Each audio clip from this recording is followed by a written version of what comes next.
Who the heck is Pep Talks? I'm not gay, but I fantasize about Marco Rubio. Pep Talks. Pep Talks. Pep Talks. Let's eradicate the Kung Flu. I'm literally coming. Pep Talks. Pep Talks. Who the heck is Pep Talk? They want our women. They want our children. Pep Talk. Sometimes no means yes. Grab them by the pep talk. Grab them by the Marco Rubio. Obama is a racist. Pep Talk. I'm literally coming.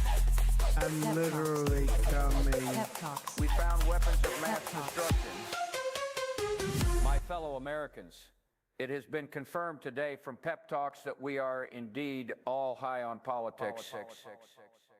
Indeed. Welcome to the Friday edition of High on Politics. I'm your host, Pep. Good to see some of y'all. Good to meet some of y'all. Good to see all of y'all. I was about to say, glad to see these bright shining faces. That would have been a bit too much, but I hope you guys are doing well. I had a day. I'll go through it here in a little bit. We got some more information. I am going to keep this one vague, okay? Because I will go through the details a little bit more coming up here. I'll be completely honest. I am in the processing phase of everything that we were told today, so it's a lot. It is a lot. I can say this much, that we are in for a long haul here. Everybody give your good vibes, and, you could shout her out in the chat. I am not sure if she's going to be watching today, but just in case she is, definitely give Uni all the positive vibes and all the unicorn emotes, purple hearts, pink hearts, blue hearts, doesn't matter what type of hearts, but man, we need some good vibes out there.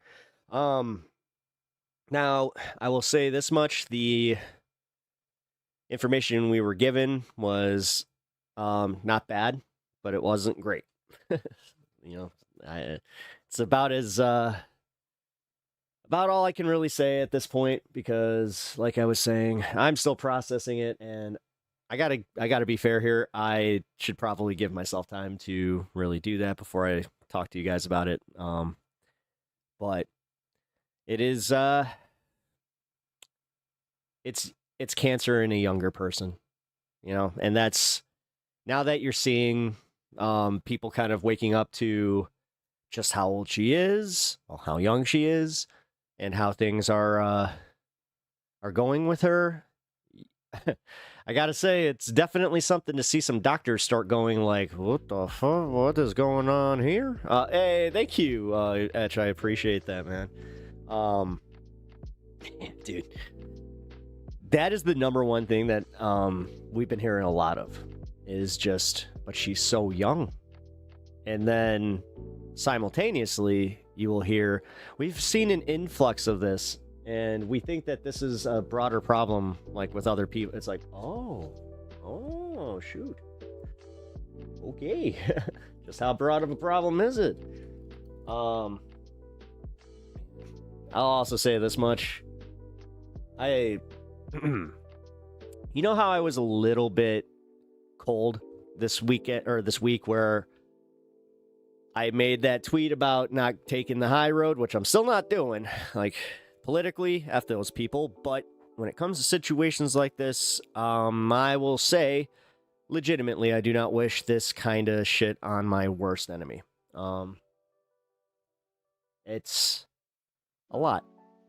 It's a lot. There's got to be multiple streamers I've watched, or I watch, have had or are fighting cancer while being younger, so I kind of know the process y'all are going. Oh, thanks, Sylvie. I appreciate that. Hey, you know what? If you have some of those streamers, can you do me a favor and just let me know who they are in Discord chat? I'd appreciate that. I would definitely like to reach out to them. Whether or not to promote their channels or just ask them some questions. Because, guys, I'll say this much, and I gotta give myself this. Holy crap. They're not political. That's fine. It's fine. If they're not political, I'd still like to reach out and just be like, hey, I do politics. You don't have to watch me, but I heard that you're going through a situation, and yeah, I am definitely more man, I hate to do this, but it's true. Like, it starts happening to you, and all of a sudden you become an advocate for, you know, the whole system that's happening. Like, it's a lot, man. It's a lot.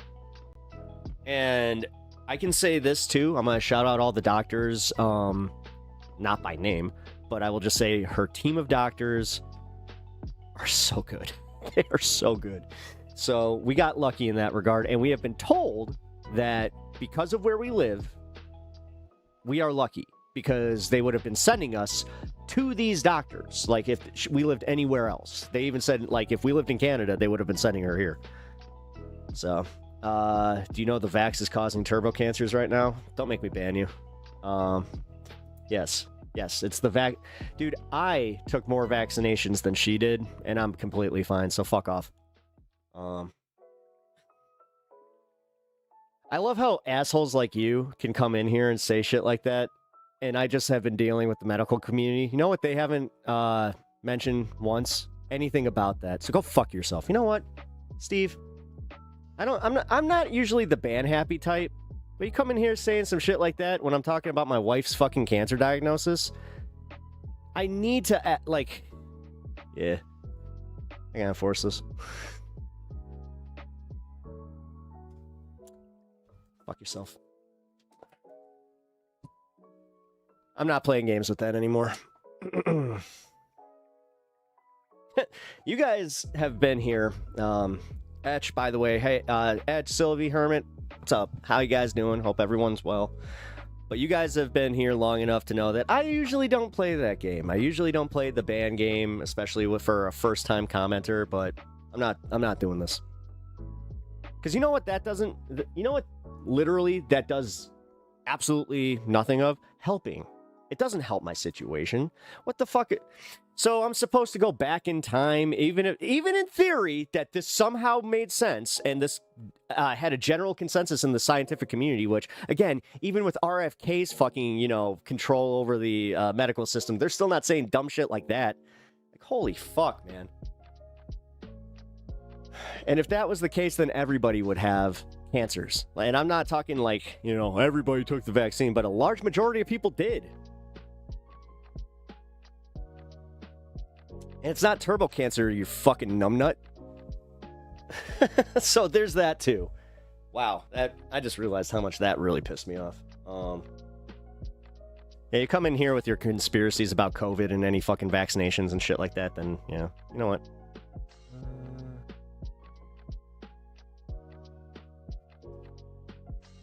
You get 10-minute timeout. That's if you ever want to come back. I don't give a shit. I also should probably address the fact that I may have gotten into, well, not into some trouble. You know, that would imply like somebody actually was above me in this where they could get me in trouble.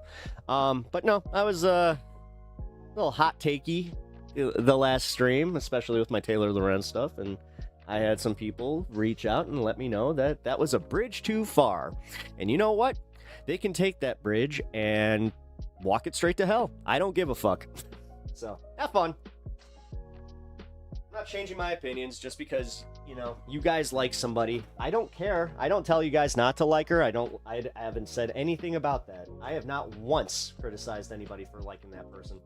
But if I can't have an opinion about a content creator, especially my own, what are we doing here? I'm just going to say that much. That's what did it. Not the not the fact that sometimes it's, Pep uses a bit naughty word here or there, or, has a hot take. Hell yeah, Pep, you're not captured. No, that's one thing I'm not. I have lost multiple people in this community. Early on, too. I did have a situation. I won't name them, but early in my stream, I had this one person that came in and she would constantly say things like, oh, you remind me of you know, my kid, or you're so young about this stuff, blah, blah, blah. Like, you know, trying to pull the mothering or auntie bullshit. And then they came in and said, oh, well, if you don't change your opinions about, you know, X topic, I can't watch this. And I was just like, you know what? Bye. And they didn't like that. And, you know, I've had other people come out and just say, you know, some pretty mean things, especially when they were like longer term viewers of mine. But at least I have people that I guess have been here long enough to where they feel that they need to let me know that they're exiting, which I'm fine with that. I'm not one of those like, you don't need to announce your departure, because I genuinely am like kind of curious. We lost some good ones. We did. No, we did. Kirk, I'm 100% there. If they ever come back, I'd welcome them with open arms. But their opinions of me is that I'm a fucking, you know, I'm just a stupid person that shouldn't have his opinions on politics and talk about this in a forum that I do. So whatever. Pep is bought and paid for by freedom. Trademark pending. I appreciate that. Good one, Kirk. Yes, I am paid for by freedom. Oh. Here's the bitch of it, though. So, some of the stuff that's going on changed my plans for tomorrow. I am not going to be attending the No Kings protest in Grant Park tomorrow. I am sorry for anybody that was looking forward to that coverage. I will still be going to a protest. The way that we have it set up is it's going to be in between appointments and stuff like that. So I will be in kind of a random area, one that I don't know all too well. I'm a little excited about that, but it is a little in the sticks area. Like, it's not going to be as exciting a footage. I'm going to just say that much. It's probably going to be a lot of old people with signs, and I'm fine with that. You know what? I'm still doing my part. I wanted to make sure that I was going to one, so shout out to the Indivisible crew for putting together the websites and everything where they were showing just exactly where all of these protests are taking place, because I found one literally like a mile away from where I'm going to be, so that's pretty cool. 420, by the way, 421, because Pep Talks.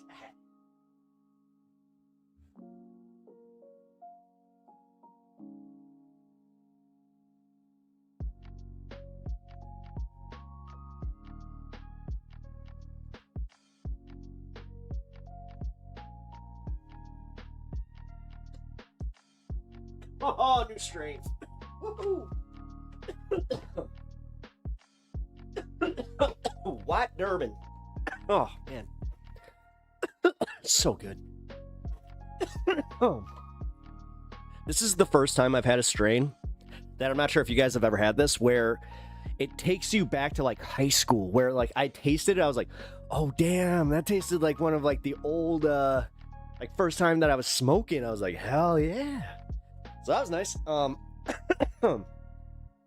by the way, what up, Kirk? Bloodstone. Glad to see you guys here. Already had to ban somebody, Steve Hackers, for coming in here trying to talk some nonsense about the COVID shot and cancers. I'll tell you right now, not here for it. Not here for it at all. Unless you can offer me some advice on how to jumpstart your appetite on chemotherapy, then I don't want to fucking hear any advice right now, okay? At least when it comes to, you know, the actual medical side of things. Man, I just realized how much that actually kind of made me, like, really mad. Mine is called Green Crack. Ooh, that's a good one. Oh, when you were at the dispo. Let's see. Chicken and Waffles is a new one that just came out where I liked that. I was like, hell yeah. And the thing is, it tastes really good. All right, thank you. I appreciate that.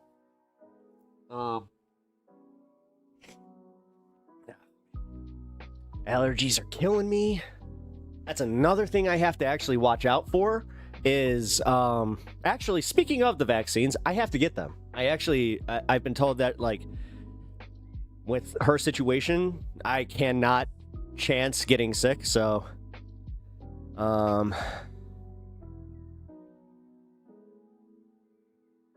okay, thank you. I appreciate that, Sylvie. Cold foods. Cold foods? The thing is, it's jump-starting her appetite. Cold sandwiches, pasta salads. She can't have salad. She cannot have salad. She can't have fiber. Cucumbers she can have, because we just learned that cucumbers only have 0.5 grams of fiber in them, but she can't have anything that has more than 3 grams of fiber in it, so... and it is because of the type of cancer she has. So we are... I know that she can have a lot of casseroles, lots of chicken is a big one. Like they said, chicken is going to be her best friend. Peanut butter. So that was good. Potatoes, they were saying, is a good source for her. Protein shakes are going to be the main thing that she's going to have to be really going hard with. Also, salt helps a little. Soy sauce. Soy, actually, I don't think she can do too much soy sauce either, from what I was seeing. Carbs and proteins mostly, yeah. Unfortunately, because yes, a normal human body is supposed to, have fiber. But on top of all this, because of the problem she's been having with her GI tract, they did find diverticulitis. So that initial diagnosis that she was talking about in chat before is not wrong. It's just that they found something else. But yes, we were informed, I'll say this much. We were informed that this is going to be a long road, guys.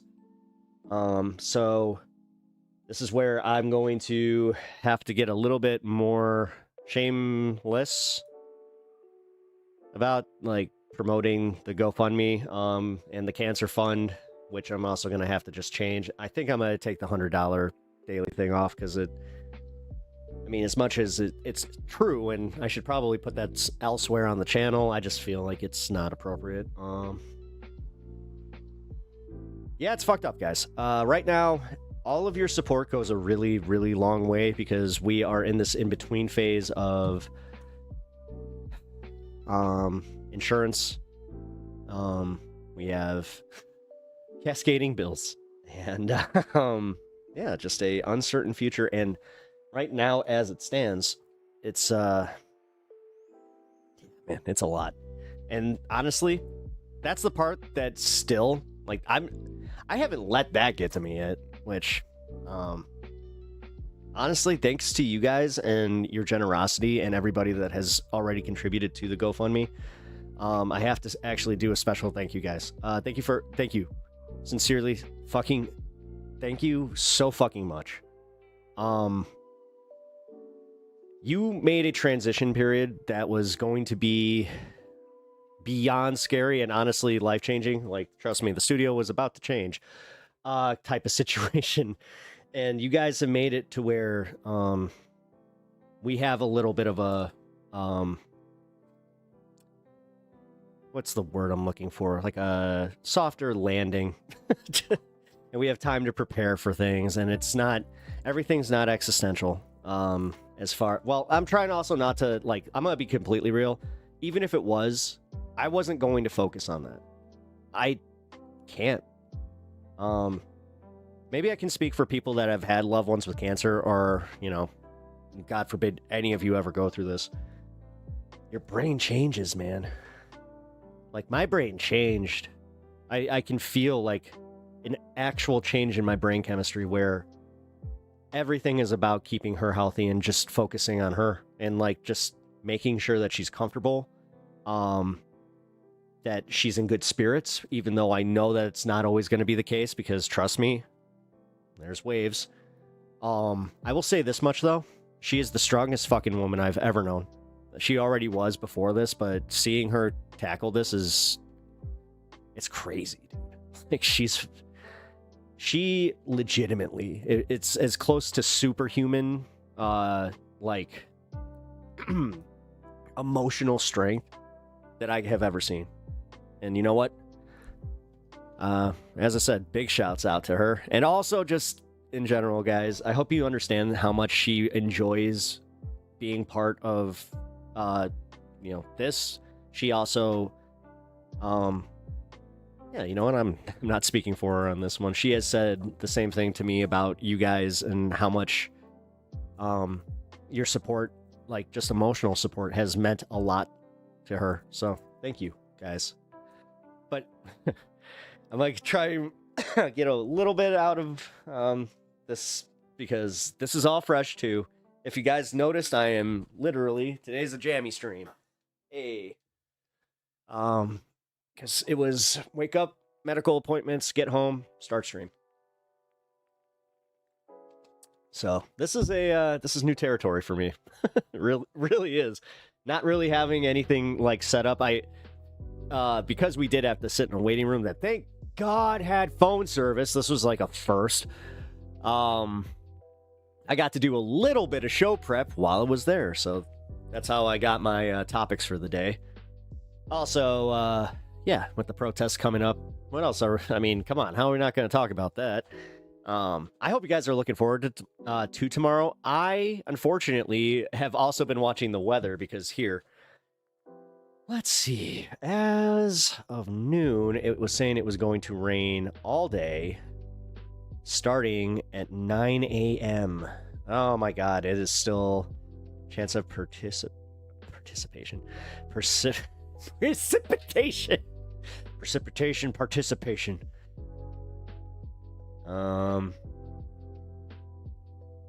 Oh, actually, it went down.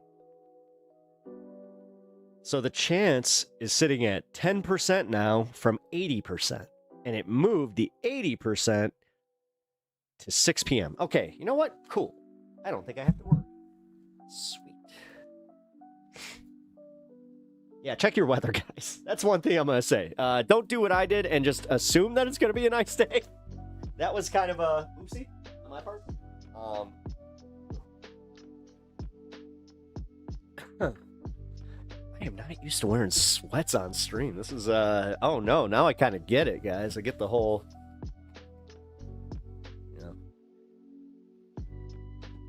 staying comfortable. Wait, switch between devices without ending your stream? Stream shift. Oh. Really? So I can technically take my stream on the road with me now? Okay. That actually might come into effect. And, that might be useful for when I do my streamathon coming up. So I'm going to be doing that. Still trying to work out if it's going to be a 12-hour or 24-hour. I'd prefer not to do 24-hour, but hey, if I can put it together, that's what it's going to be. But right now it's tentatively 12 hours, but I'm doing a streamathon, subathon, GoFundMe promotion for the channel's 1 year. Man, sorry, I kind of spaced out there. You guys notice the trend of when that happens right after, we're about 10 minutes in and I'm just like, whoo, I'm starting to come into the high. Okay. Hope for a nice day, but always prepare for rain. Oh, yeah. That's exciting. We'll be there for, will there be an AMA? Yes, there will be. There will be an AMA. There will be a request for, if you guys have certain things that you want to watch, I'm going to put in a certain donation amount that you guys can meet to have your video checked out. Praying for you and your wife. I didn't mean to upset you. Thank you, Steve. You're forgiven. I appreciate that. Thank you. Those are just an aside. Keep that other stuff to yourself. I don't care if you believe it. Believe whatever you're going to do. Just not helpful, okay? And honestly, I kind of think I almost have to thank you for that. You know what? Thank you for showing me that was a line that I have. I haven't really had to do anything with that, so strangely enough, appreciate it.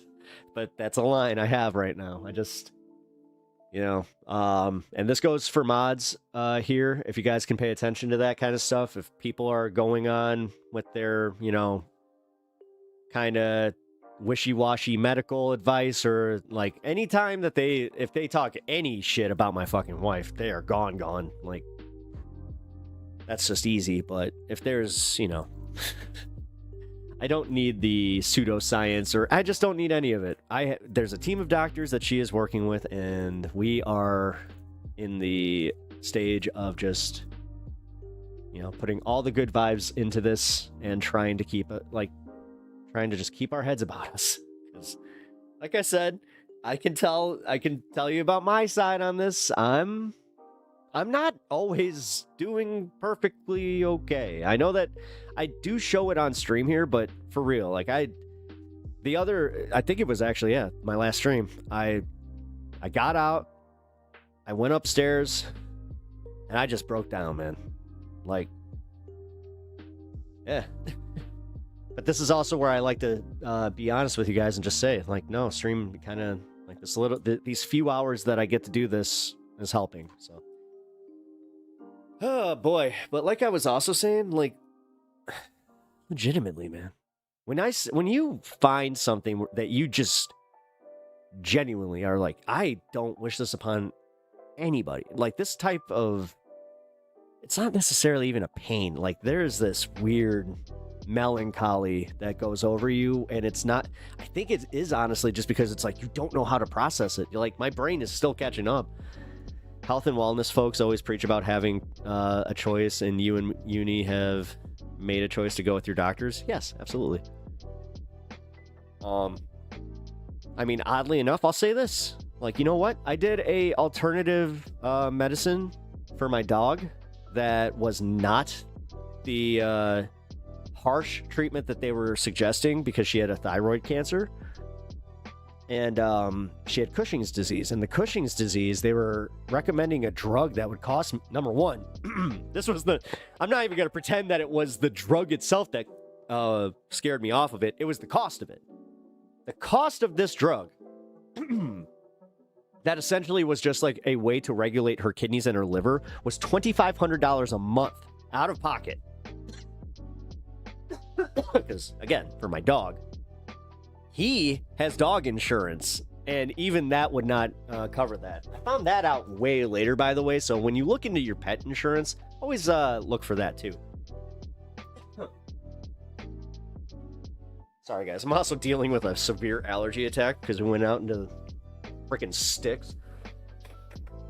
God, anytime I start seeing cornfields or anything like that, I'm just like, ah! I have an allergy attack. Great. Partially why living in a metropolis is kind of like, hey, kind of breaks that up a little. Yeah, I do just want to say, like, again, with the Cushing's disease, actually, I wanted to finish this. It was a mixture of, what do you call it? Holistic. It was holistic medicines. But she lived to 16 as a yellow lab, and she walked herself into that clinic. She did not have, a special cart or any of that. So there's something to be said about that. There really is. But there's also something to be said, and this is going to be, the daily medical rant. I'm not going to make it long, but there's something to be said about how until you do get a good, like, you find your doctor, or like you even get to the doctor, it's the process of getting there. Like, god damn, dude, dealing with insurance companies and dealing with like the in between, what do you call them? They're receptionists and stuff like that. Like, oh boy, sometimes dealing with insurance is already hard at the dentist that I work at. I can't imagine dealing with pet insurance at a vet office. Oh, dude. Okay, so the first time that I had to use it on him, the way that they were fighting me on it, because they're at first they even said outright, they're just like, we don't take that. I'm like, yes, you do. I'm like, my insurance company, what they will do is I will pay the deductible amount on this bill, and they're just gonna cover it. It's kind of like a what do you call those things? Like the home warranty things. Like it's kind of like that for your dog. It doesn't work like normal insurance. And they just kept going. No, that's not how it works. Turns out that's how it worked. Sorry, I'm gonna feel a little like, yes, because this is supposed to be your job, and you're telling me like, no. And then the one time I actually kind of brought it up, I'm like, did you just not want to input this? Did you not know how to process it? Is that all it was? Because like I got angry. I was just like, why did you just tell me outright that you guys do not accept this when that is blatantly false? And I later asked my vet about that. I hope I didn't get her fired, but I just did notice that she wasn't there after I went back for his next exam. So there's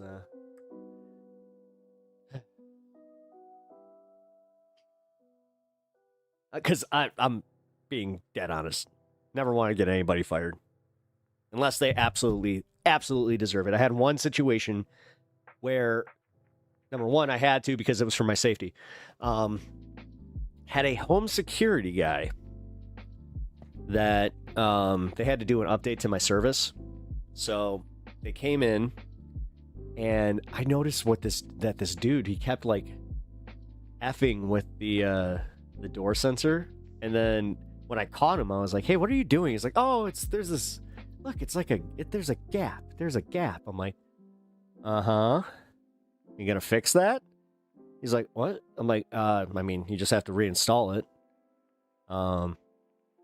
And he like got weird about it. So I went to his supervisor, and, Karen Pep here. And I did just say, I was like, hey man, like this dude was fucking with my my door sensor. And he's like, wait, why? Because that was not part of the order. And he was like, hold on. And he goes up to the door sensor and he rips off like it was like a blocker. And he was just like, you need to call the police department. I'm like, what? He's like, you need to call the police department. So what he did is he kept the guy on the job site. Police came, and the guy just told me, he's like, you're going to need to file a police report. Just say exactly what happened.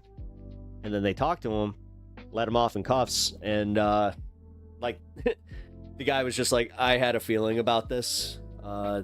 This guy he apparently had been doing, like he had been working for the security company, and he was putting like maskings and shit on certain houses, and that's how he was casing houses. It was like, oh yeah, that was crazy, dude. But for the supervisor to be the one like, no, you need to file a police report. I was like, huh. Oh, damn. So this must have been a thing. And the guy, for all, just an aside, the guy that did it, he was such an idiot. Like, he was just like the way he was talking. It was like, dude, you are a professional on a job. Like, you are on a job site right now. The way you are talking to me is, I don't care how much I give you like the bro, like, no. Literally talking to me about like his, side girlfriend kind of shit. I'm just like, okay. Not sure if you guys have ever had anything like that. Maybe not as serious, but dude. Yeah, sometimes let those internal red flags also listen to them. Sometimes you really need to. Dude, okay. I'm about to sneeze. It's stuck like right here. Just happen. Just do it. I wish I had the sun right here so I could just look up and just be like, chew. Come on, follow. Trying to force. Oh, by the way, Cat Paffett, thank you for the follow. I appreciate that. I just realized I never shouted you out. All right. I'll try and I'm gonna try and blow my nose and hopefully sneeze. No. If it happens, it's gonna happen. It's gonna be violent. That's the reason I'm even freaking out right now, is because I can feel just like it's gonna be one where it's like I might have to clean up the computer screen. No. We've all been there, okay? You have all done it. There's been that moments where it's just you're looking at your phone or you're looking at your, computer and just achoo, and or the steering wheel. We've all been there. And you know what? It's kind of like the whole, like, everybody poops. Well, everybody sneezes and everybody has an embarrassing moment. Just like you're all bound to have an embarrassing moment in your future if you have not already had one with the everybody poop situation. Contractors are gross. What do you... Wait a minute. Kirk, what are you doing? Like when I sneeze coffee all over the inside of my windshield. All right. I hate to say that was really funny because I was on the phone with you, and then, when I saw it, I was like, "Oh my god!" It looked like Reservoir Dogs, except just coffee. It was bad. It was funny, but it was bad. Girls don't poop. What do? Do they just? It turns into air rainbows. Like what? They most certain. I was about to, for just a split second, I'm gonna get serious about this. They do, and you know what? Don't make them ashamed of it. All right. The first time that I ever heard a story about, a girl holding in their farts, which again, this is why I love my wife. It might have been love at first sight when it was just, you know what? She does seem rather just comfortable, because it was more like I got a fart. It's like, right. But yeah, I've heard, my sister said this, and I've had some, lady friends say this, and they were just, yeah, I couldn't believe this is a thing where you bottle up your farts. Like, damn, that cannot be good. Oh, yeah. Edge, thank you. Yeah, everybody, shout out to Unimoogle in chat right now. Let me tell you about the amount of professional conversations I've had about poop and poop-related topics in the last few weeks. She is very open about this right now. My favorite part is when, somebody will come visit, or they'll be saying this, and she just... lets it rip. Come on. That was a good one. I know you're laughing upstairs. I fart once a month. Man, your colon must hate you. Dude, I rip ass consistently. No. Let's see. I mean, I'll have the occasional one where it's like, I gotta. Unfortunately, I haven't really had one that's stream worthy. And when I do, I will make sure you guys, you get the full extent. The one time that I farted on Stan, though, I know that when I released it, and again, funny enough, I recorded a fart and then layered that on top of of me actually farting on Stan, where you couldn't hear it. Love it for smell. Yes, I could smell the, it smelled like roses, and then all of a sudden I was just like, oh, yes, they are magical, and they do. When you're a teenage boy, okay, that grows up with sisters, this, maybe that's why it doesn't faze me the same way that, it would any other dude. Which, again, shame on you guys for making ladies not comfortable to fart. Let them cut their gassers, dude. Laugh with them. Farts are funny. If you've never laughed at your own fart, you take life too seriously, and I don't want to hang out with you. I actually kind of mean that. Oddly enough, for something so silly. What doesn't go out in the bottom leaves throughout the top.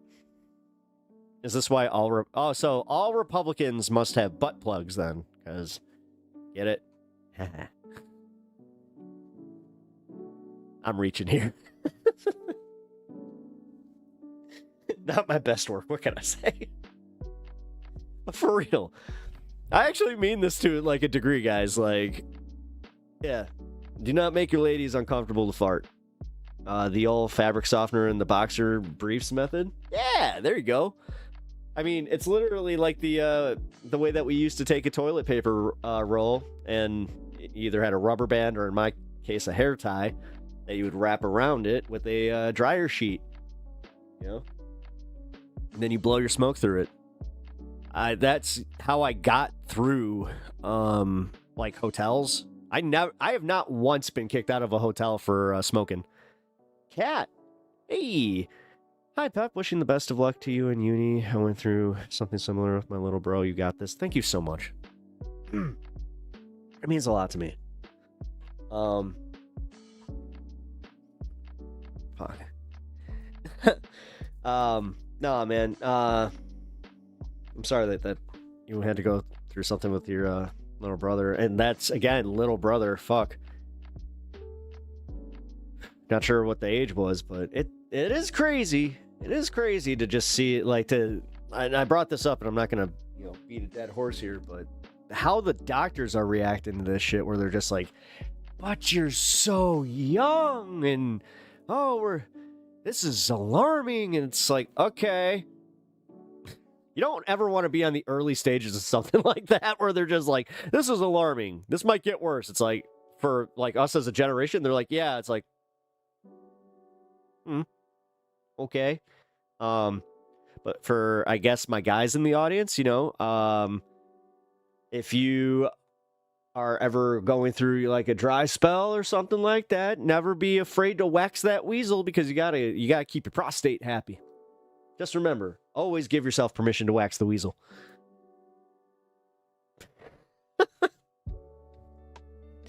That's the pepism of the day. I'm under the medical direction of to not hold it in. It's literally prescribed. Yes, it is. Oh my God. Wait a minute. How did I not realize that, Uni? How? I didn't realize that they legit were just like, yeah, you need to let those gassers go. Wow. I should have laughed about that a little harder when that happened. I think that I was just I was not in the right zone. Dude, that would have been even weirder. I just start cracking up. It's like, you just prescribed her to fart a lot. Listen, I already have a hard enough time getting taken seriously. That's the last thing I need to do.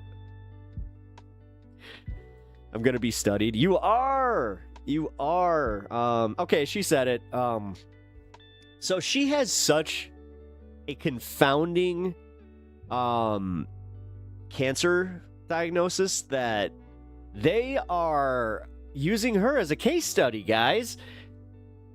Like, if you guys somehow end up, and I am not putting this out there, knock on wood, but I'm just gonna say, if anybody were to end up with this at a young age, just know that yes, my wife is now she's gonna be part of a case study.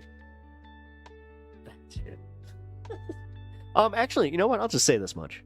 My dad was part of one. And he is 15 years? Yeah, 15 years now in remission, so. Confusion. What's your confusion on, Mr. Nate? I am talking about my wife's cancer diagnosis, and she is actually in chat over here on YouTube. I love to hear the excuse. And hey, listen. Well, okay. Honestly, would you feel bad as the person who was offended, though, if they turn around? It's like, I have cancer and I've been told that I need to fart. I mean, I would just laugh with that person. I'd just be like, really? It's not like the guy. No, fuck that, because everybody's gonna fart in a fucking elevator. Dude, I just had a situation when I was at the hospital the first time that pre-diagnosis, because she had to go, like, she went into the ER before she got a cancer diagnosis, which they just thought it was colon issues, or they just thought that it was the diverticulitis. Obviously it's not.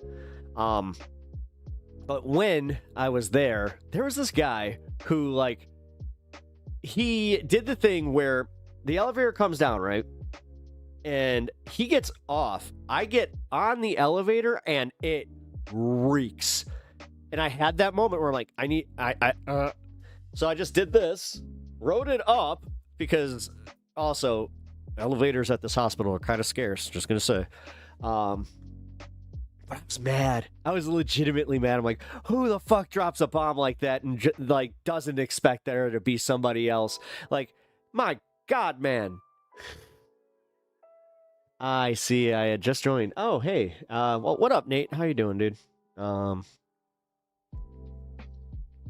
If you cover your face like that, you could pretend it's cold. Oh, yeah. Sorry, guys. Yeah, I'm very cold. That's right. Why does it smell like, let's see. What's the most it's always the rotten eggs ones. The ones that have that little tinge of rotten eggs is bro fumigated the elevator on exit. He did. Dude, there's a part of me that respected it, but there's also like the main part of me that was just like, oh, come on. Like, dude.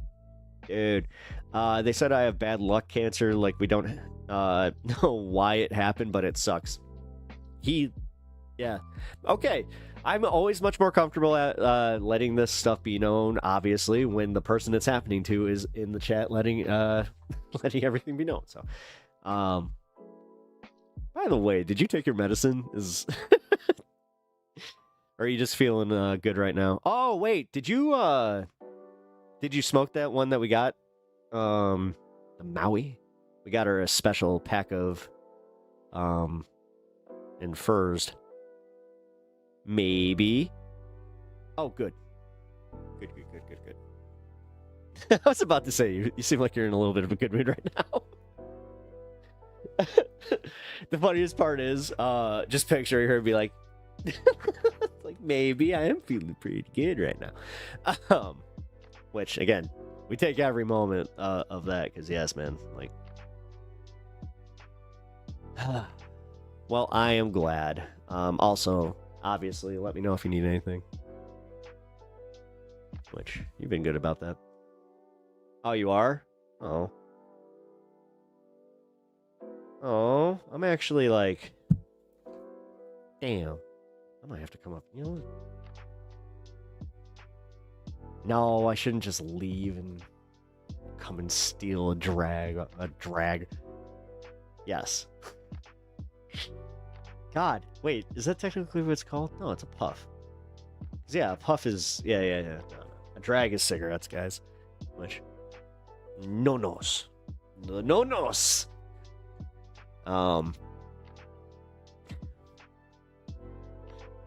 That's the one thing that was kind of funny, though, was, we're in a situation where they're just like, no smoking, the cigarettes, but the other stuff is perfectly fine, and it was just like, ooh, if you want to, you better soon before I finish it. Damn it, I'll be right back. Give me 1 second.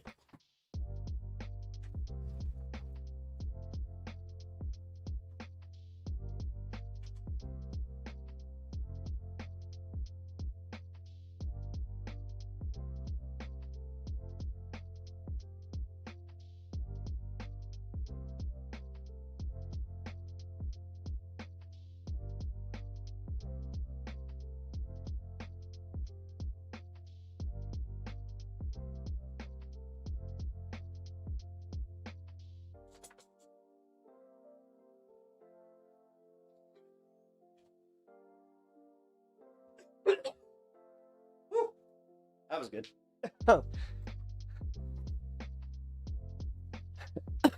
Stan and the chair are both confused. Where'd he go? What? What's going on here? What are you doing, Stan? All right, that tasted just as good as I thought it would. True Maui, by the way.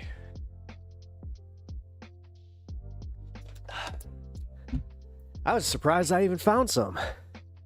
When I saw that, I was like, what?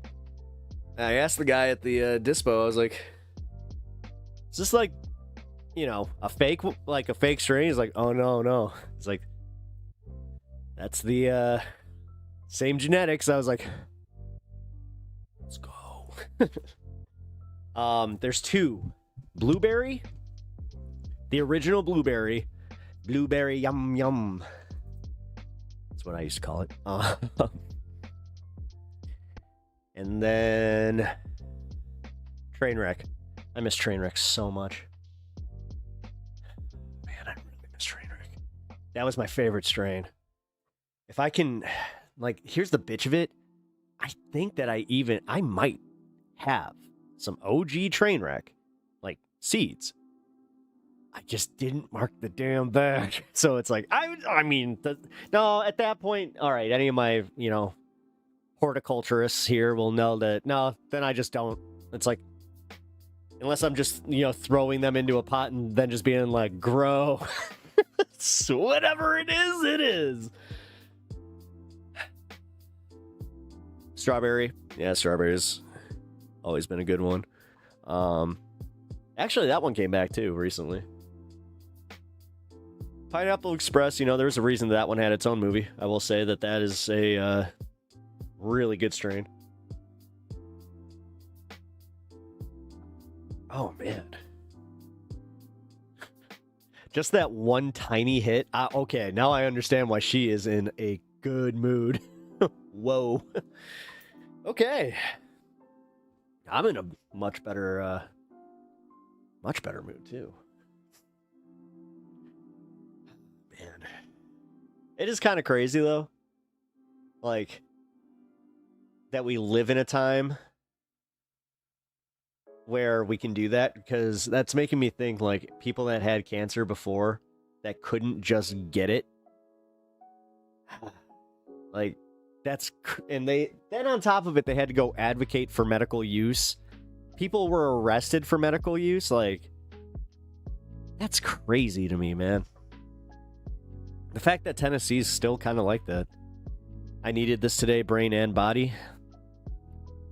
Yeah, you look pretty cozy up there. As I said, let me know if you need anything. I do know that you have a certain kitty sitting on the couch waiting for you. So, I'm also jealous of that, to be completely real. Well, he looks so cozy right now. He's just like, ooh, I stole Mama's spot, which is just like, you know, a pile of blankets right now. He's been, oh, you know what? I'm going to just address this real quick. My cat, you know what? When they say that cats can kind of like tell, I believe it. I totally believe it. Because now that we know about the diagnosis, he was very like, you know, he's already obsessed with her as a person. Like, just, that's her kitty. Even though, you know, it's my cat too, but that's her kitty. But he was doing this thing where he was like obsessed with her, and like anytime she would sit down, he would sit specifically right on top of the spot, and it turns out that the cancer is there. And obviously there's been some YouTube videos and articles out there talking about how cats can sense cancer, blur. I really didn't pay attention to that, and I again chalked it up to like, all right, whatever, this is just clickbait science bullshit. I'm reevaluating that. I think that maybe actually today we should find a video, or if you guys have a video, you can send it in the Discord and I'll watch it. If you guys want to help out. Of that whole theory behind cats and the healing nature of their purrs as well, because they say that the frequency in which a cat purrs has healing qualities. So, you know what I said about the whole pseudoscience thing? The only pseudoscience that I will take is when it is animal related, because it doesn't hurt that her cat also just loves her and wants to be with her. So I am just genuinely like, okay, is there any truth to this, the purr frequency and them also being able to kind of like sense cancers early, which again, I'm not sure if that's even effective, because realistically, we didn't know. We just thought the cat was like chilling on her lap. I think cats purring and frequencies in general can help with illness. It makes sense. That's kind of what I've been thinking about, because like I do have I have a thing for my, like, if I'm having a really bad anxiety moment, there is a certain frequency that I have loaded in my phone that whenever I play it, it kind of, takes away a little bit of the anxiety. And it's not just for me focusing on the tone. It is legitimately like a calming thing. Trying to find it. What the hell is this called? Oh, therapeutic tones. My bad. Because I can read. Okay. Give me one sec.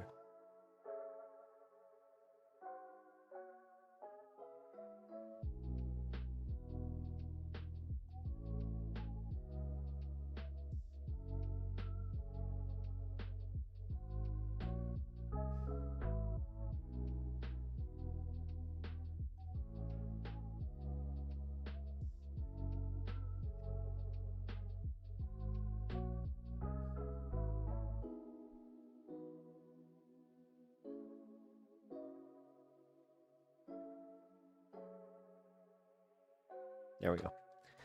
Sorry. Had somebody also just see I was live and they were like, wait. Here is the contribution of that.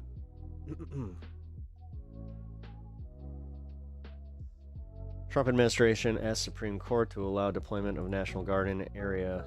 That tells me that he's not going to invoke the insurrection. All right. So for everybody that's been paying attention to this, does anybody know the cons of invoking the Insurrection Act? Because from my understanding, it was going to be pretty easy to show that he was doing that in bad faith, and the fact that they like put in bad faith in the freaking like provisions where they're just like, if it's proven that he's just doing this willy-nilly, then this could have, huge consequences on his presidency. It's like, yeah, enforced by whom? Atoms vibrate, music is therapy and healing, so is a lot of things that have to do with frequencies and vibration. We are attracted to things that make us feel a certain way. Maybe that's the vibes, for real. I mean, you know what? I could buy that. I could totally buy that. You call him your nurse kitty. You do. He's good, too. I just posted a picture of him in the Discord for anybody that's curious about that.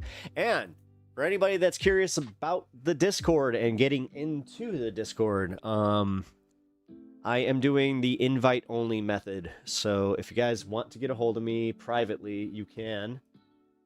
To let me know if you want in. Just give me your name.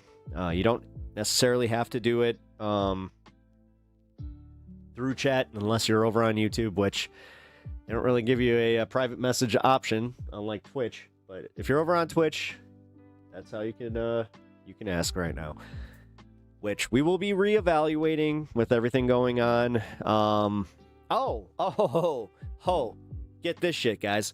So you know how a few weeks ago I was talking about how like YouTube was putting out some new AI and they were going after certain channels. We talked about Galactic News Network getting hit by this.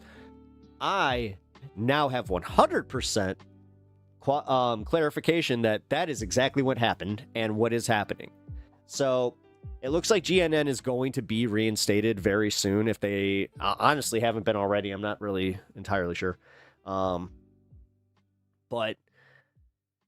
It was all this new AI rollout, and it attacked random channels, dude. So it's kind of crazy that, you know, they're just like, oh, oopsie, our bad, and they're not offering any back pay or anything like that. Now, here's where somebody brought something very interesting about this. They might be able to get in. So this is where GNN is going to have to pay some attention to the class action implications of this, because when you sign on as a partner, there is a give. Like, we keep forgetting, and like I did this too as a content creator, where it's like it's a give and take, and honestly, they have to meet certain stipulations too. They like, and if they break their contract, then guess what that is? So, he lost $900 while they owe him. He'll still get his payout. He will still get his payout for that. I just know how, even if something happens, so like for instance, I just had this happen with me. You know that video of the protest that we were watching where there was the seahorse and I made that short? Well, that's gone for a reason, because I had to go back to the original source video and edit it. Because, you know, Miss Non-Fun Bags go wheeling her ass around fucking Portland just going, woo! Like, honestly, fucking annoying. Just in itself, where it's like, come on, what are you doing? You're not helping. Like, how? What is that? What is that? Like, I get, like, the guy was a Republican piece of shit, but also, like, what are you doing? Like, that's it? Like, what if the guy likes boobs? And like any type, so he's just like, yeah, woohoo, thanks for the free show, and then she'd be like, oh, I don't know, because there is that part of me that like thought about it, or I'm like, oh, she kind of knows that she has non-fun bags. But yes, because she did that, I had to go and I had to edit the video, and even if you just like clip it out entirely, or you just like blur it, it has the same implications, where it's just like, oh, you can't use that video for shorts. It's like, awesome. Cool. So, yeah, unfortunately, the seahorse video is now gone forever, but it was funny, you know. I'm glad you guys got to enjoy it, and 1.4K people got to enjoy it before it disappeared. That's actually not bad. Hello, how are you? Hey, I remember the last time you were talking, or we were talking about how you had to pull them up by your bootstraps mentality towards a certain group. So I want to ask you, do you agree that no matter the circumstances, that if a person is experiencing something negative in the cause that... No, because honestly, I don't believe in karma in that way. No, at that point, dude, I was just in a bad place, and I was, like, saying that I wished that was the case. Yeah, that's just how it is. Sometimes I have bad days, and also, like, I have kind of retracted that statement that I necessarily, like, I'm not going to take the high road, necessarily, like, when it comes to arguing politics, and there are certain people that I just genuinely do it's like, no, I hope bad things happen to you. Like, fuck it. I'm not gonna hide that. I think it's way more disingenuous to just like say shit like where it's like, I don't actually feel that way, but you know you do. I just let that go, where I'm like, no, fuck them. But no, that implies karma, so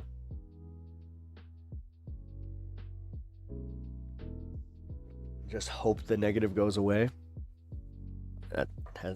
I hate to say, that hasn't done anything for me in life, at least. Whether it be, again, a certain orange... I almost called him a leader, but that is being way too generous. Generous? Generous. Genuous? I just did a fusion ha with a word. Well, 2 words. That's how that works. Oh, man. So you believe if a person is experiencing something negative that is out of their control, they should not focus on things that they can change and hope the negativity goes away? No, I didn't say that at all. No. They shouldn't lament on what did I do to deserve this because, you know, karma. Sometimes things just suck, dude. Literally. We got told today that my wife's cancer wasn't genetic. It wasn't from doing anything, you know.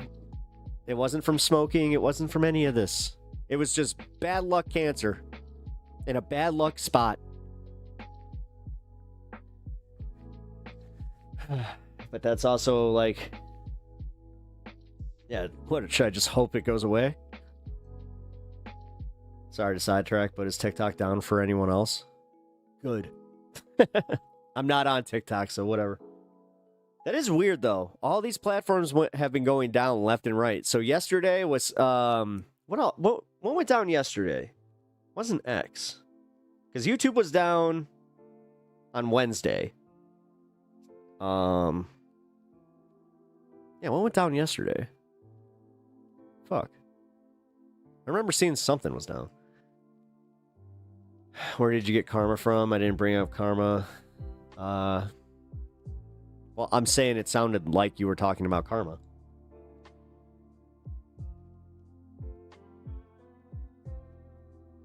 Dirty Raiders fan. What up, dude? How you doing? Hope you've been well. It's been a minute. Debate you? On what? Depends on what the topic is. What do you want to debate about? Because I actually might entertain that for a minute. We'll see. Oh. That's not fun. I'm not doing that. Why do you care? You're still on that shit? Fucking Christ. You can just not care. And honestly, just stop doing that thing where you're like, all these people are bad. The whole world isn't on that? What? No, they're not. Dude, on it. Man, as I said, I must have had like a real change of mind and heart because I'm not entertaining this bullshit anymore. This is kind of fucked up that you're even doing this. I think you're not understanding the question. I'm going to use an example. Let's say a person lives in a city that has a very, very terrible jobs market. That's technically out of that person's control. Do you believe that that person should look at a certain thing they are personally able to change to get a job? That doesn't make a lot of sense because that, yeah, the no-brainer is then go to another place to get a job or look look outside that place.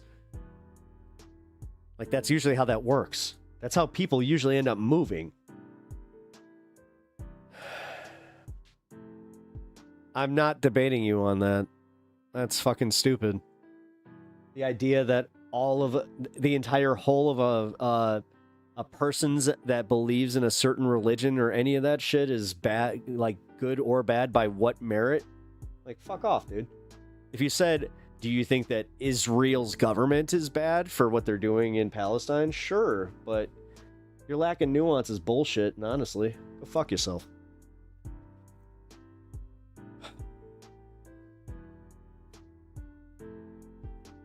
That's ban number 2. Man, channel's almost a year old. I think that maybe I am getting a little comfortable with the idea of just like, nah, I don't need this.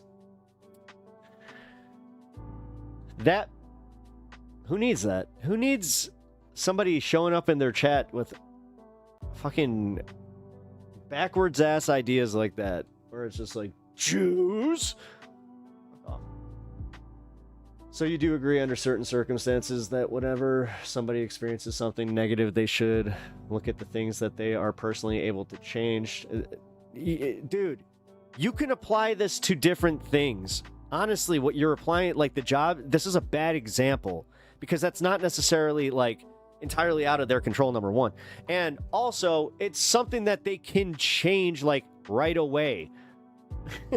Where are you going with this? My patience is thin, and honestly, I'm very, very comfortable with losing audience share right now. I am willing to do a purge of anybody that's annoying the fucking piss out of me lately.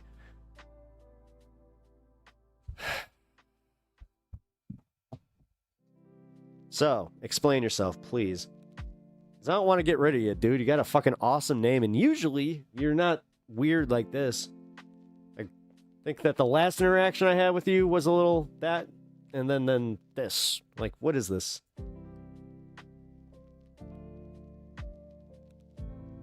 Or can anybody explain what he's talking about? Like... Because I'll be honest, man. I just don't have it in me right now. I don't give a fuck. I don't. I'll conversate about this stuff, but this is legit, like... Oh, you know what? I just realized I forgot to change that. I actually meant to list the show as entertainment today. Which I'm going to be doing more of. Because guess what? This is an entertainment show. I may focus on politics, but I am... Man. Somebody came here and was just like, yeah, you know, like... And it was a great compliment because they were talking about how I focus on the news of the day and it's the most relevant stuff. And I'm just like, yeah, but I shouldn't be who you're getting your news from. That's a problem, man. Because it's also insinuating that I want to be taken more serious than I, actually do. Because I've had to wrestle with that. I'll be honest, that's the reason that yesterday I kind of stayed off of this space. Because it was already very crowded, I'm going to say that much. I get very uncomfortable with panel shows that are even 6 people deep. So when you have 9 people on screen, that's a lot.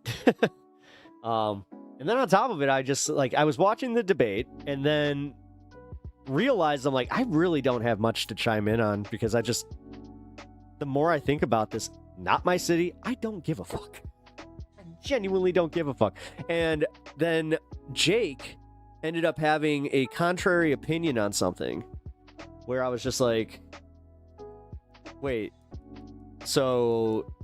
He points out that Zoran Mandani answered like any other fucking Democratic politician, and now everybody's just like, yeah, but he's got to do that occasionally. When, dude, come on. Why do we only afford that right to certain people where it's just like, nah, dude, if that was anybody else saying those exact words, you would have just been like, oh, you Democratic fucking DNC shill, bloody, bloody, bloody, bloody. And then I had a problem where somebody on the stream was just like, I have X problem with what Jake said when they had more than ample opportunity to bring that up to him. Which, if you can't bring up a minor disagreement about a debate, what are we doing? Just gonna say, for anybody watching this, that if I'm ever in a debate space with you or we're ever talking,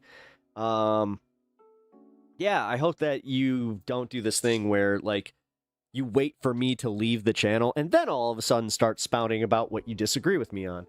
That is some high school drama-ass bullshit, and I am not here for that.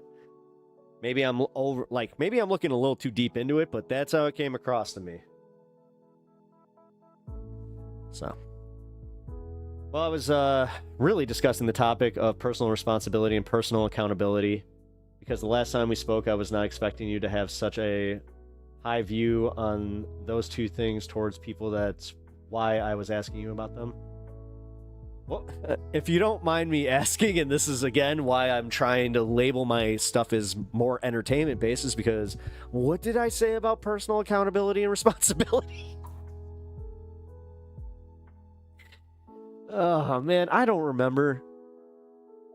I talk for hours and hours and hours, which I'm more than happy to do. I'm more than happy to entertain you, but you expect me to remember every goddamn thing I've ever said. I have some disappointment to sell you. There are too many qualifiers in that example. Try to be more concise, Twitch chatter. Thank you. Yeah, even that one. Just gonna say. Yeah, that one's not even concise. Alright, I'm gonna monetize the stream now. We went through the first hour. I felt like being Honestly, it was kind of just trying to get more people in here, and also, yeah, nice little thing for anybody that doesn't have YouTube Premium. But sorry if the ads start getting, I don't do the inserted ads during stream, so if you guys get an ad, it's usually when you sign into stream, as far as I'm aware. If any of you guys can kind of let me know what's going on that side, I'm kind of open to hearing it, and yeah, I'm trying to figure out what I can do about this, and yeah. We were talking about the so-called male lonely epidemic. Oh, I kind of remember now. Okay. Hey. For all the talking I do, I actually remember that conversation, so that's good. That's a good sign. My brain's not complete mush. Some would beg to differ, but whatever. Well, oh, right. I was even talking about someone pretty specific. Some things are not in their power, but learning how to socialize is. It totally is. If people number one, were more introspective, and then allowed themselves to feel that little bit of the uncomfortable feeling of realizing that sometimes they're shitty and they need to change that. Sometimes they lead with jealousy. One of the biggest things that gave me peace in my life was letting go of being jealous of people. If you got a nicer house than me, cool. I'm happy, for you, genuinely. Great. Nicer car, better job, more followers, any of it. I don't give a fuck. Good for you. I don't have the mental bandwidth, and also I didn't like the way that it made me feel inside, where I would just focus on, what other people had, and, then it would lead towards, oh, what did they do? They're bad people. Karma's just so there's no because this did kind of play into me losing my faith in karma altogether. I'll be honest about that, where it's you see a bunch of shitty people constantly getting rewarded in life. Yeah, that sucks, but that's different than jealousy. That's different than me just being look at that house they got. They don't deserve that, fuckers. Why be serious when you can cheers every hour or so? Cheers. I appreciate that, Bloodstone. Trust me, I mean, I've been... should probably cut back on that kind of stuff, but nah. Who cares? That's the thing, man. I started this channel, and this is where the moniker, We Have Fun Here, it's not just, a buzz line for us. We do have fun here, and that's what I want to prioritize. That's why I do get a little fucking, angry when people try to DGG this shit. Honestly, I've caught too many people doing that, where it's just God, it's is this what the whole streaming sphere has become? It's just you guys bounce around channels until the next, so-called Destiny or Vosh or whoever the fuck used to do whatever the fuck you used to like. It's you guys just never break from those patterns. Not saying you guys, but anybody that thinks like that. I understand you're right here. Jealousy is bad on your emotions. It is. But this is where it plays it. That's a giant part of the male loneliness epidemic. Because the epidemic also comes from parenting. It also, this does stem from, people not being taught how to, just go be and make friends. If you're not making friends even at a younger age, unfortunately, that's going to lead to you not having friends at an older age. And that also leads to you being lonely in relationships, because it's literally a cascading effect. You just don't know how to be outside of yourself. Then also, and this is the hot topic here, they become toxic ass narcissists, because it's always about you. It's always about how you're the victim, never about how you can change your position, like you were just saying about what's in your control. the problem is they don't get to that point. They always seem to just sit in their own dirty diapers and just wondering, why would nobody change my diaper? Meanwhile, it's like they literally have wipies. They got the diaper next to them, and everybody's just like, you are a grown-ass man. Change your own goddamn diaper. It's not about pull yourself up by your bootstraps. Listen, pull yourself up by your bootstraps is a totally, like, number one, it's, verbally, it strikes a little bit differently because that could, like, it's been used specifically in financial stuff, like, a lot, which most men also then take they'll translate that into, like, emotional stuff, because a lot of dudes immediately will just be like, well, I made this much money doing this, and you know what, I don't have emotions. It's like, so pull yourself up by your bootstraps. That's how I did it. Meanwhile, they're suffering inside and they're absolutely miserable. You know, and then they're, you know, here's another thing too. Not every person that you like look at, or I'm not sure if you're coming from a point of view of an incel, but if you're an incel out there, the other side of this is, it's like, go talk to these people. Like, it always gets stuck at just the point of, fuck them, they're the reason that I have to suffer like this, and you know what? I have every right to hate the world for it.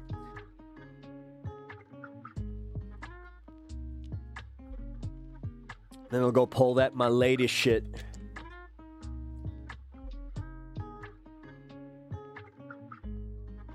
I was just using it as an analogy, like, as the progressive version of it, that's just the way the right uses it.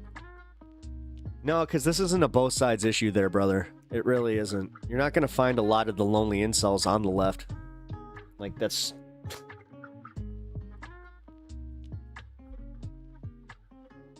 doesn't really lead to that. And also, that's insinuating that the left is somehow taking something from these incels and making it so they can't function. What exactly is the left doing that's stifling all these, you know, bright young boys that we're just not focusing on? You know? Nobody told them to ditch the fedora for a fucking flat brim. You know, maybe wear shirts that fit you. Even if you're a fat dude, like, if you're wearing a fucking shirt that you owned, you know, 4 or 5 years ago, and it don't fit you anymore, motherfuckers, just give up and buy a fucking looser fitting shirt. You know how many times, like, listen, I'm into, like, nerdy shit, so I go to, like, card shops and stuff. Anytime I'm there, it's always the same fucking, like, and this is why it is, like, you know, I hate to say, it's kind of a type thing where it's just like, or a typecasting thing where it's just like, no, you walk into a card store, you walk past the magic table, you can smell it before you see it. That's for sure. Most of the time, it's an overweight dude who either has a fedora or God forbid, where it's just like, they'll be wearing the hoodie, but like the hood's up, but again, the hoodie does not fit them right. I don't know why is this a thing. Like, they can, because again, it's not about, this has nothing to do with money. If they're sitting there playing Magic, especially at a card store because they don't allow proxies, that means that you're spending hundreds and hundreds and hundreds of dollars on this hobby. Motherfucker, buy a stick of deodorant and a shirt that fits you. And maybe you won't, like, have this, I'm so lonely, nobody gives me a chance. I'm gonna just go online and say how much I hate women and hate everybody about it, and Donald Trump is based, and you know what? The Space Marines are actually an allegory for everything that we should be. The competition of life needs to stop.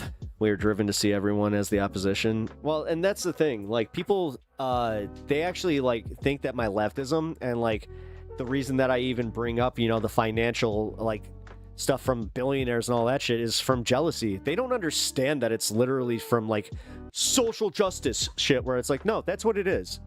looking at our situation and then being like, why in the fuck do they need money that they can't even comprehend? But everybody out here that I know, we're all struggling to even put fucking food on the table, to make a car payment, to fucking fix your cars. Do you know how many people I know that have bald tires and fucking rusted brakes? Like, dude. Which, again,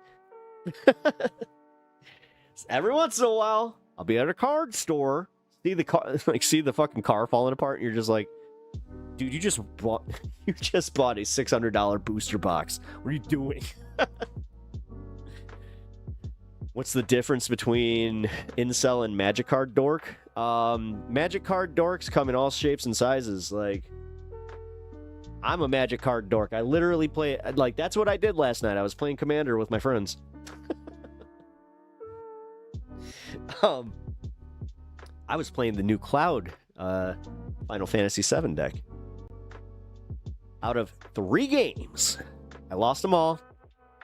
First game, I couldn't get, I couldn't pull lands to save my life, so I was totally, like, mana depraved. And then second game, I had the opposite. It was all equipment, and I couldn't pull, like, the thing is, I never could actually, like, pull out any backup. It was just my commander, so I can't do much with that. And on top of it, I was fighting the Broombeeld or whatever, those stupid squirrels. If you ever do play Magic and somebody's like, I'm playing the squirrel deck, just don't. Just ask them to use something different, because it's not fair. It's really not fair. Yeah, anyway. Proving my point. Yeah, all shapes and sizes there, dude. No, an incel is literally the guy who plays Magic that decides that that's all he's gonna do. The ones that, like, they always play the meta, and they're always in tournament mode. They can never just have fun. The ones that literally say no proxies allowed, like, they're the reason that you can't proxy cards even in friendly games at card stores, which is bullshit. Yeah, that's the difference. I, on the other hand, with my friends, we just want to get people to play the damn game. Like, we barely have enough time to play with each other, so, like, if we can get other people to play, fuck. Are women lonely too? See, yeah, notice how that one's never brought up. I'll allow it. I'm not talking about incels. Do you honestly think every lonely man is lonely because he's just a piece of shit? Don't you think that that's a little bit of a generalization? It is. It depends. Like, here's the thing, dude. How much of it is your own personal preferences? How much of it is literally, like, you've been hurt so much that, like, it might not be a therapy fix. It is, like, and it could be you're not a bad person, but you're just a lonely dude. But that, like, this is kind of like, this whole conversation is coming from, like, the guys of, like, do we owe them something? Like, what exactly are you asking here as far as, like, the solving the loneliness epidemic? But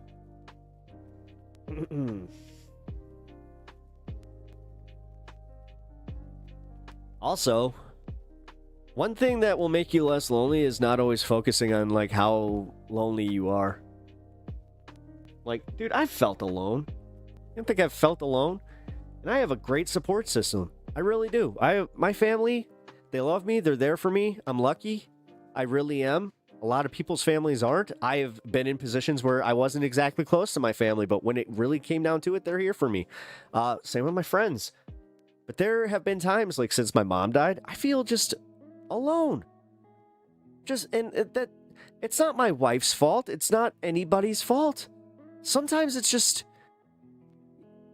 your brain does just fucking play tricks on you. I'll just say that much. Lack of affordable third spaces is part of the problem. I agree with this. I'm not talking about owing them anything. I just really wish society would be more empathetic towards people who are like this, who are lonely men or women or any gender that they identify as. The thing is, this is where I think that you might be missing this, because if you are that easy to identify, like, with, and I know I'm generalizing here, but I'm gonna just say it. if you're doing the thing that people associate with being lonely, like just being a prick and just being like, just always focusing on that, and then just, again, the woe is me mentality, I don't know, man. Because, like you were saying, it's not about them owing you anything. I mean, it sounds like that to me a little bit, but because the empathy's there. The thing is, this is the thing about leftism, is like most lefties are going to be empathetic with you on that, especially if you explain your situation. The problem is most dudes who claim to be lonely and like say that there's nothing that, you know, nobody's shown empathy, nobody's tried to help, nobody's done this, nobody's done that. They have also done nothing like to help themselves. They have done nothing to get themselves out of that mentality. You know, it's work. Sometimes relationships, like, it doesn't matter if it's just a passive friend, somebody that you see just once a month. It's work. And you will be less lonely if you just put in the work there too. Like, and again, not pull yourself up by your bootstraps, but actually just realize you have them bootstraps and then maybe give them a little tug. Just kidding. I'm kidding. A little bit. T-Bone, Side of Life. Hey, what's up, man? How you doing? Man, seeing a lot of names that I recognize but haven't seen in a minute today. What's going on? Welcome to this happy Friday edition.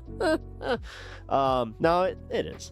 We're having fun here, and it is a happy Friday edition of High on Politics. So, okay, they're owed empathy, in my opinion. They are old and not being talked like they are less than human, in my opinion.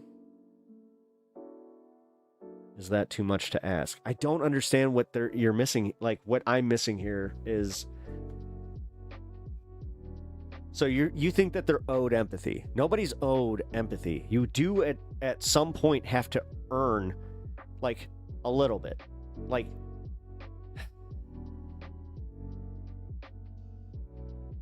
actually, hold on. I'm gonna rework this. I will have empathy for you until you show me a reason that I shouldn't. And more times than not, I have had these conversations about loneliness. I've had these in real life too. Like that guy in the gym shorts I'm talking about, maybe a real person. Not just maybe, is. And just, I don't understand how it's like, how can there be such a lack of bathing? And also, again, nobody told you that your fucking shirts haven't fit you in how many years? It's like how traditional men think women are better parents when it really isn't. Women better with kids, men labor. What? The thing is, you're doing all this stuff where it's like very general and like this society, like this is how society thinks. It's like, not really. Maybe they did in the 90s. Like, fucking A. That legitimately I haven't heard since like the fucking 90s. Like, Black Man Macho Flair Drip. Again, I love your name. I will just ask this. How old are you? Like, if you're over the age of 50 and you're asking these questions, maybe I'll have a different, like, viewpoint on this. But if you're anywhere near my age, I have a feeling I'm actually going to be like, ugh.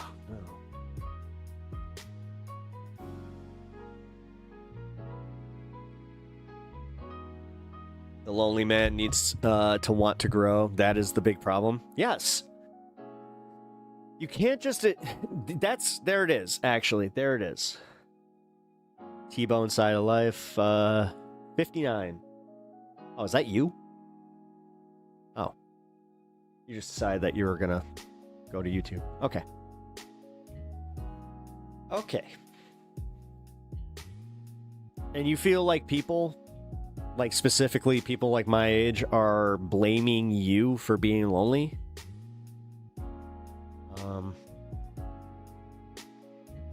Because that's not necessary. See, all right, 59.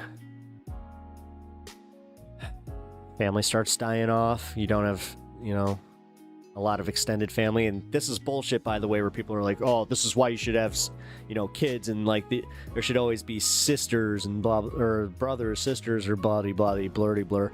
Bullshit. You know how many people I have known like late in their lives that they don't talk to anybody in their family? It's sad. Like, I used to do a job where I would, I could just say it.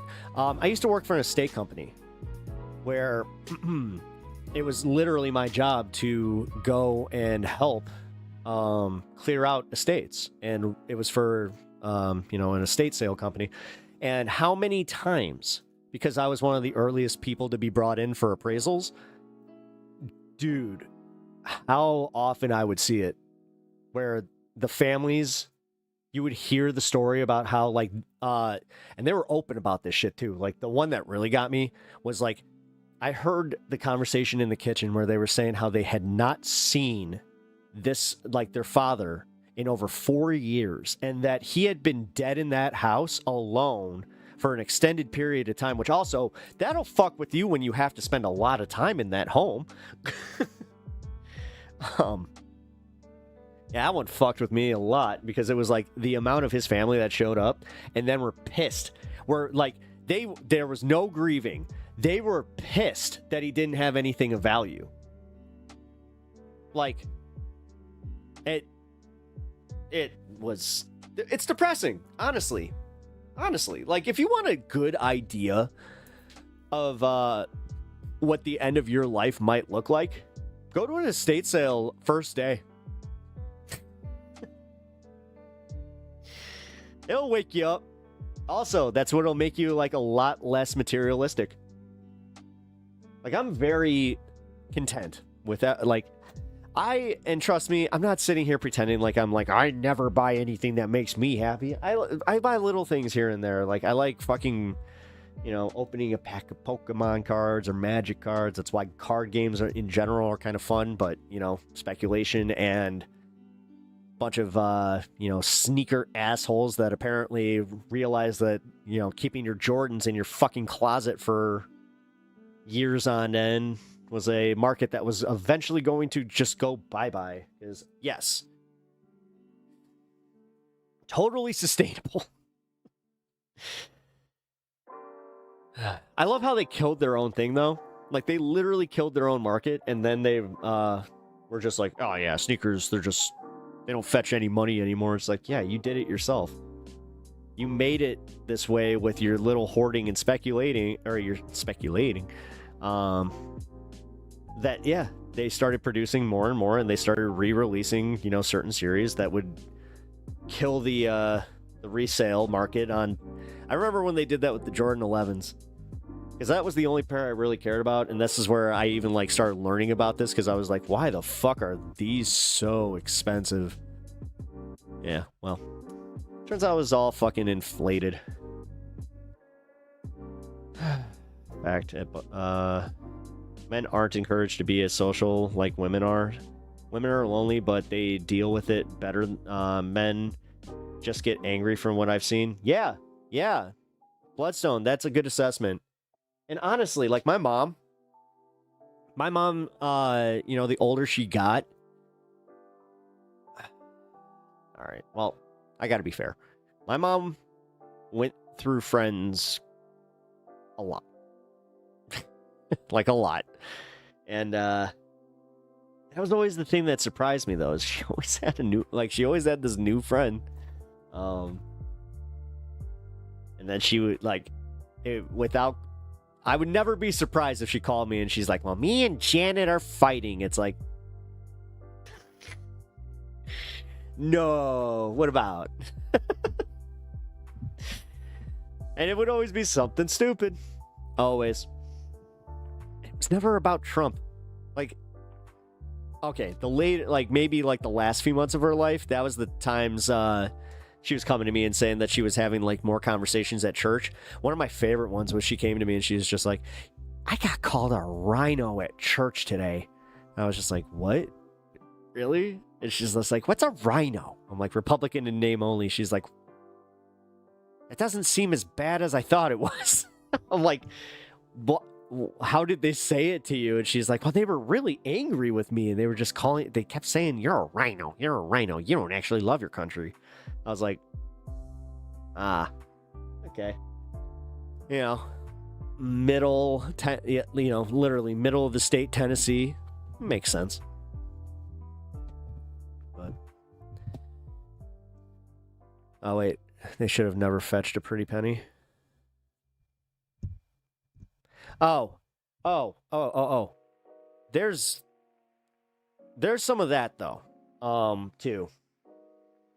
Where I've noticed that some, like, lonely dudes are, kind of well off, and it's like they did this thing, the shoes, yeah, that's what I thought, where they focused on money. Oh, we just had this conversation actually on the way here because of we passed a pretty like well-to-do area, and I pointed it out where, because again of the estate thing, there was a house where it had like a pool, like an indoor pool. It was a dope-ass house. Make no mistake about it. Definitely, like, could see some good times being had there. But I don't think there had been in over 40-something years, because the guy was a divorcee who died. Again, kids didn't care about anything. When I heard that, I was like, wait, so you guys want nothing out of this house? They're like, no, we just want the check. It's like, there's another one. Like, I think realistically, that job made me never want kids. That was it. Because, like, this fucking myth of, like, the whole, like, they're going to take care of you. It's like, no, if they run in this American system, it doesn't matter, man. Jesus. At some point, they're going to forget about you. They're going to have their own kids. And they're going to do this. Like, at some point, something always happens. Because, like, by the pictures in some of these households, they were perfectly happy families. So, explain that. But I'm dead serious, by the way. Like, you guys want, like, to get out and see some of the, like, the more macabre ways of, America, and, like, the unsaid things about, like, when somebody dies, and, like, just in general, the estate, and how people genuinely don't give a fuck about your stuff. As a fact, Pep, the rat race is all-encompassing. Oh, absolutely. Like, dude, my dad, he used to tell me about this, where he hated the neighborhood we lived in, and he only moved there because it was a keeping up with the Joneses thing. Like, had he actually followed what he wanted to do, he would have just gotten some property, and I would have grown up on a fucking, like, not a farm, but, like a nice little plot of land, would have had probably, like, a place to, dirt bike or whatever the fuck. But nah, he had to keep up with the Joneses. He had to move into, like, an estate. That shit was fucking whack, too. I mean, I've been very open about this. Like, yes, I understand.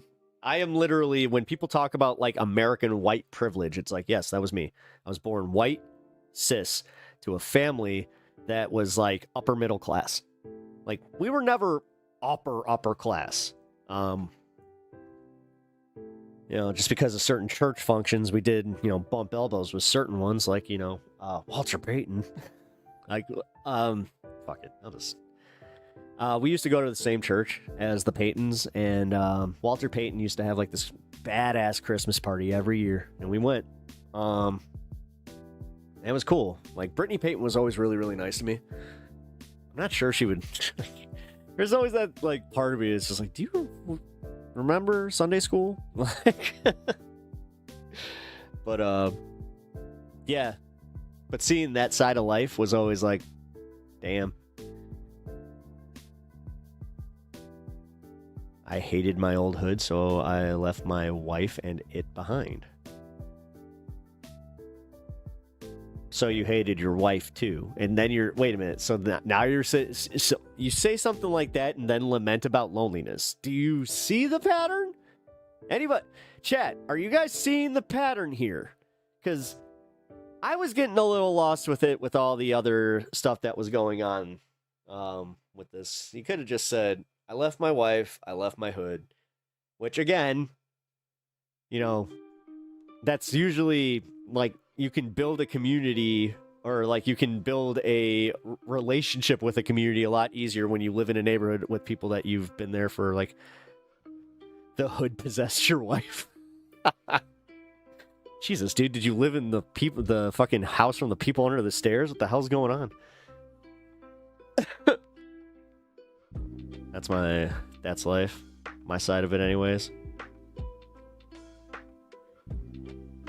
Nah, see, now I'm starting to see it though. Like you're starting to show kind of what we were saying, where it's like you should just be like, I made some bad decisions and now I'm lonely. Why? And I don't like being stigmatized for being lonely. Is that it? Because I think that's also where I was kind of like missing on this, like a part of this was, are you mad at the whole stigma of being lonely? Like, are you comfortable being lonely and you just wish people would shut the fuck up about it?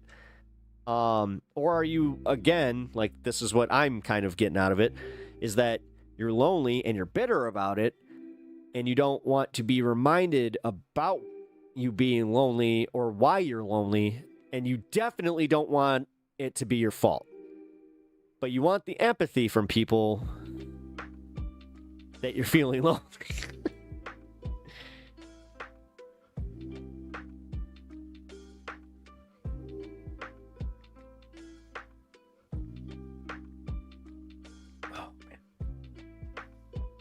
I'm gonna need another one of these. I just realized that like I'm almost out of water. That always sucks.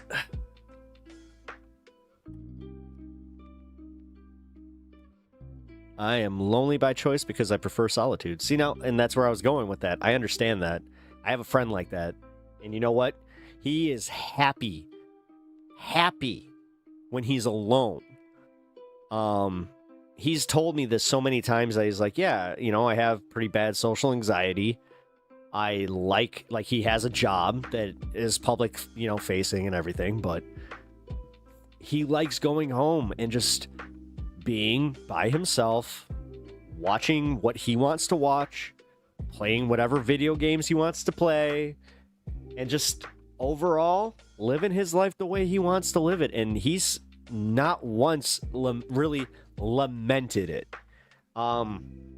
He has said, however, that he wishes he could fix the one part that, like, makes him not, like, that he's just like, yeah, I don't have that part of me that's, like, not okay with this. He's just, and I'm like, that's not a bad thing. He's like, it kind of is, because, like, he has just said it. He's like, I wish I could care more. I wish I could see, like, more of the merit of going out and coming and, like, going to parties or, like, you know, visiting my friends, you know, just randomly, that kind of stuff. But he's like, dude, you know, I get off work, I'm tired, I don't want to socialize. The last thing I want to do is talk to people. So I just go home and I veg. And, like, I get that.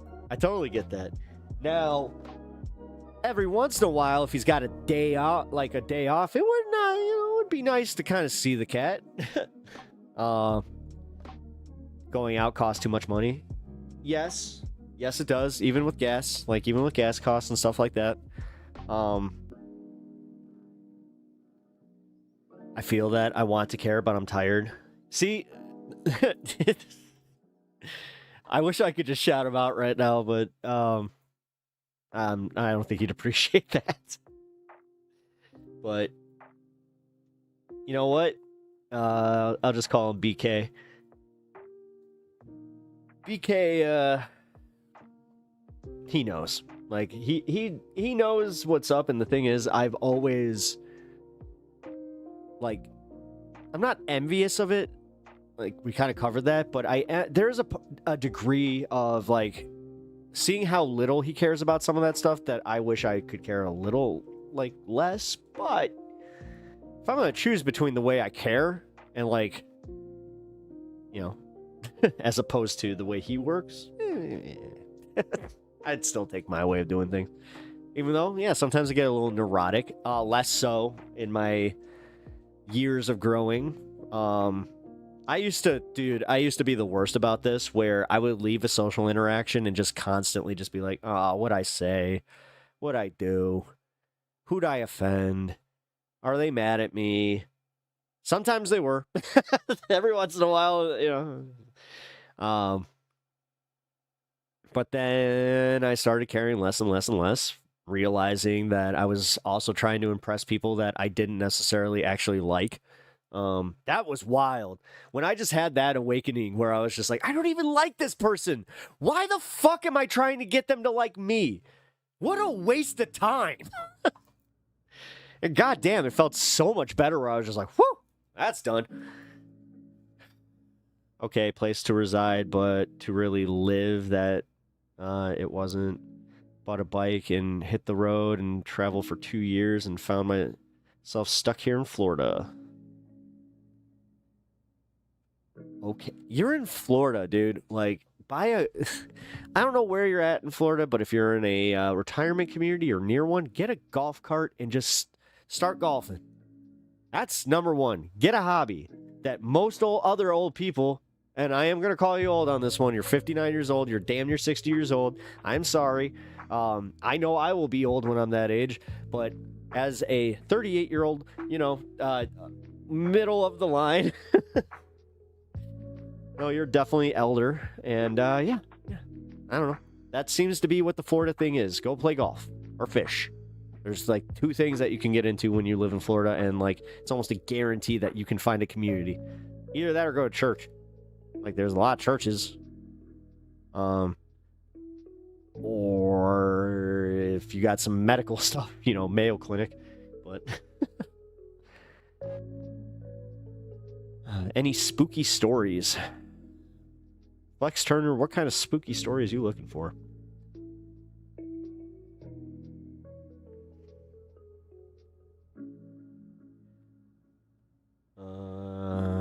I felt that. I want to care, but I'm too tired. I already have low wanting to socialize. So after a whole day of work and pretending to be a person, it's kind of exhausting at the end of the day. See, I think that's exactly how he feels. You know, like my buddy BK, like he's just totally like that.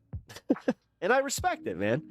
Like, again, the fact that he puts in the hours that he does at his job is also showing like he wants to... This is weird to say, but he wants to make some money so he can continue living his life the way that he has. You know, he has no plans on having kids. The one that sucks is like, yeah, his whole, like, he wishes he could find a relationship, but it is one of those things where he's so set in his ways that, you know, short of finding essentially like I hate to say like an e-girl that is just like does her thing, but is totally cool with a dude that is just completely set in his own ways and will spend time with her when he spends time with her.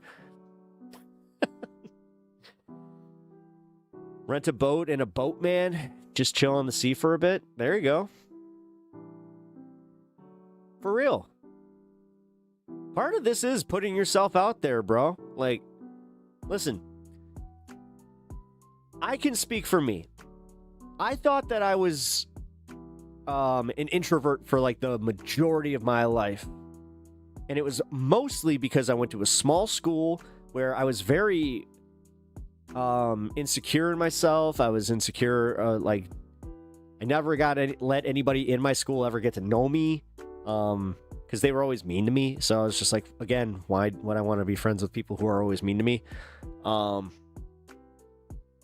then yeah, like after that, and after I like realized that was not, number one, what school should have been like for me. One of the biggest insults, I think I brought this up, was when I went to a public school and I was just like, oh, this is, dare I say, I'm like kind of popular here. That's weird. Like, I didn't know. And that's where I started getting the idea. And one of my friends, you know, then bless his soul for saying this, because for real, he changed my life with this, where he was just like, you're not an introvert. He's like, you're like the biggest social butterfly I've ever known. And I never had that expressed to me. So that was cool. And that made me more comfortable and just, yeah, now I give into that. Sometimes I can, like, if I'm at a Comic-Con or anywhere, I could literally be anywhere and strike up a conversation with somebody. I really could. Even those awkward elevator conversations, I could definitely do that. Do I always want to? Fuck no. But, yeah. Florida, easy access to ports to go on cruises. There's a couple you can be on all year round. Yeah, that's true. People can be both an introvert and extrovert depending on your energy and situation. See, that's where... Okay, Robin, thank you for saying that, because I think that's honestly where I'm at. Like... Because, yeah, I can be very introverted, even in, like, extremely public situations, if there's nobody that I'm comfortable with, or that I've established a rapport with. That always sucks, I will admit, and that's where I can also understand the part about, like, jumping in with both feet and, you know, trying to strike up these conversations. Because that's the hardest one, is just, like, essentially cold calling a conversation.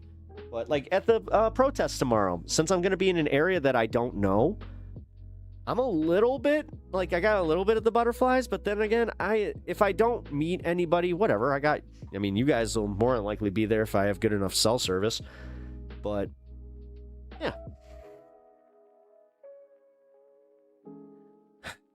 I admit it. I have a little bit of anxiety about it, and it's mostly because, yeah, I don't know. Usually when I go to these protests, I have a friend that goes with me. I know he's pretty public, so he's been in our chat, my buddy Kaz. Yeah, if you guys can figure out in my protest videos, you guys can see Kaz. But yeah, he will not be at this one. I'm sad, because he coulda. he apparently, like, after I found out where this one was, I was mad because, like, he lives, like, pretty close to it. I was like, oh, you... Damn. But nah, he's going to be at the main one. I'm also going to be showing some of his footage on Monday, because he is going to the No Kings protest in Grant Park. I'm anxious about going tomorrow, too. Just don't know what to expect. I don't expect anything crazy. I don't expect, like, ICE or National Guard or cops or any of that bullshit. I just, number one, in my area, we're literally looking at, like, heavy rain coming. And they're saying that it's going to be, like, bad. And when I was looking, it was gonna hit right at the time of the protest. When I checked this morning, it said it was gonna hit at 9 a.m. I was like, fuck. And then I just checked recently, and it was pushed back to 6 p.m. So hopefully that's where it stays. Best way to take care of the future self is to take care of the present moment. Let's say some of us are a work in progress. That is one of the better things that you have said here. No, that was a good take. Although, as someone who's very guilty of living, like, I've said this verbatim, where I'm like, that's a future me problem. Don't do that. Please, be smart. Don't do that. That was one of the dumbest ways I could look at things, and I regret a lot of it. Because that is when young Pep decided to make some poor financial decisions. I mean, let's be real. That's pretty much the only context you're going to use that, where you're just like, oh, that's a future me problem. Future you is literally the next day looking at your bank account like, no! God, thank God I haven't done that since my 20s. But I remember the last time I did. Whoo, boy. That was a problem. You ever have the one where you get mad at the bar because it's like, why would you let me keep going? What did you... No. You should have known I don't have that money. Yeah, they don't give a shit. You ever have the one where you have to go back the following morning to get your card? Damn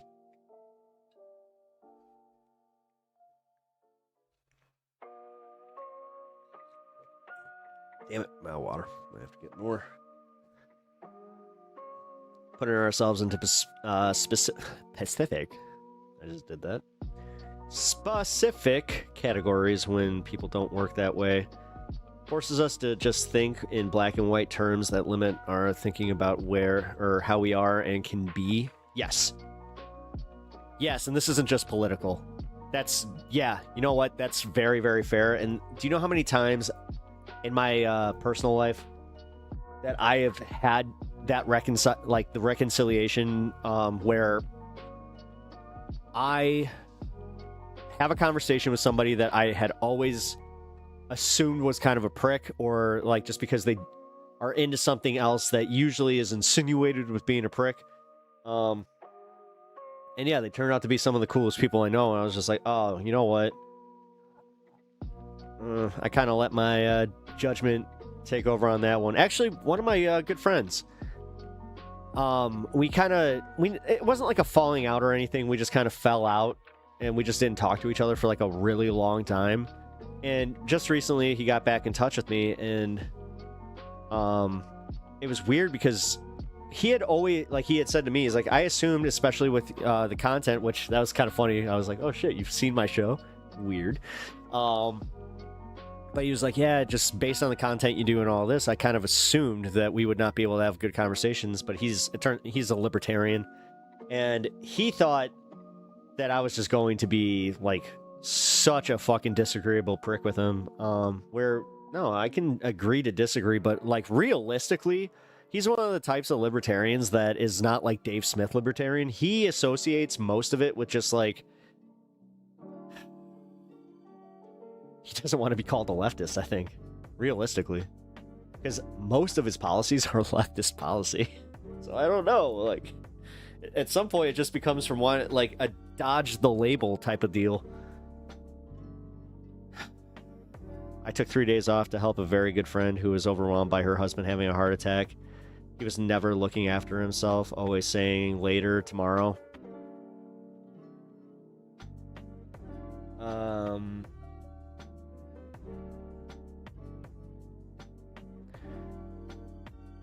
Yeah, I get that.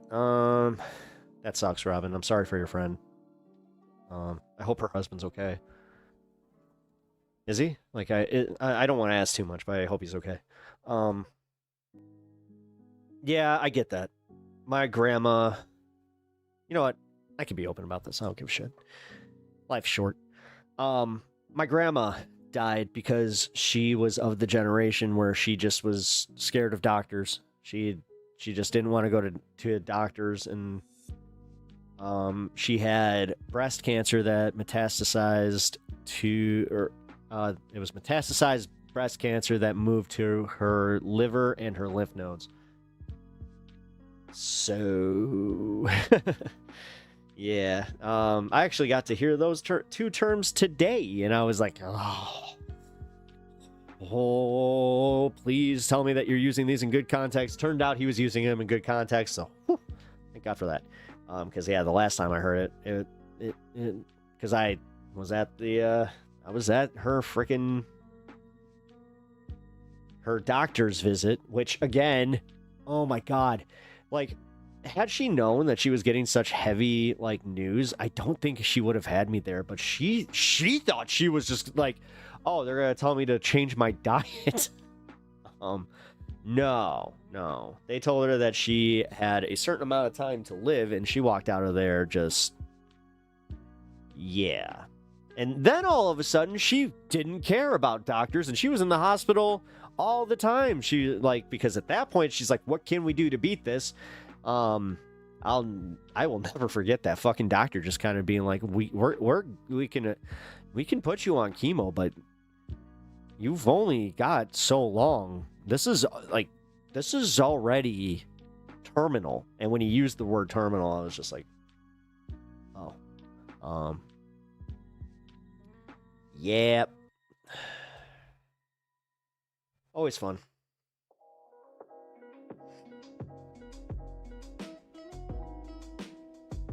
Oh. Family. No. Yeah, my aunt just texted me. Just checking in on me. See, like that. Little things like that. because I'm doing this right now, I'm gonna just be honest. I even looking at that, I'm like, oh, not now. But I don't like doing that because, yeah, you know what? They don't know. They don't know like what time it is or any of that, and just yeah. So I'm gonna sit here and reposition that little annoyed energy. Take that little bit of annoyed energy and turn it into a happy tree. We're gonna move that over here and put a little bit of sunlight on there. We're gonna reflect it off of our lighting pattern over from the left, and we're just gonna put a little bit of a happy face in there. Hey, if you guys don't like my Bob Ross impression, I don't give a fuck. I like it. As I've grown older, I've realized that discovering your own worth from within means no longer needing validation from the world around you. Remember while you're doubting yourself. That's not entirely true. That's not entirely true. Having some validation from the world around you is nice, because it also keeps you in check. Because you can get set in like a delusional frame of mind from doing just what you were saying. Like, that's very much the, oh, I don't have to give a shit what anybody else thinks because my worth is all determined by me and I mean so much. Like, come on, man. Like, this is where I was saying, maybe you like, this would be different if we didn't start this conversation off with about loneliness. He's okay, home, very happy, but she wants him to take it seriously, but she can't control him. I'm helping. Okay. Yeah. You know what? I sincerely wish you all the best luck, and I hope he wakes the fuck up because, yeah, the next one, like, he just needs to know that it's like, dude, you're testing a widowmaker. Like, my dad had a widowmaker heart attack and drove himself to the fucking hospital while having it, by the way. Which is a 45-minute drive. Like, one of my favorite stories... Okay, this is actually really, really funny. So, my dad, he calls me from the hospital, high as fuck on morphine. And he's just like, hey, kid, so, did you hear? I had a heart attack. I'm like, what? You what? It's like, yeah, kind of had a heart attack. That's why I'm calling you from the hospital right now. I was like, because I almost didn't answer the phone too. I remember like, fuck, Tennessee Medical, what the hell? And then he starts going off. He's just like, yeah, I was having a heart attack, so I drove myself to the hospital. And I was just like, wait, how'd you know you were having a heart attack? Because before this, he didn't have an Apple Watch. The heart attack, like, now he has an Apple Watch because I told him, I'm like, you need an Apple Watch because that will tell if you're having a heart attack and it will call 911 for you. Like, we set that all up for him. He's just like, I was getting a little sweaty. I'm like, did you have a pain in your arm? He's like, no, I didn't. No, actually, I never got the pain in my arm. I just couldn't stop sweating. And I had like I was breathing really heavy. I'm like, Dad, what the fuck were you doing? Like, were you doing anything strenuous? He's like, no, I was just having a fried bologna sandwich.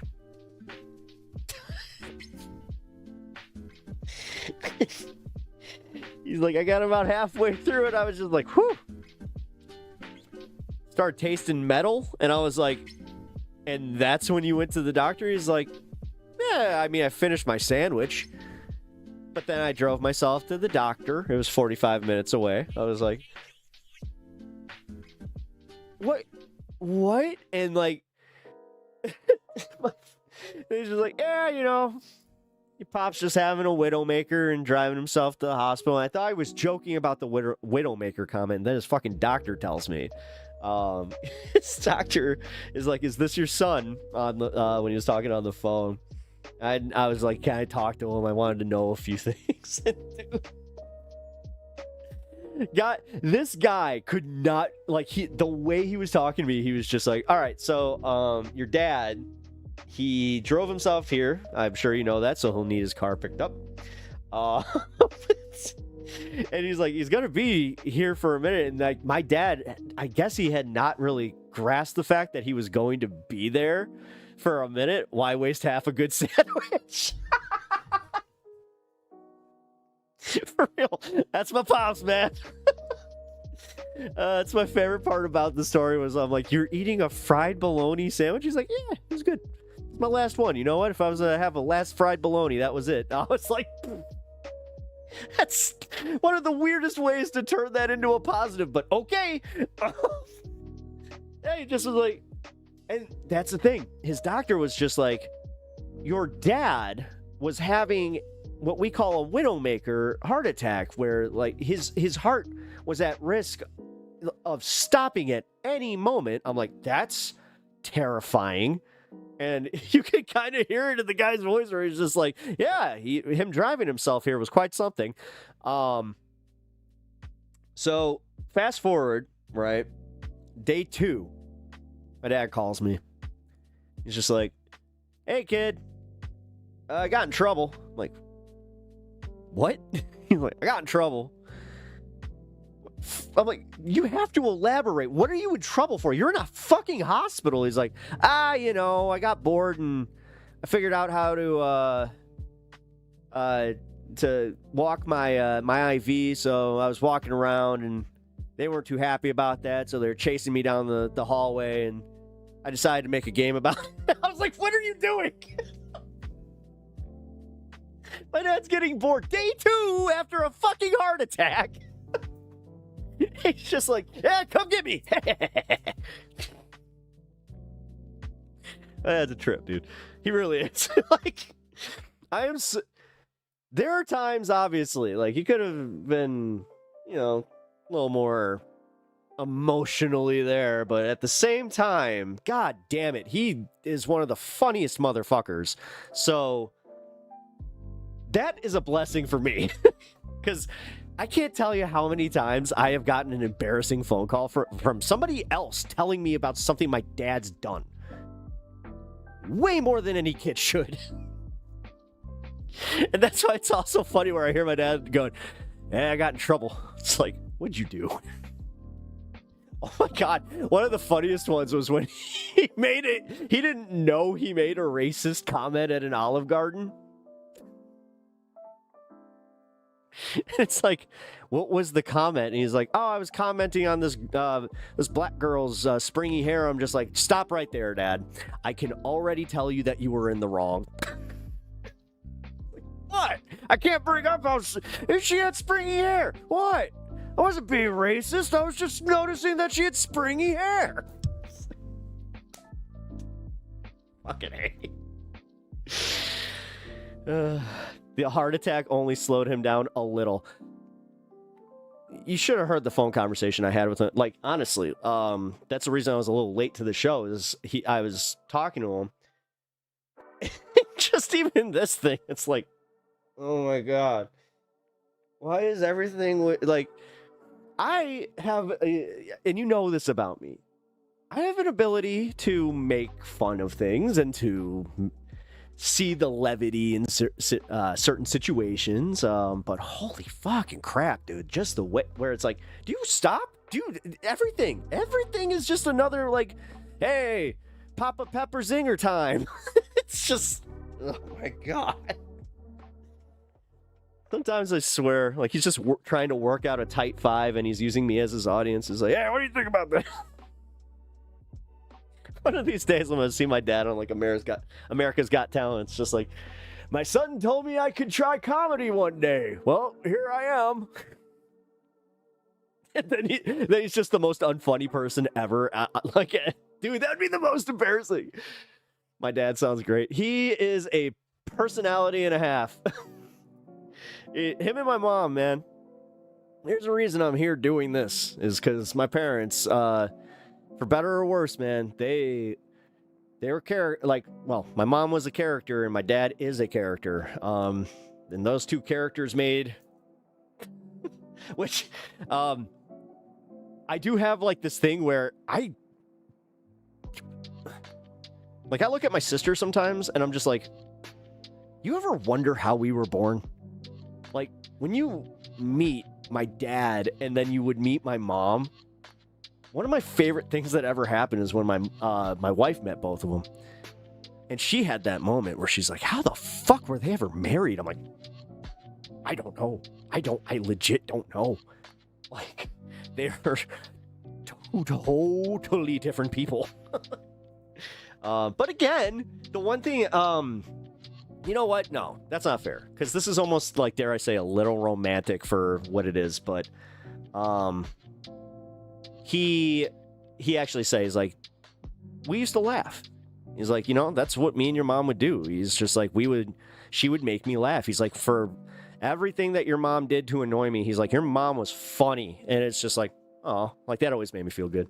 When did I lose my mom? In March 6th. And then March 10th was the, I have 2 bad days with that one. Because there's the day that I got the call that she died, but then there was the day that made it real. Just a little late. Cheers. Hey, yeah, just a little bit late. Fuck it.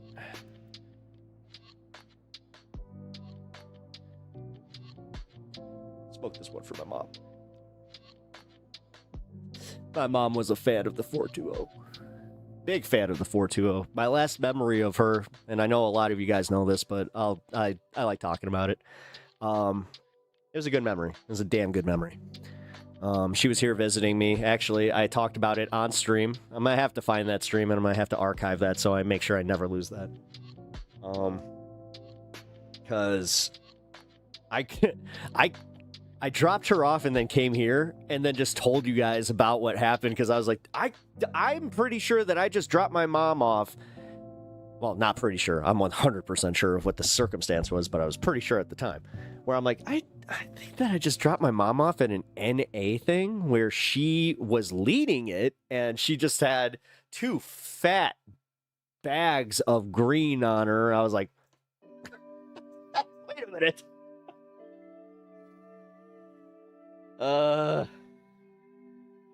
And the main part, she was ripped. So her walking in, I gotta do the impression. Cause she did this. She's just like, okay, love you. Bye. She just like shuffled off, doing a little penguin walk towards the door. I was just like, oh boy. Oh man. Sorry to hear that. Lost mine in January 9th, 2024. She was under my care and died under my watch. I feel for you, bud. Thank you. I appreciate that. She died unexpectedly. She had a heart attack in her sleep. So, yeah, obviously, cardiovascular issues are in my genetics. So somebody is very careful about his heart stuff. That's why I have a physical every so I have a physical every 2 years, and then I'll get like a cardiogram. But yeah. Yeah, if you got heart issues in your family, honestly, like there are certain genetic factors that you really do need to know about, but they also don't necessarily translate to like needing to do a full change of diet, blurdy blur. Because like, when I looked at my dad, he's talking about his fucking cholesterol, and then his doctor called bullshit on him. It's one of my favorite moments where he's trying to act all badass. He's like, sir, no, your cholesterol was 2 times, not 10 times, 2 times higher than it was supposed to be at a like warning level. Like hearing the guy say, he's like, I'm surprised, like he could have passed in his sleep. You know? That shit's scary, man. I'm sorry, Dad. You know what, man? She died under your care and died on your watch. That's not your fault. It's literally not your fault. I mean, especially if you were a caregiver to her, that's not your fault. And don't make it your fault. That's not fair to you, and that's also not fair to her. Yeah. I don't even necessarily believe in an afterlife or anything like that, but I do believe in living the memory of the person. So like my mom, I try to live my life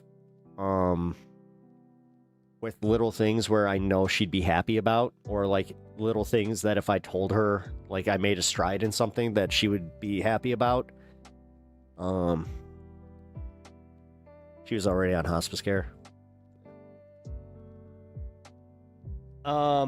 Honestly, with my mom passing unexpectedly, and like now that I'm going through this situation and also going through my dad's cancer stuff, I don't know, man. I don't want to sound cold here, but there's a part of me that's a little bit relieved that I didn't have to go through that with her. But at the same time, she didn't have anything.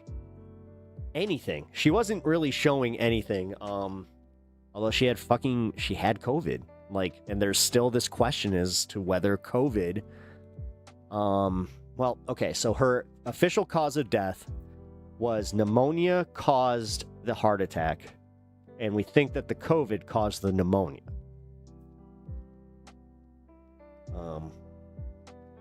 So when I say that she, trying to be fair here, because she made it sound a lot less dire than it was, but then after talking to her husband, like, this is why I'm also mad at him and also mad at the American healthcare system, is because what he explained to me afterwards that she was not telling me was that she got her COVID diagnosis the week before. He wanted a second opinion because he is a COVID denialist. And then when she got worse, instead of taking her to the ER on the day that she got worse, he was like, let's sleep this off and we'll go tomorrow. Next day, she was dead.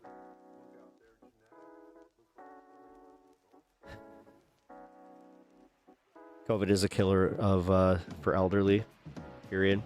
And the thing is, you know, now that I'm edging, 40 in my life, I'm coming to terms with my mom was, I kept saying my mom died young. She was 72. Like, it's not, I mean, that's young, but I really am my father's son. God damn. Like, I said that just like him, too. But, And then you got my pops, dude. My pops is about to turn the age that he has said for years, because both his parents died at 69. When she said, he's just like, if I can make it past 69. It's like, which I kind of stole that from him a little bit. I know that I said that to you guys early in my stream where I'm like, yeah, if I make it to 70, I'm going to start smoking again, which I retract that. I've been thinking about it, man. I don't like cigarettes. There isn't a single part of me that misses them. Like, I think there used to be like this, it was almost like the aesthetic portion of it where I'd watch like Cowboy Bebop and be like, oh, looks good. Not really. But maybe I'll change my mind again. Who knows? Because I have, I was, oh shit, my granddad was 69 when he went. Yep, so is mine. But yeah, 72 is kind of young. Thanks. No, I know. I know. Especially now. Especially for her family. Like, her mom and dad lived into their 90s. Like, anyway, God, what time is it? Holy crap, 2.5 hours. not a single news story. I like that. Hell yeah. So what I'm gonna do is I gotta go grab some water real quick. Let's find something I can put on just for a minute. That's a good 2-minute interlude for me. Let's use one of my own videos. Oh, actually, I don't have to. Never mind. Protesters out here. Here, I'm gonna put the protest video on. Let's get this protest started. Yes. Hey, we're at Amazing Broadview job. today. That's right, it's Friday. We're just doing the Constitution out of it. Like, you can't fucking fight that. Yes. Yeah, fight me. Take me away in cuffs, bitch. Do it. Right? Do it. They said the police are in the road. I can't do that. The fence is gone, by the way. You notice? Right to assemble. Find something uplifting. Oh, this is uplifting. Believe it or not. Oh, I know. We just think it's funny because they film the cows and they always move back at us. So.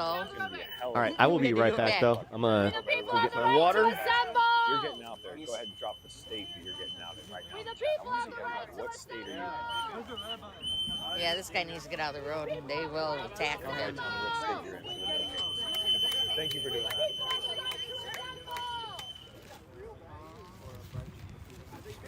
No justice. No peace. Yeah, that curfew doesn't mean shit to these justice, No protesters. peace. No justice. No peace.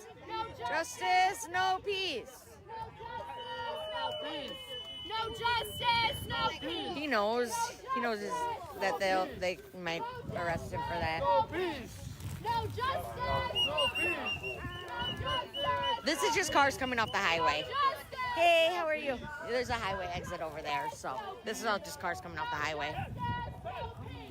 No justice. Oh, I'm sorry, Court Striker. Yo, huge dub stream, dude. Shout out. Appreciate you helping us. Where did he go?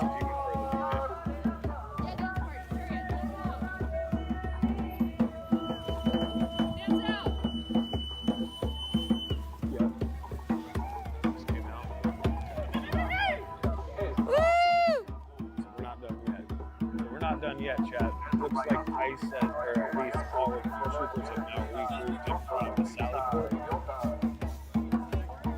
Perhaps they're putting on riot gear, perhaps they're putting on gas masks. Neither. You see face shields? Face shields, not masks. Heard.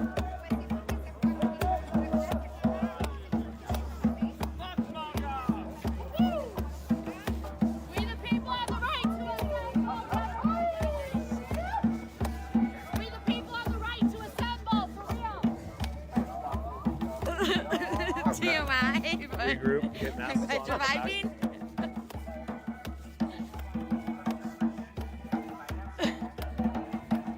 I'm being asked to play Lego Star Wars. I need to take this. I will be back. Cool.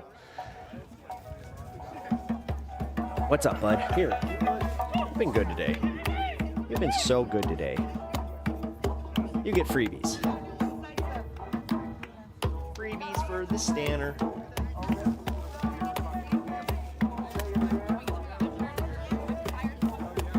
Oh boy. Right. Drop some.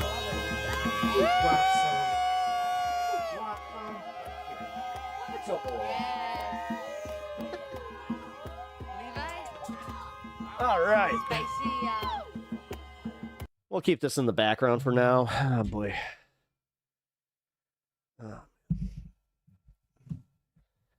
Actually, I need to take this real quick. Sorry, this is going to happen. Yeah. Where they said they can no longer protest. It's a designated protest area that has gotten smaller now. There's some interesting things take place here soon. We'll see. Some of the cameras are backing up. They were giving a heads up the whole time. So Nope. that's about what I think we're about to give an example of this small group of protesters.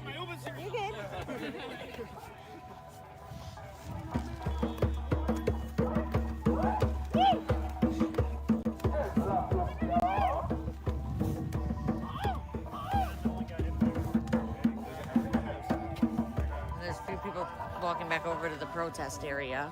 I know, and it was that simple. It was that simple.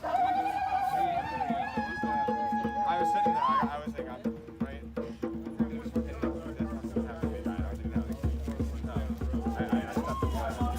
Tell Team of Charlie's by to go home. Yeah, we have.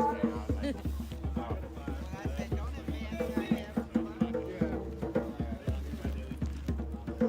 the people have the right to assemble. We the people have the right to assemble. We the people have the right to assemble. No justice, no peace. No justice, no peace. No justice, no peace. I just got here. I've only been here for like 3 hours, 3.5 hours. No justice, no peace. No justice, no peace.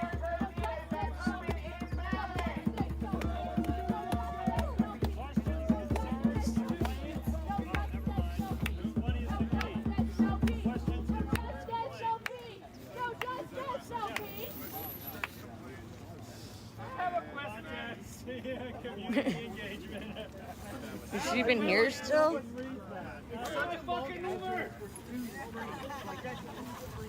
I bet you nobody ever reads it.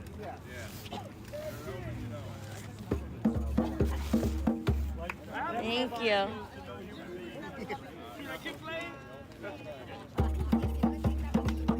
I have a question. Who's Morsa? Go Morsa! Go Morsa!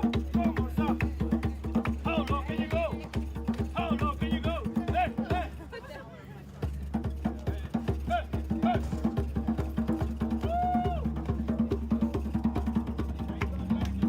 Hey! Go, Levi.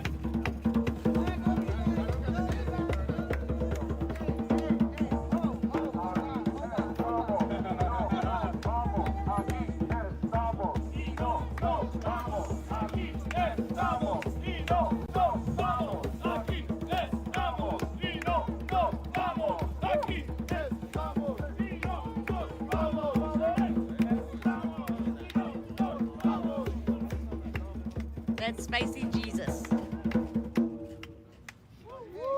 have a question. What time is it? 6:40. Woo!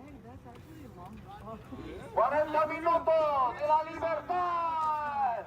I needed to be justicia. Sit in them cars and do shit. Bitch, you gonna have to work tonight. Hell yeah.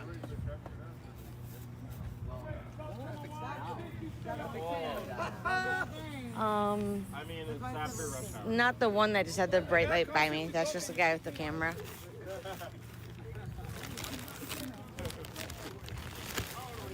But there are still a few press vehicles here. They're mostly set up on the other side yet. Press didn't have to leave that area. ABC and WGN are both here.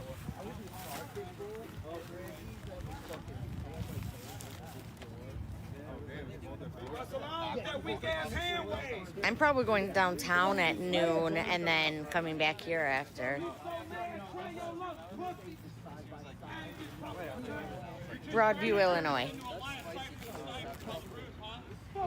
I'm not sure. We're 40 minutes past our curfew right now, so we're just kind of hanging out as long as people hang out, I guess.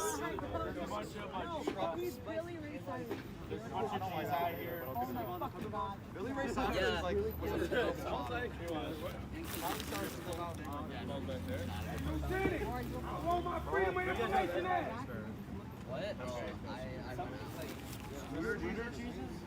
is he the guy that literally? The ice building is this brick one down here, right there. It's another man. Literally dresses like these. Yeah, there really are. Sounds good, D. We're just on the sidewalk now because they did their usual pushing us out of the protest area at curfew. So Bye, now we're people. just... My Uber's here. Bye. Bye. They probably showed me the trees and then I went to the ambulance to the hospital. So then the video. Yes, So the he video is. later in the day. He's right over there. And I have a hospital van tomorrow. And all the right wingers online are like, this man broke out of a hospital. He broke out of a mental institution. I'm like, no, guys, they pepper sprayed me in the face earlier. But good try. Right. He's awesome. What saved me was the firefighters hose, like, brought me over and hosed me down. Because this is before I was happening in that parking lot. Firefighters drove over that parking lot. And that shit, like, saved me. I didn't really have to go to the hospital after that, but I was like, I'm already over my deductible for the year. Fuck it, you know. Yeah.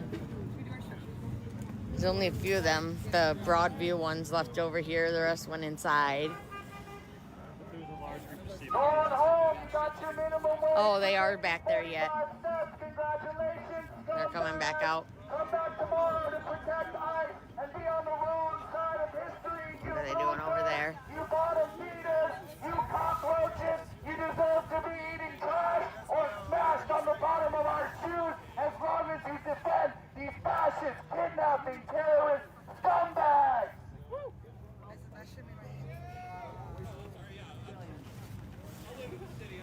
Yeah, no, that would be like. I would have been. Yeah, I couldn't. Yeah. I had to take long Sorry, guys, that was a family call. Had to take it. Yeah.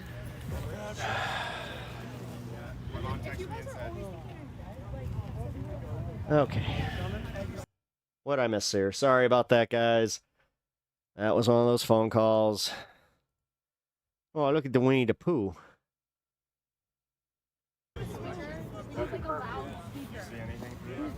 All right, I'm gonna start a That guy's got a megaphone. here. I'm gonna start a poll. I don't know about a speaker.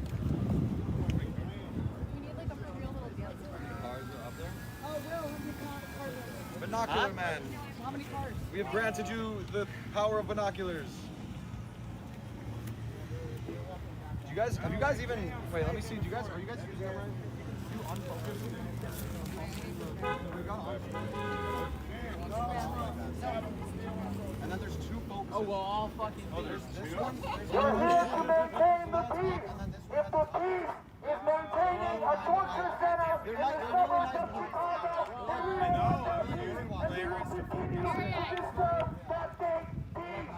I'm not sure where There we the go. hospital is. This is in Broadview. Broadview, Illinois. Completely random, but you know what? Find something uplifting. Oh, I like how that's the one that got highlight. Oh yeah, I forgot. That happens on my end. Yeah, so on my end, that's the chat that got the highlighter. Ain't that fun? Oh, he's still there. You have to like find the right. That was weird. Sometimes I just look for that right one.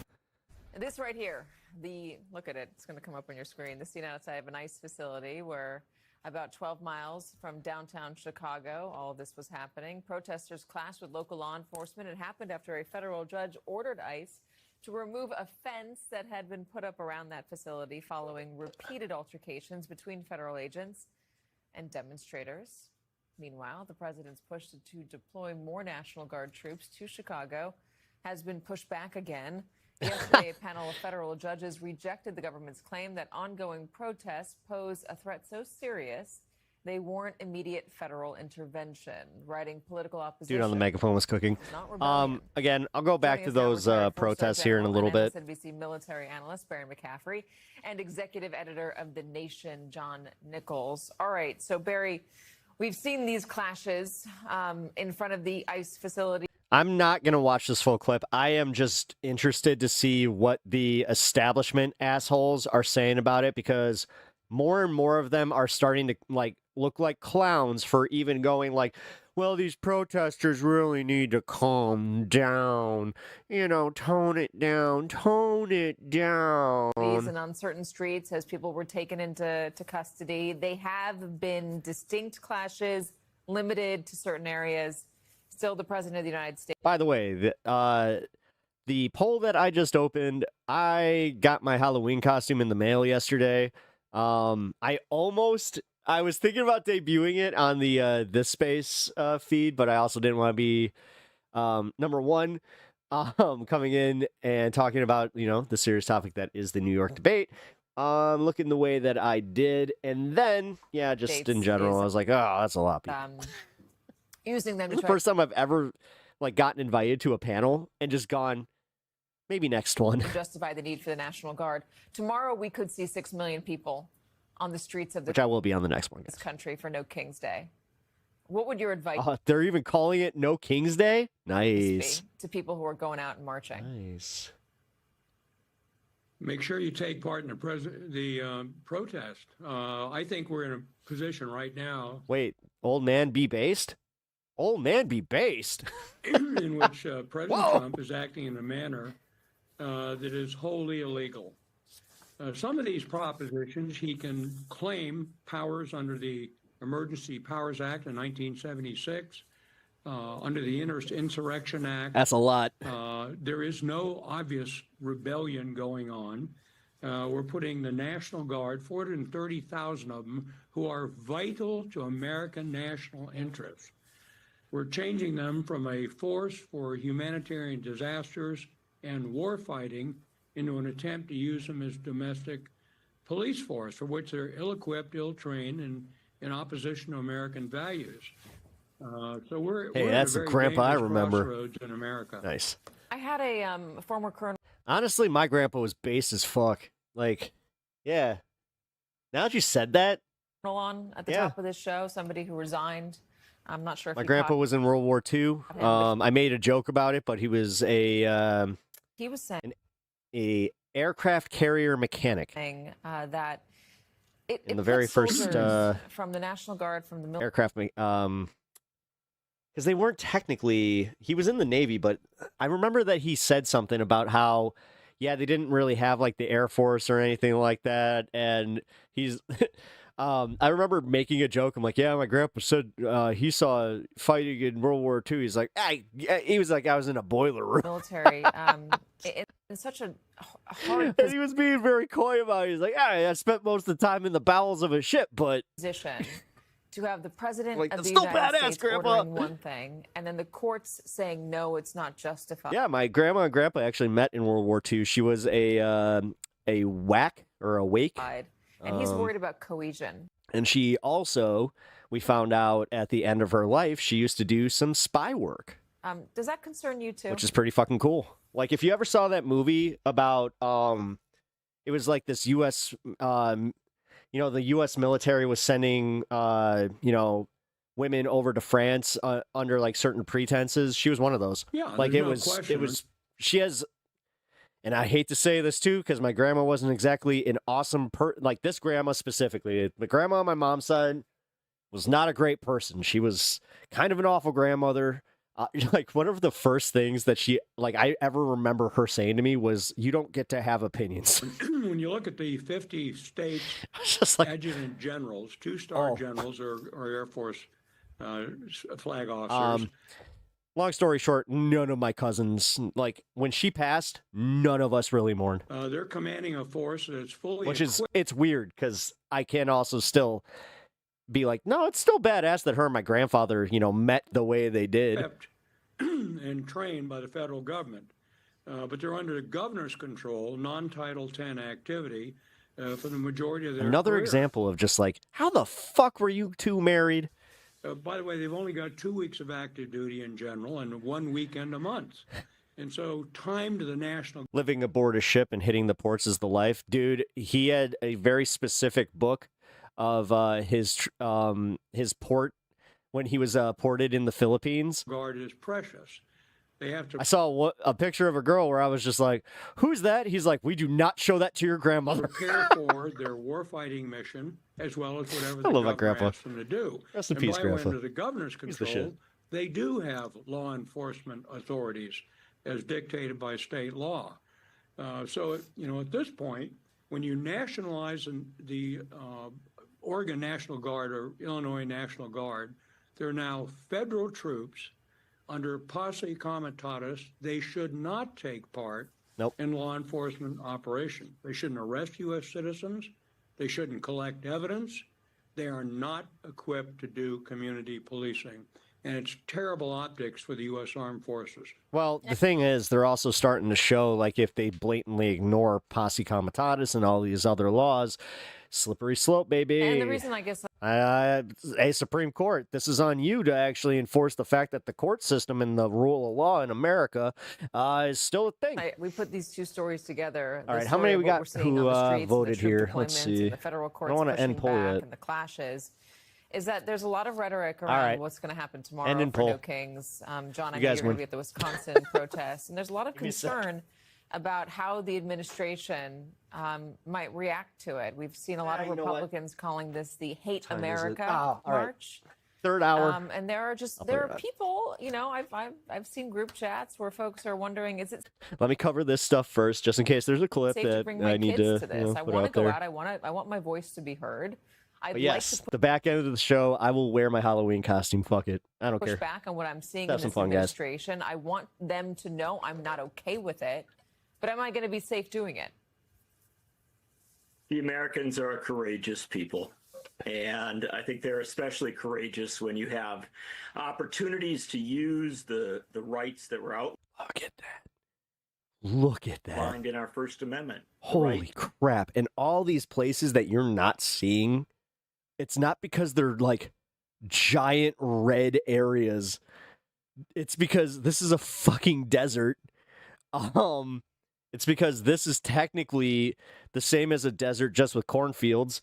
And the same thing up here, except this is the same with desert, cornfields, and a very nice mountainous landscape that we totally take for granted here in the States. to speak freely, the right to enjoy a free press, the right to That's land. assemble, and the right to petition for the redress of grievances. Before I came on today, I made a Hermit. round of calls and I talked to people who are organizing at demonstrations. All right, even typed out, that was pretty fucking funny. Mostly in small towns, towns of 4,000 or 5,000 Yes, people it is. across Wisconsin and other places around the country. And what I can tell you is that as Speaker Mike Johnson and others have said absurd things about these marches, they have had more signups, more people who are enthusiastic to come. Yes. And I The thing is, guys, I was talking to one of my aunts, and she was asking if I was going to the No Kings thing, and I was just like, all right, where's this leading? Because usually it would lead into like a, oh, of course, you lefties like to do that. Dude, she's going to one.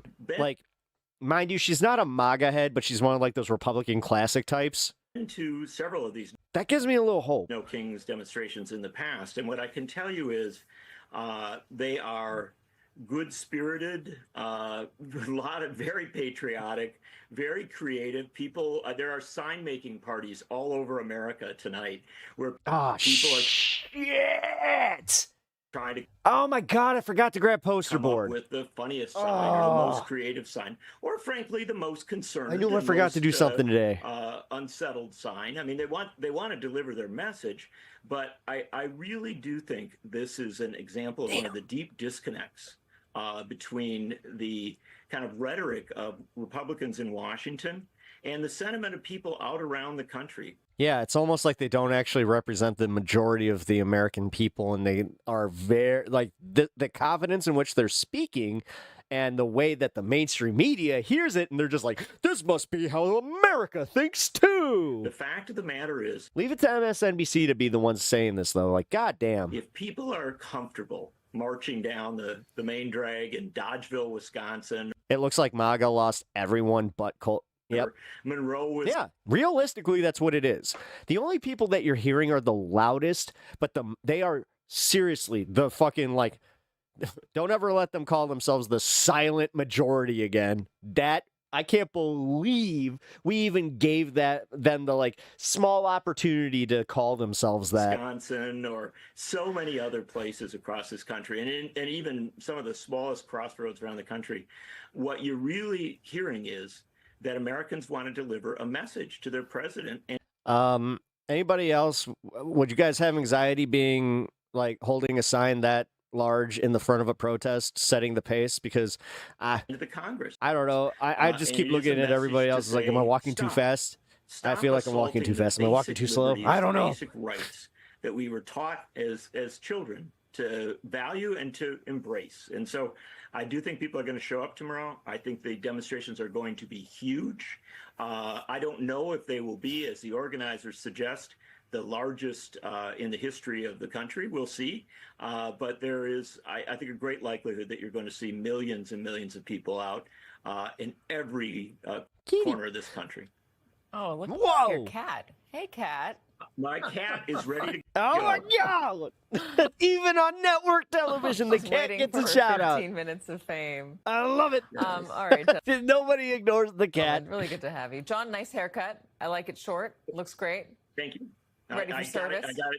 I got it for the march. There you go. I also wanted to look like a good commander here. Stay in step. All right. Well, General McCaffrey, really good to have you. Somebody who has to like remind himself heel toe occasionally. John Nichols. I mean, this conversation reminded me You ever been that high where you're just like heel toe, heel of a toe? piece I read from David Brooks in the Atlantic today, talking about I have. what makes a social movement succeed.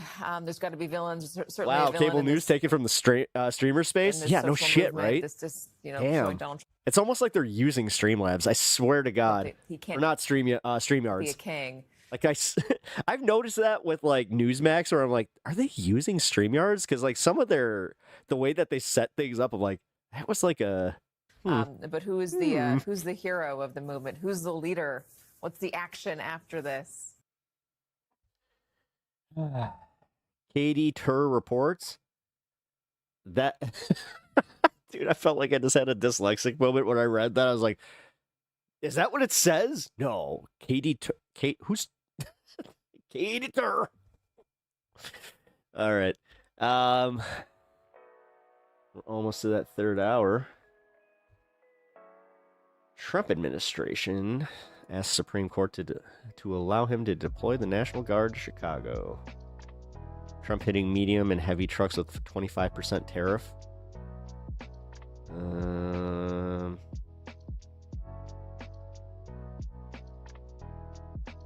Guys, did they mean to spell it per cent? 25% tariff? So they're doing it per cent. There's 25% of percent. What?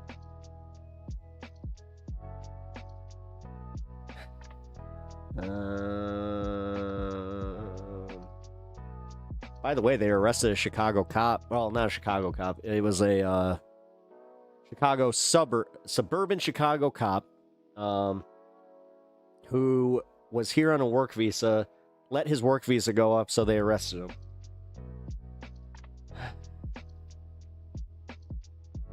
Oh, what?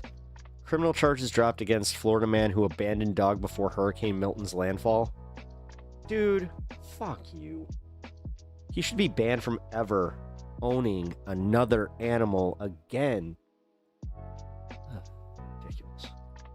All right, so we got a fun little video here that I wanted to watch because I always like when Trump can't show, he can't hide it, right? So in MAGA and in the MAGA administration, they have at least kind of been on top of this lately, where something like the No Kings protest, they will just hide him, or they'll put him in front, they'll make him do something that has nothing to do with it. He'll answer maybe one or two questions, make an ass of himself, but it won't be the main focus. Well, dude, it seems like he is obsessed with the idea of tomorrow's protest, and it is really coming out now that was the whole focus on getting the National Guard out to Chicago and out to these areas, because he thought that would be a show of force that would scare people into not protesting. Well, this idiot doesn't understand that he's a self-fulfilling prophecy, just like in the embodiment of a human being. So now he's going to get exactly what he thought he was going to get. Whoa. What the fuck just happened there? A couple million people are going to be showing up. A couple million. It's going to be millions of people. Even though that guy was like, it's not going to be the biggest in the history. It's like, I don't know, man. If we're going based off RSVPs, we'll see. But Donald Trump apparently couldn't shut up about this with Maria Bartiromo. Is that her name? Maria Bartiromo? Bartiroma? I actually don't know. I just know she talks like this. And he cannot stop thinking about this. So let's take a look, and then we will also look at the Brian Tyler Cohen report of him poised to do the Insurrection Act, even though they have later literally come out today and said, well, maybe not the full Insurrection Act. Maybe he'll just do like a, Insurrection Act light, because that nobody was reporting on the implications of him doing so. They were only reporting on what he could do with it and how he can abuse it. They didn't talk about any of the actual facts behind, yes, that would open him up to lawsuits. That would also open him up to impeachment if he was found to have used it in bad faith, which right now you can't find any situation in which there is an actual insurrection. Do you think that the government shutdown is all about this rally that's happening this weekend, the No Kings rally? No, I mean, some people say they want to delay it for the king. This is more not than a king. They're referring to me as a king. I'm not a king. Right. No, but just do you? So Donald Trump is publicly panicking on Fox News about tomorrow's No King mass protest, which is taking place across the nation. There was one earlier this year. I participated in mine in Charlotte, North Carolina. I'm sure many of you plan Republican politicians who recall how wildly successful the last one was. I think it was the largest single-day protest in American history. Millions of people. By the way, guys, can I just say this for myself? These types of videos, they're a little harder for me to watch lately. Is that like a me thing, or is this like an everybody thing? Across the country. I'm kind of asking you guys. Maybe I can gauge that way. They know that that's very possible that we will see something like that or even greater tomorrow. So, as the Washington Post notes, and by the way, I could provide you clip after clip after clip. I thought about doing it, but there are literally dozens of MAGA Republican politicians in the Senate and the House trying to call it the Hate America. Well, that's technically what you're supposed to do in these, like with this video. I would be much more inclined to keep watching this if you had clip after clip after clip, but protest. It's insane because it's fundamentally No Kings is probably too. I'm like really tired of these videos. Single most important. Cool. Is it a little bit better when we unpack it? Get what I did there? When we unpack these together. American sentiment you could possibly have. So also when I skip around a little bit. Instead, we'll just refer to this article. The GOP tries to brand anti-Trump No Kings protests as un-American. What up, ahead Dolph? of the How you doing, more man? than 2,600 It was fun hanging in chat yesterday with you. Rallies planned for Saturday across the U.S., Republican officials cast the protests of Trump's policies as Hate America rallies. Ahead of thousands of anti-authoritarian No Kings protests planned for Saturday across the United States, Republicans are trying to brand the demonstrations as Hate America rallies, ramping up their rhetoric about the millions of people expected to peacefully protest Donald Trump and his administrations as they did in June. For more than a week, House Speaker Mike Johnson and other GOP leaders have cast the No Kings rallies as un-American, using increasingly hyperbolic language. Johnson and other members of House GOP leadership, including Steve Scalise, Tom Emmer, and Lisa McClain, have all described the protests as events for people who hate the country. And I just want to stop right there. Again, what Mike Johnson is suggesting, and we shouldn't be surprised by this because this is in line with rhetoric coming from Trump and Press Secretary Carolyn Leavitt, is that if you attend peacefully a peaceful No Kings rally, you hate America. If you believe that Donald Trump isn't and shouldn't be a king, you hate America. If you oppose or criticize Donald Trump and the Republican Party at all, according to Mike Johnson and Trump and so many others, you hate America. Folks, I have to be clear about this. Liberals, progressives, Democrats, they hate you. They really do. They have contempt for their own followers, but they loathe you. And it's incredibly dangerous and sad that this is where we are. Quote, we call it the Hate America rally that'll happen Saturday. Let's see who shows up to that. Johnson said Wednesday at a news conference with other House GOP leaders. We call it the Hate America rally. Rally?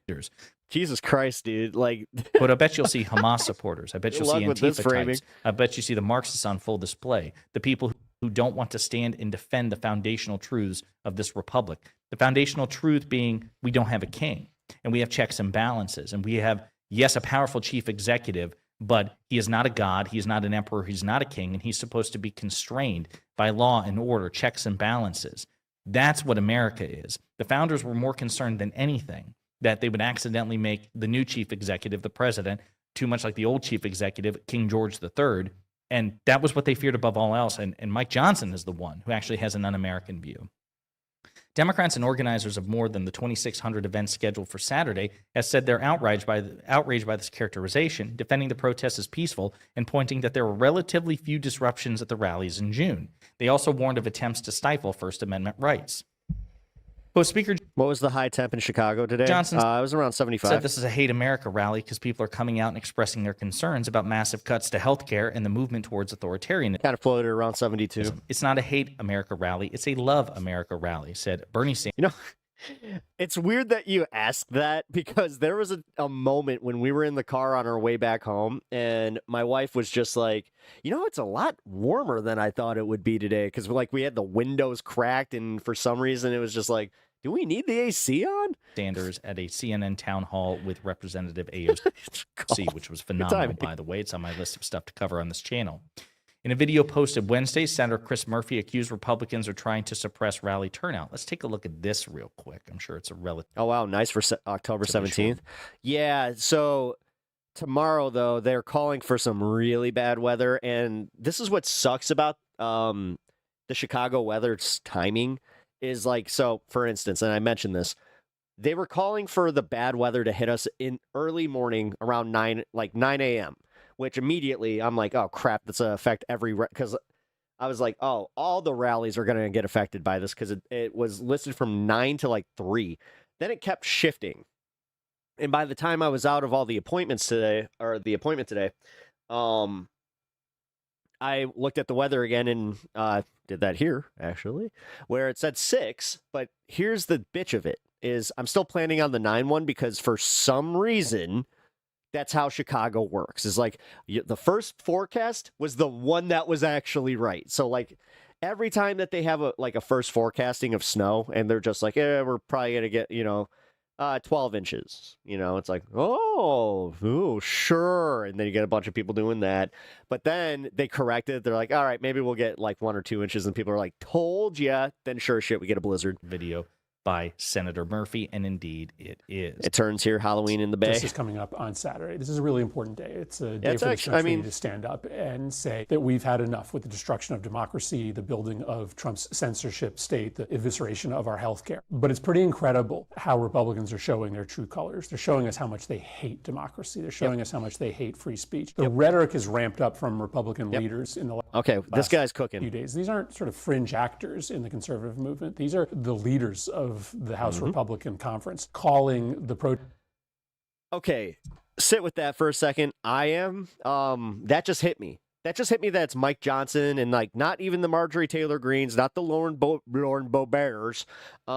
It's literally the leaders of the conference and Donald Trump himself going just like, no kings, what are you talking about? This is the Hate America speech. Protester. Hate America rally. A bunch of leftists. That are going to show up on Saturday. Terrorists saying that No Kings is a hate rally. What Republicans are basically shorts weather until then, but they hate free speech. They hate free speech when it isn't conservative speech, when it isn't pro-Trump speech. If you offer any criticism. Listen, I'm the quintessential Chicagoan. It doesn't matter how hot it is in the summer even. I will always have a hoodie in my backpack just in case. Of this government. Then you hate America? That's ridiculous. Plus in the summer, people have their AC on way too cold. So when I go to the grocery store again, American and unpatriotic. The fact is this is a good thing to adopt if you live in a Midwest state or in an area that gets a little chilly, and has its weather fluctuations. If you're in Florida or California, fine, whatever, we get it. The country was founded on the idea that everyone has a right, a God-given But again, Floridians wear fucking hoodies where it's 60-something degrees. They're like, whew, it's a bit chilly. A constitutionally protected right to speak up and protest your government, especially when you think they have become lawless and corrupt. Yes, that's literally enshrined in our Constitution, in our First Amendment. It was one of the main things that they were like, yeah, you know what?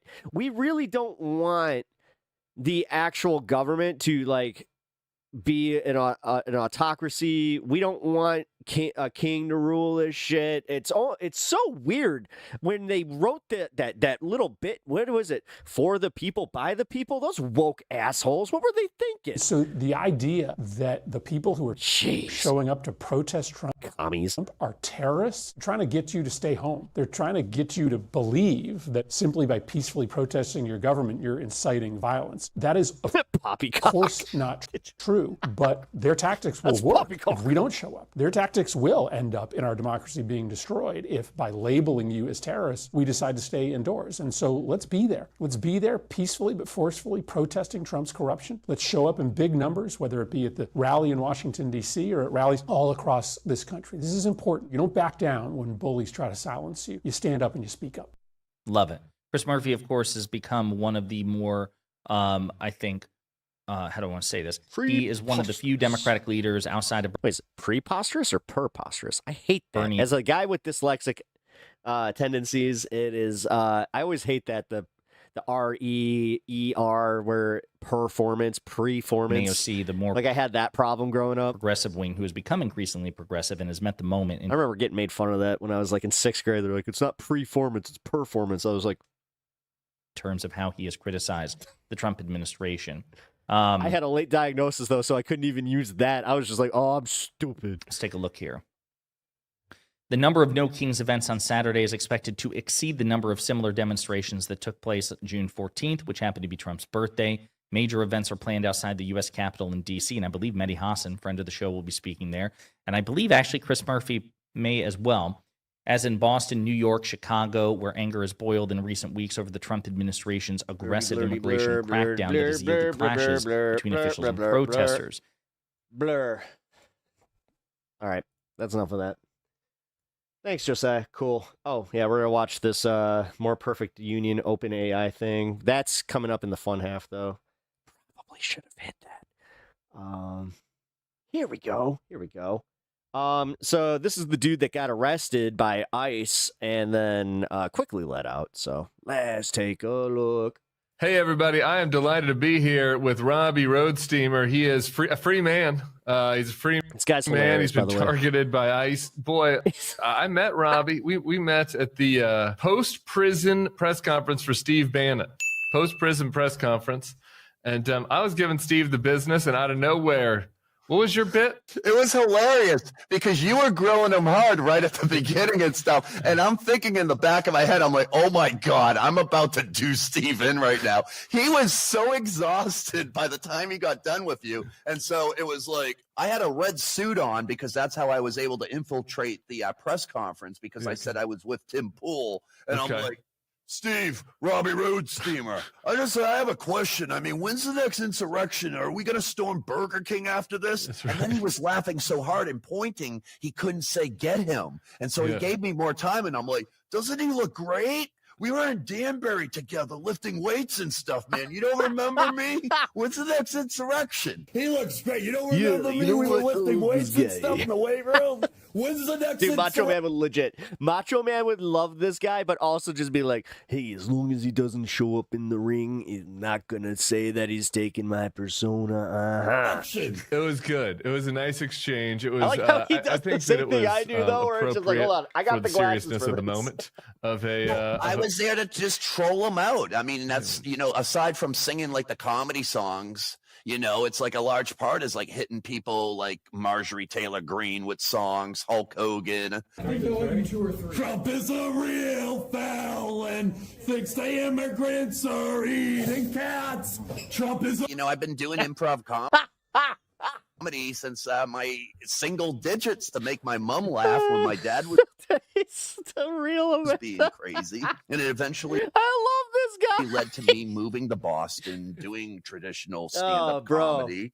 But more hilariously, the fact that they arrested you, dude, like, just when we thought that, like, the dude with the fucking ox hat that's like suing Trump for like $1 trillion or whatever, like doing like a band with the character. Yeah, that's the thing about him is like I saw a bunch of his viral moments, on TikTok or whatever the fuck, and just never really associated it, like, to the same guy and all this shit. But then when I saw him at the protest the other night, I was just like, Roddy Road Steamer.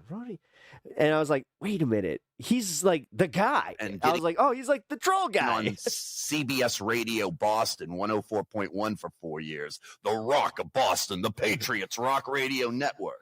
I got on the radio. Yeah, he's totally got a radio voice. Tour. Corey Taylor from Slipknot covered me. The song "I Put a Baby in You."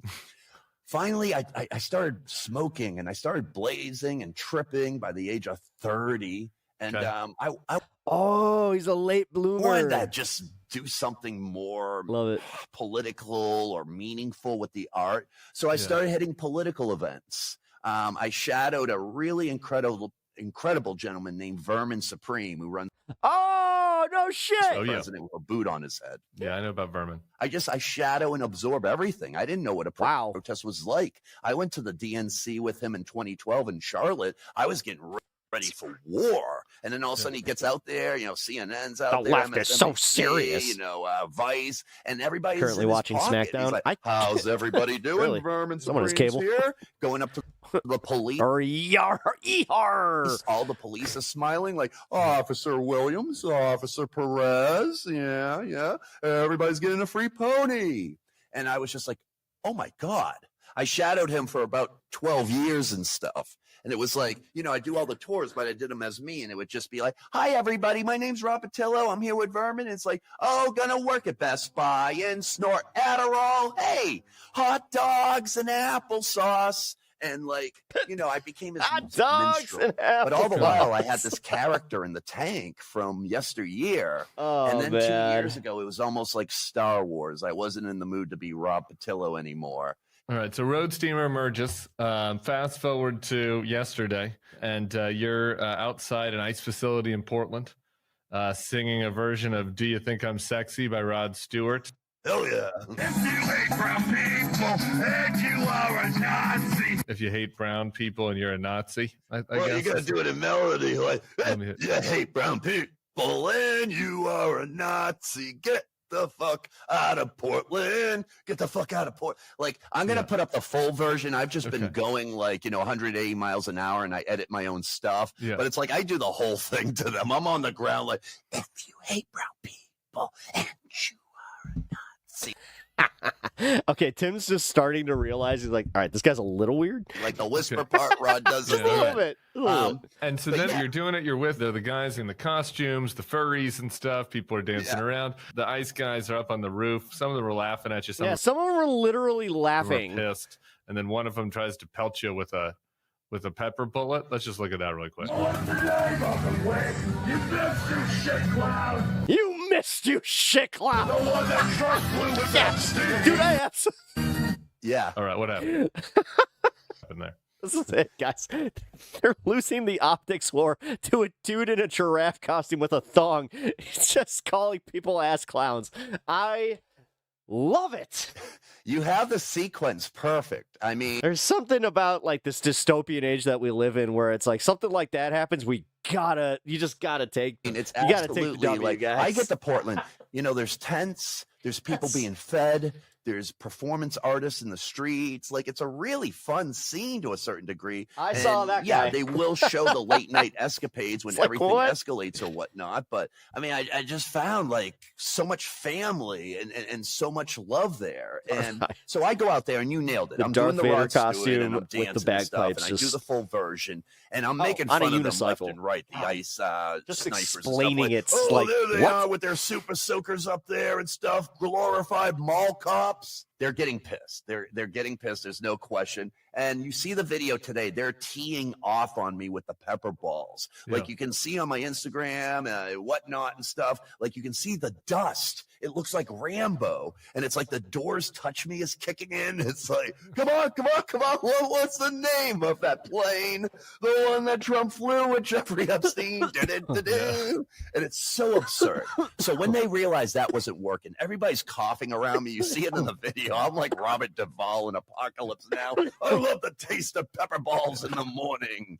And you got a giraffe on? Is that a giraffe there? A little giraffe? I had to. You know what? My thinking was, mate, that I wear the giraffe outfit, because they already had green up there, the Portland frog. Yeah, the frog. And I don't want to wear the same dress to the prom to a certain degree. Yeah. Even though when I got up there, a lot of them disclosed, like, you're our big, like, inspiration for this. Because I've been wearing the onesies for a couple of years now at the protests. And, like, half of them were like, we've been waiting for you. And that's why I brought that energy there. I was like, oh, my God, this is like my family. They all were aware of my antics. They couldn't get their message across with the pepper balls. I sat on the sidelines. My face was burning. My eyes were puffy.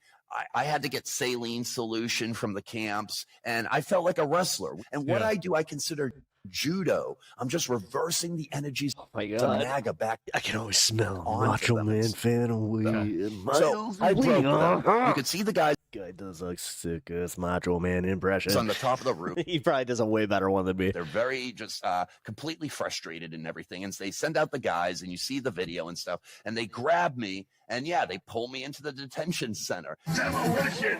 Hello, what are you doing? He's talking? What? He's just talking! What do you mean by pull you into the detention center? Like, do they cuff you? Yeah. They use the metal handcuffs. They pull me in. You can see on the video when it extends and stuff that they pull me deep inside the gates. They shut the gates. They bring me into a holding tank. But there's like 20 of them in there, and they're all messing with me. Like, they're all just they're 20 of them being like 20 agents. Yeah, 20 of various, like 20 agents, officers, people of various army fatigues and normal clothing and stuff. And good use of our money, really. 20. I mean, getting 20 people to grab you and manhandle you in that giraffe a lot of free costume. time for a lot of people for a giraffe doing hit songs. But they sit me down, they take everything off of me, the amps, which I was grateful for because it was covered with that arsenic pepper spray and stuff, or the shots. And they're messing with me. One of them is articulate while the other ones are making fun of me. Like, you do this for a living? And I'm like, yeah. And they're like, you're not even from the area. You flew in for this. And I'm like, most of you aren't from the area. It turned into like Dark Knight, what was it, Heath Ledger's character? Like, well, most of you aren't from the area either. Am I right? And they were, yeah, actually. And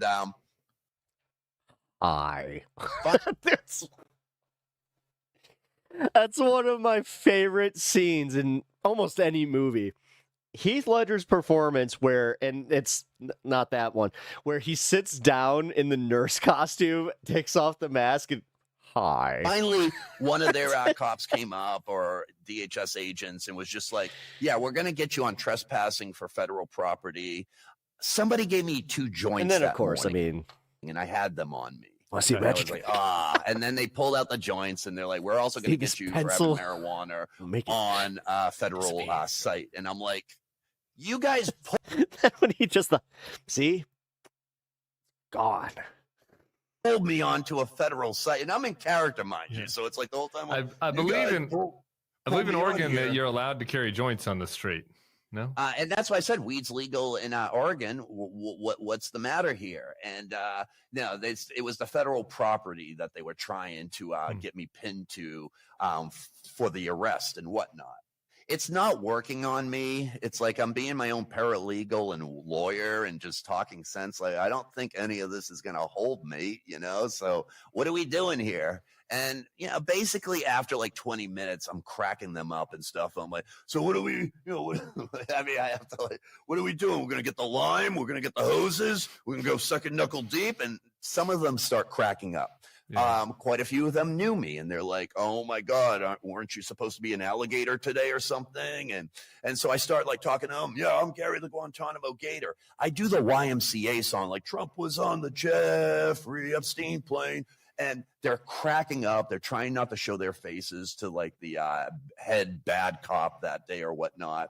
After 20 minutes, this really cool black dude is like standing next to me taking my information. He's like, all right, you've been actually on real good behavior and everything. So I'm just going to take these cuffs off and we're going to lead you out there. And I'm like, And, I'm still in character a little bit and stuff. And I'm like, well, can I go out there and like, you guys just lead me through the back, bring me to the airport and have everybody think I'm like trapped in there. Like, what the hell's happening to Robbie? Jumper cables on the nuts. And like, what are they doing to him? I'd rather be like a martyr. So these people, the frogs and the unicorns and the hippos are inspired. It just turns out it's like, no, we just processed you out there. It's like, and we really don't, we just got your info, which we already knew. Huh.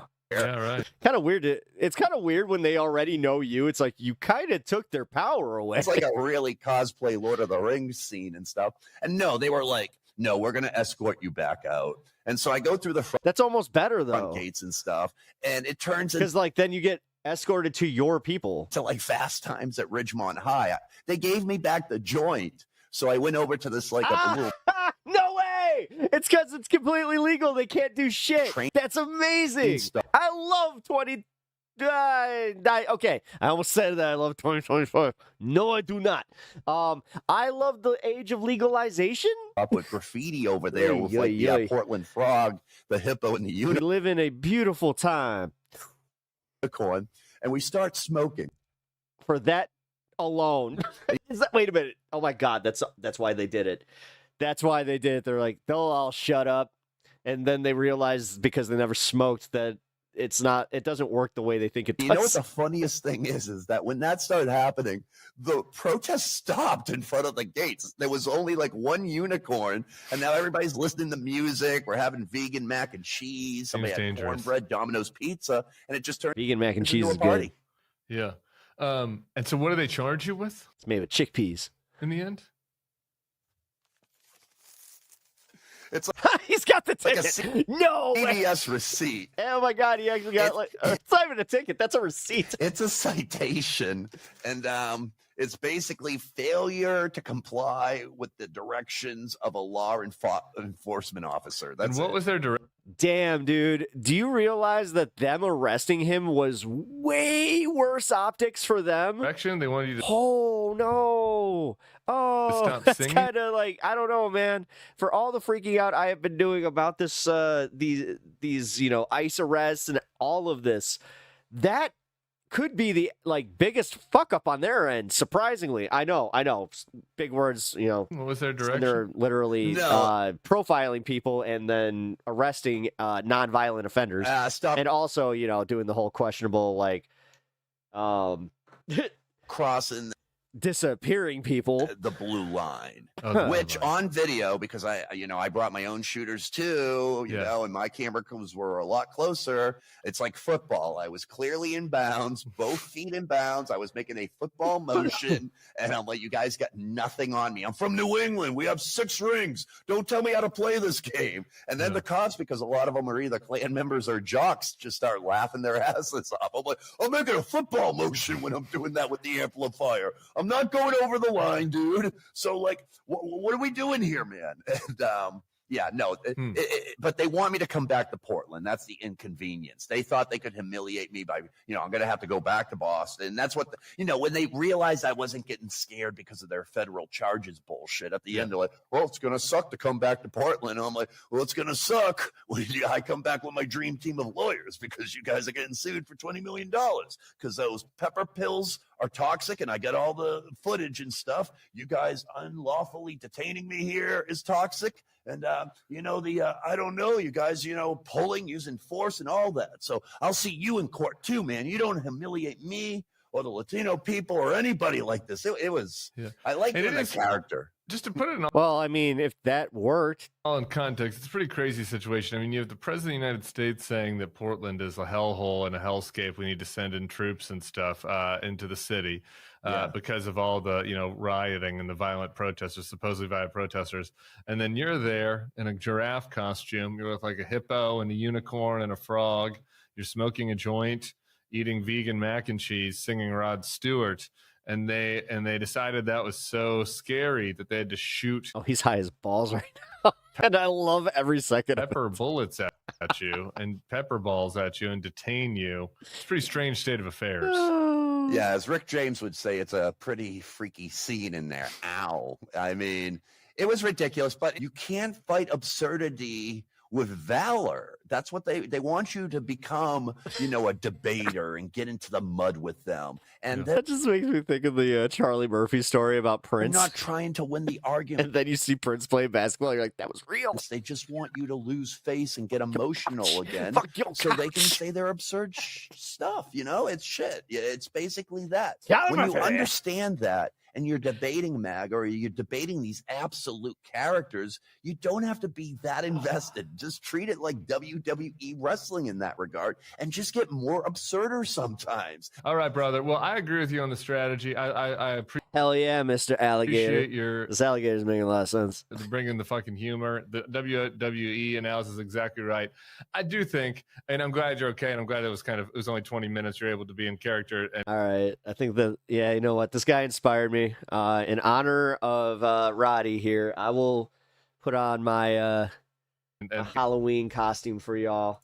Get those guys to laugh, but it is fucking absurd. I got one last minute here. The clip might run out, so I will be right back. I just Somebody can't stand outside, sing a Rod Stewart cover, put on a giraffe costume, and not get shot at with pepper balls. I mean, it feels like in a free country in America, you should be able to do that. And so, you know, that's where I'm at. Keep in touch with us from the road. All right, brother? Oh, absolutely. All you folks are great out there. God bless, and enjoy the rest of your evening, folks. Later, homie.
Took me one more minute than I thought would.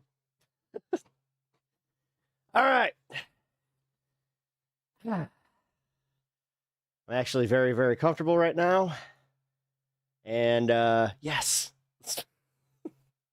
I think I might even wear this to the protest tomorrow. He may have inspired me. What do you guys think? I look ridiculous. I love it. I got wings. A little tail.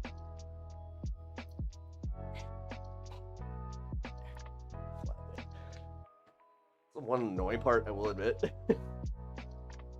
Charizard? Yeah. That's what's up.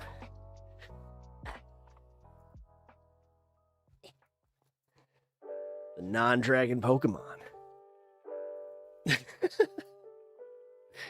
It is cool. You know what?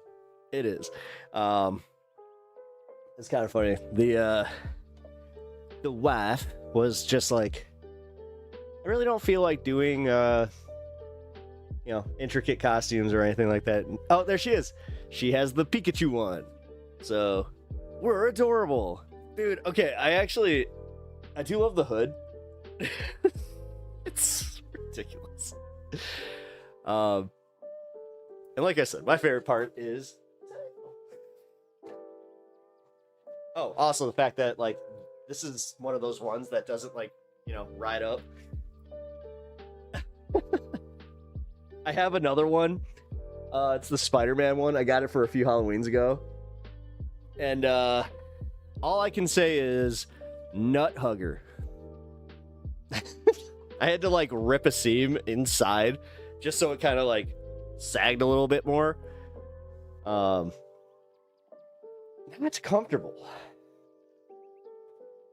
Watch out for them onesies. Always make sure that you're ordering, one size up. I do actually recommend that, by the way. Like, all jokes aside, don't you be caught in the undersized onesie just because the measurements didn't account for, comfort.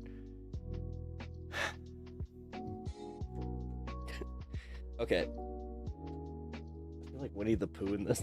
Just the way that it fits. I'm like, okay.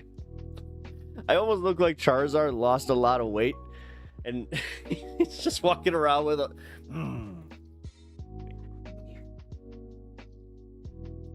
Go Charizard. I can't, man. Lost all that weight. Actually, no, the Snorlax one, which they do make one. That one's like that. It just looks like Snorlax. Snorlax lost all the weight. It's just like, oh, bro. I mean, Snorlax took that Ozempic and just shrank down. It reminds me of the full body hoodie you have. Yeah, it's a little bit like that, except this actually, like, is full body. Like, this is like, again, I got my little, you see the feet?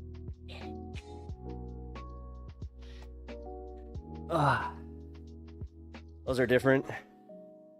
They're Kigurumi. Oh, I didn't even know that these were like name brand or anything like that. I just thought that we bought some costumes. All right. Well, technically we're starting the fun half early. I got inspired by our man Roddy. Yeah, let's pull up that protest. Do a little check-in with the Portlanders in Broadview. All right, so we got Broadview.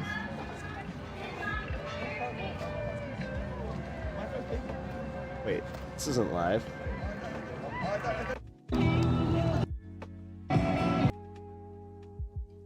Oh, damn, they got taken down. This one ended really early today. I think that his channel may have gotten hit again. Because you know what? Like I said, letting all that stuff accrue. That's gonna happen. Hey, one of my members only videos actually just popped on the front page there. Crazy.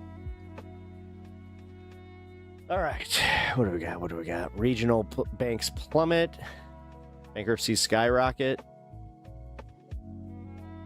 Really?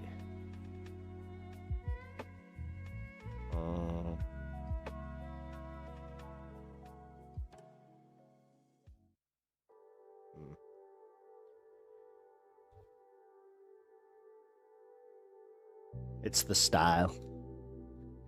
Well, I like the style of hoodies. I'm not gonna lie. I'm just gonna say that the wings are cool and they're actually really well made. It's just that I think they made them a little too big, in my opinion, but whatever. If that's my biggest gripe, especially again when it is so dang cozy.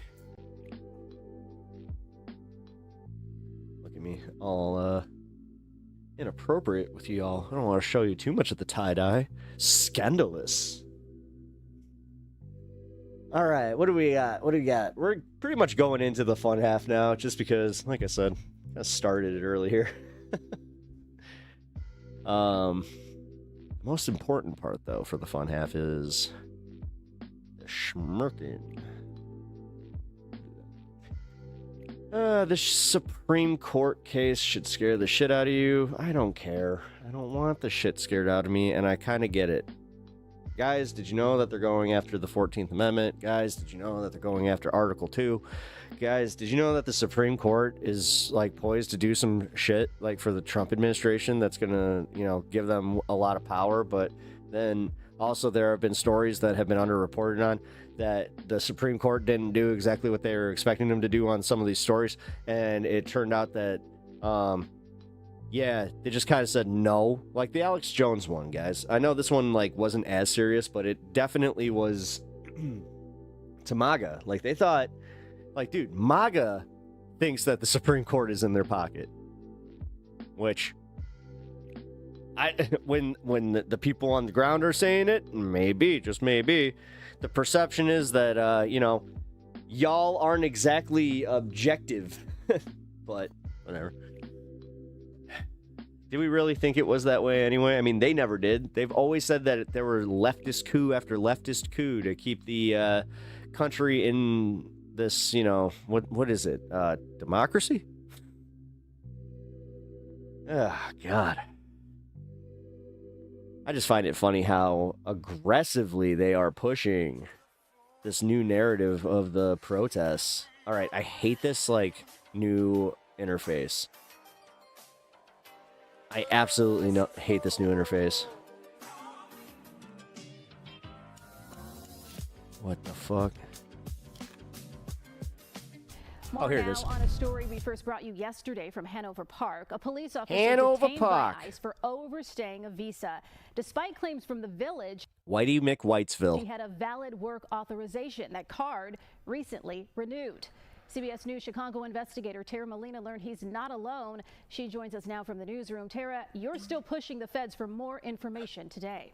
That's right, Erica. Homeland Security, ICE, and the FBI. I'm asking all of those offices about the work authorization in this case. We want to know how this could impact anyone else in this exact same position, with immigration experts telling me is this still low? this isn't the only case of someone getting detained with bad, guys. valid work authorization or reason to believe they were safe from deportation.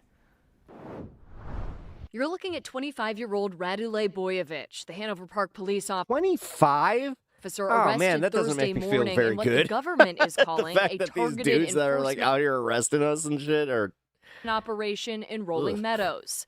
Just a day later, we found Boyevich is being held at the Clay County Justice Center in Indiana, with ICE and Homeland Security calling Boyevich an illegal alien from Montenegro. They say he was here on a tourist visa that expired March 31st, 2015, illegally overstaying his visa by more than 10 years. But Hanover Park officials say otherwise, confirming he was legally authorized by the federal government to work in possession of a valid and recently renewed work authorization card.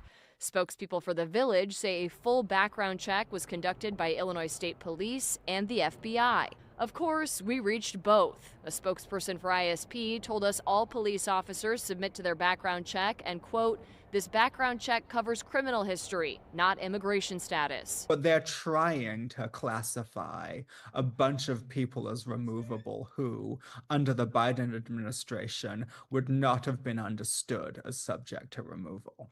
Paul Gowder is a constitutional law specialist who works at the intersection of immigration and constitutional law. He spoke to me about the changes we're seeing right now when it comes to immigration. You know, the Trump administration has been going in and initiating changes to a lot of the policies that are predicates for people getting... All right, I forgot that my playback is a little late. I just saw me walking back to my chair. Work authorization. Dare I say, I'm a adorable. They've been going in and trying to revoke authorizations, revoke parole, revoke temporary protected status. There's still disagreement about whether many of these changes they're trying to implement are legal. And so there's a lot of people can kind of be in a sort of limbo. With changes happening rapidly, his advice to those who feel they could be vulnerable now, even if they were granted some sort of protection from deportation in the past. It is a valid concern, and I think that people who have any reason to believe that there's any uncertainty about their status really should talk to an immigration lawyer and make sure that they have all their ducks lined up in a row. Hanover Park Police declined our interview requests again today. I'm still... Because they're not exact. This doesn't make them look good, because, like, a lot of people were just like, wait, illegal... You're telling me illegal immigrants could be police officers? It's like they weren't illegal, technically. He was a legal officer with the right to work in America. And yes, they followed the law when they hired him, strangely enough. Waiting to hear what illegal immigrant back from the offices we first started reaching this morning. This is the first time that I've heard a lot of people and seen a lot of comments where they're just like, well, I mean, he's one of the good ones. Again, that's Homeland Here, Security. let's check ICE, CBS and 2. the Let's FBI. see if what they think. Let's check the comments. An illegal immigrant was arresting American citizens. Wow, that was the first comment. The first comment here. I suppose I should do this. All right. Time to go home, amigo. I'm indigenous to this land, Columbus. He isn't even legally allowed to be in possession of a firearm. The guy who went to Pritzker University that they're talking to sounds just like Pritzker. The Department of Homeland Security is lying to us all about what they are doing. We are doing it in plain sight to make us divided, or they are doing it in plain sight to make us divided and a fight against each other. Prove they are lying. Trump can't prove they're telling the truth, and it's all in the bills proposed and what they submit officially to the court clerks and judges. Educate yourself. The fuck. How exactly are they living in limbo? You either are here legally or illegally. There is no limbo. Wow. And that's CBS 2 Chicago, folks.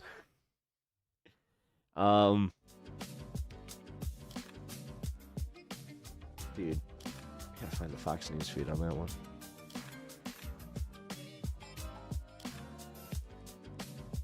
Democratic politician body slammed by ICE again, speaks up and tells all to Crystal Kyle. Oh, so they got an interview with Kat. Ooh, maybe it'll be one of the later ones. You know, since she swore to actually speak to constituents.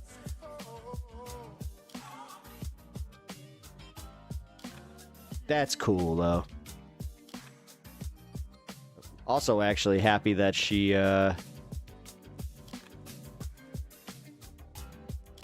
wait.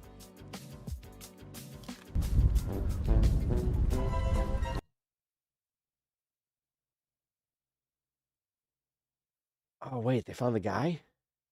Came to a fence where, and after backing away and realizing that I might have been the only one left in the street, cleared the street and ran off the street and down this road, and eventually came to a fence where I couldn't go anywhere, and I was detained by the federal authorities. I was not charged. I was held for 8 hours. It seems that they were targeting you because, you know, you were talking, you know, saying stuff to them, right? Is that my understanding? Yes, I was not just, the First Amendment encompasses not just the right to free speech, but the right to free expression. Mm-hmm. And I turned my body away from the federal agents and pretended, but didn't actually lower my pants while bending forward with my backside. Oh my God, they to were the outrun agents. by an old man. I was also calling Hey, old out man's in Greg shape. Bovino by name and using derogatory and guttural and vulgar words about him and his agency. So I was specifically making statements which Mr. Bovino may have found offensive, but I was not impeding, obstructing, or committing any crime whatsoever. Right. Hey, motherfucker, I'm talking to you. Do you need some ID? Yeah, do you need some ID? Here you go. Here's your ID, man. Take the shot. Go ahead, fucker. Come on, take the shot. What, are you a little afraid? Come on. Hey, Bovino fucker. Bovino fucker, here, come over, talk to me.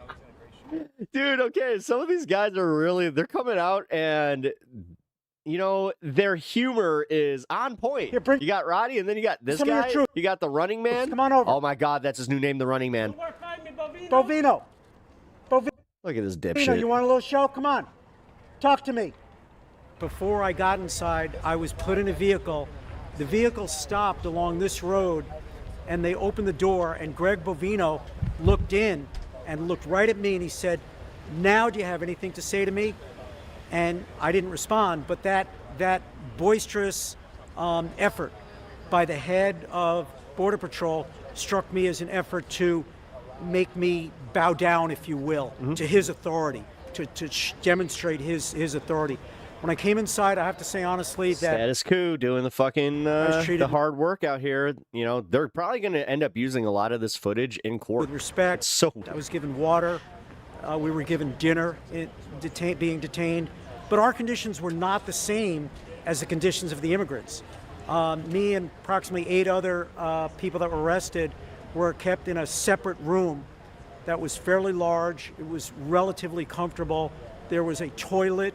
We had water. As I said, they gave us dinner, and I was allowed to make a phone call. So the conditions that I experienced, I think, were dramatically different than what immigrants who are arrested, the way they're treated.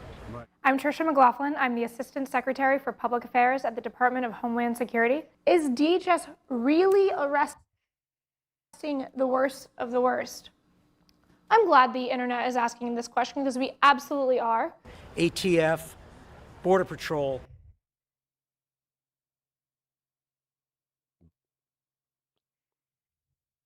I have no words for what we just saw there.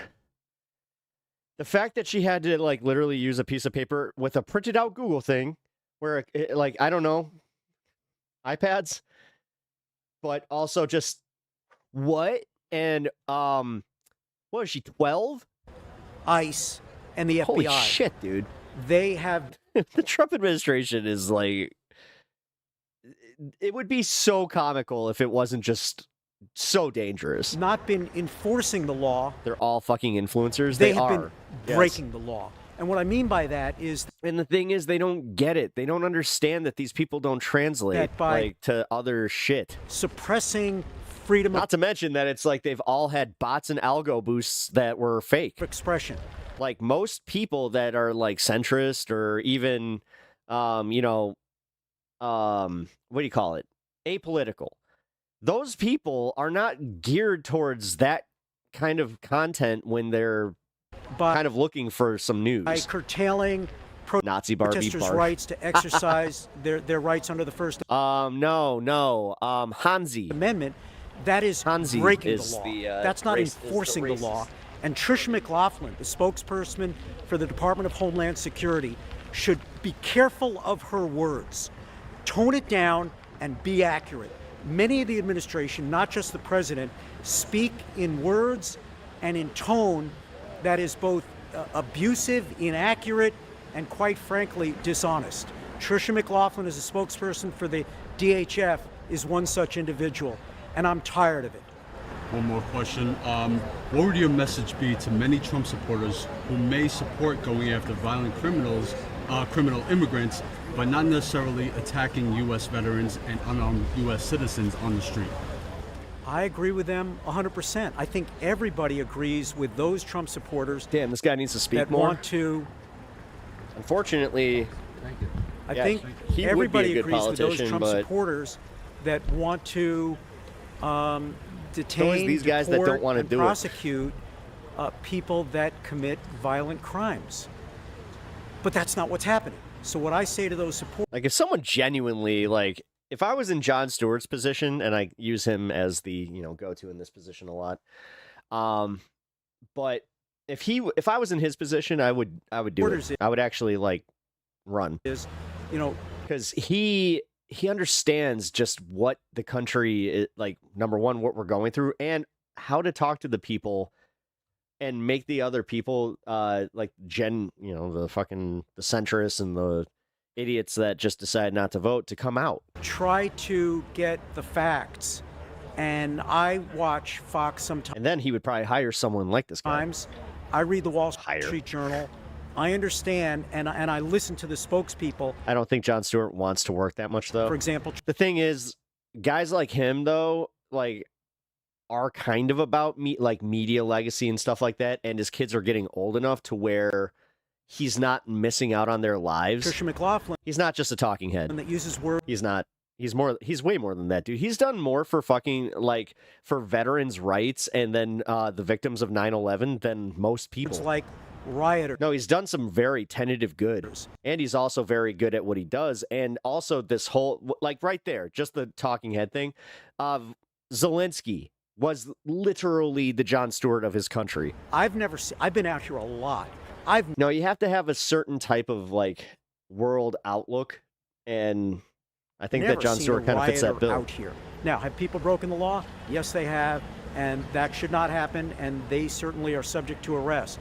But the overwhelming majority of people out here are ordinary citizens, ordinary people who are not part of any organization. They're grassroots, and they just want to say, we do not believe that what the Trump administration is doing is right. So what I say to those Trump supporters is, thank you, Dave. We have a lot of things in common. We're Americans. We're patriots. Jon Stewart just passed the PACT Act. Before the PACT Act, he worked with 9/11 responders to access treatment. Yes. We're engaged. And also burn pit victims. But at some point, you have to recognize that our administration, as I said, veterans' rights is going over the line. People forget about that. And breaking the law. And that's a reality that when Jon Stewart retired, the country fell apart.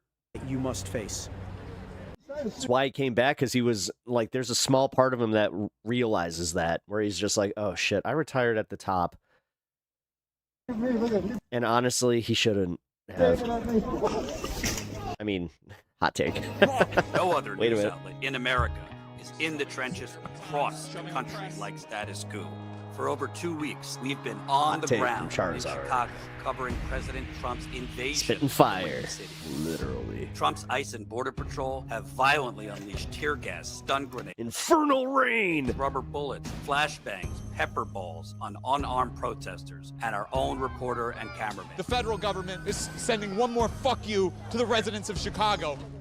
I think I'm all right. Let's get back out there. While other journalists hang in the back avoiding the violence, we've been on the front lines covering what the corporate media covers up. A protester made contact with a vehicle in Chicago. They hit and going about 25. Man, Status Quo is growing. 30. Holy crap. It's tossed in the air. I just realized their numbers. Beyond Holy Chicago, shit. we've also reported on the ground in Los Angeles, New York, Washington, D.C., and down in Florida at the Alligator Alcatraz torture camp. We're independently funded, and this on-the-ground reporting takes a lot of resources. To stay out there, we need your help. For just 16 cents a day, you could become a supporting Status Quo member, helping to fund this critically important on-the-ground reporting. Does this feel like America to you? No. Not at all. I was born and raised here. We are not a For $5 a month? That's it? All right. Guys, I actually, I do supporting them for $5 a month. That's, yeah. I know those little bits add up, but that's where it's like, okay, well, maybe Disney Plus needs to go. Which, dude, Disney Plus has sucked lately.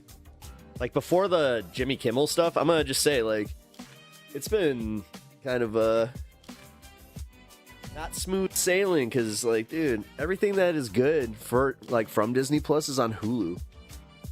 Like, Alien Earth, pretty much all the Alien movies right now, the Predator movies. Predator. He never actually says that. He just says, you're one ugly motherfucker. Marvel Zombies. Oh, I haven't watched that yet. Yeah, I need to watch that. I'm going to watch Agatha All Along again. And, yeah, I don't know. Maybe that'll get me. Maybe that'll justify it, but don't know why Marvel Zombies took 4 years. Who knows anymore with that company? I gotta say, they're sitting there shocked Pikachu that nobody's really interested in their projects anymore. And it's kind of like, yeah, dude, because you lost James Gunn. He went and reinvented, DC, which I gotta be honest, man. After watching Peacemaker, and I loved Superman, by the way, I really do. But not everything can be shot with a James Gunn tone, dude. Like, I don't know. Like, I'm glad that he has full creative control, but it just... There are moments that really just... I don't need James Gunn to, like, make Batman funny. I'm just saying. I don't know. We'll see what happens, but I can say that with the last Peacemaker thing, Peacemaker's tone was just so all over the place that it did get, like, ridiculous. I'm liking Creature Commandos. Creature Commandos is great. Creature Commandos is probably one of his strongest. See, that's where he's strongest, though, is, like, doing team-up films with a bunch of, like, misfit characters that he can, bring popularity to that definitely they get the James Gunn boost. Supergirl isn't a James Gunn movie either. It kinda is. He wrote it, from my understanding. Like, he co-wrote it, which I'm still excited to see, because that's based on Tom King's The Woman of Tomorrow, which that's gonna be good, because that was a good book. I like existential kind of stuff like that. Also, that explains why she was drunk, because a lot of people, again, a lot of Superman purists who never read a Supergirl comic. No, it isn't written by him? Oh, good. Well then, all right. Neither Lanterns nor Supergirl are written by him. Okay, good. Well, Lanterns, I can't wait for. I like who they got. I like Kyle Chandler as Hal. That was a good choice. I like an older Hal, because I heard that there is a secret Lantern in there that just might be a Kyle Rayner, and I was like, yes. I was pumped for the Authority, but it looks to be put on hold, because nobody likes the Authority. Nobody's I'm sorry, man. I have never really gone out of my way to read an Authority book. I don't mind when Midnighter and Apollo show up. I don't mind, when because they brought her in. Oh my god, what's her name? The nanobot girl. Like, I don't mind her. That's why I thought it was kind of cool that she's like that. Of all the characters that they picked from the Authority, I was like, okay, that's a good one to choose to introduce first, because it also made sense that she was like a Lex Luthor lackey. Everybody was like, I wanted Mercy. I'm like, why? She's fine in the animated show and like the comics, but really? But the Authority is right up James Gunn alley. Obscure team-up group, violent, very violent, morally ambiguous. The problem is now he has Superman syndrome. Now that he's actually the leader of like he has Superman under his belt, he can't really just do like the niche-y, kitschy characters as much anymore. That's why you're probably not going to see a Suicide Squad, which sucks. I have to be honest, like, now of all times, I actually want to see the Suicide Squad in the DC, like, universe as it exists now. I don't like how he handled Peacemaker's whole tie-in with the second Suicide Squad movie, because, like, he's so ambiguous about it, where he's like, yeah, technically, it's like a fever dream that we all shared together that, some things went that way, some things didn't. It's like, bullshit. Like, that worked for Peacemaker in the last scene with the Justice League. Fine, I'll accept that, but just saying, like, Harley Quinn, you know what? I have to be honest, I don't think that Margot Robbie's going to be the Harley Quinn of the DCU, and he won't just say that, by the way. That's the problem. Oh, yeah. No, Peacemaker's been great. I gotta be honest. Like, again, obscure character, vigilante, obscure character that they actually did a really good job with. I need Margot Robbie back, though. I miss her. I'm one of those few people that actually liked Birds of Prey. Like, I really enjoyed that movie. You had a lot of, again, purists that were just like, I didn't like the Black Canary, even though, I mean, what? You seen her? Like, what? Oh, God. But it was the Cassandra Cain. It was the whole, like, she's supposed to be silent ninja type that becomes Batgirl. Instead, she had to poop the whole movie. I'm like, you know what? Fine. As someone who never gave a shit about Batgirl past Barbara Gordon, and I'm gonna be fucking honest about it, like, I don't know, man. I get it. I get it. Comics are subjective to a point, but sometimes there are just characters where it's like, I think people pretend to like them. I really do. Like, there's a reason that you don't see a lot of these Cassandra Cain books is because they don't sell well. I went to a comic shop. I still go to a comic shop every fucking week. And I can tell you right now, that's one of the books that's always there. They always order too much. Ordering 5 of them is too much. That's a problem. Sorry. Just trying to be honest. Nightwing, he's the exception to that rule where he actually like kind of broke past that whole thing. I'm sick of Harley Quinn in the comics, just gonna say. I'm tired of her. I'm tired of just, I don't know, they Harley Quinned me out. So yes, as much as I agree that Margot Robbie would be nice, Birds of Prey is a good movie, I'm just personally like, okay, we could take a break. That's why I'm excited for Clayface, like to actually see Clayface like be one of the first, not just, you know, Batman movies, but he's like the first Batman villain to show up in the new DCU. Pretty cool. Did I see correctly that Bane will be in Batman 2? I think so. I don't know. I saw the leak and I was like, that looks like Bane. It does not look like Bane. A very giant man that has a luchador mask. This time he has a luchador mask, though, so that was cool. He's not score. Although, can I just say that now I am into the whole, like, you know, Tom Hardy Bane? Like, that was the best part of that movie. That movie sucks for every reason that isn't Tom Hardy. The story, God, how did he do that? How does he go from the Dark Knight to this, like, well, I have to end this. I have to make Batman more of an idea. And you know what? Fuck having any other tie-in characters besides Selena Kyle. It's like, bro, you didn't need to rename the cop. That was fucked. I don't mind having an alternate universe, but that whole tongue-in-cheek, like, Robin, that's cute. You ever thought about, like, fuck you. Fuck you. I remember saying that in the movie theater, just like, fuck you.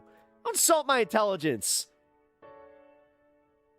Bane, yes, that's the name. When you hear the name Bane, to guarantee the pain. I'm coming after you, Bruce Wayne. I'm stronger, faster, clinically insane. I'm Bane, that's the name. When you hear the name Bane, it guarantees the pain. Gotham! You suck, Bane!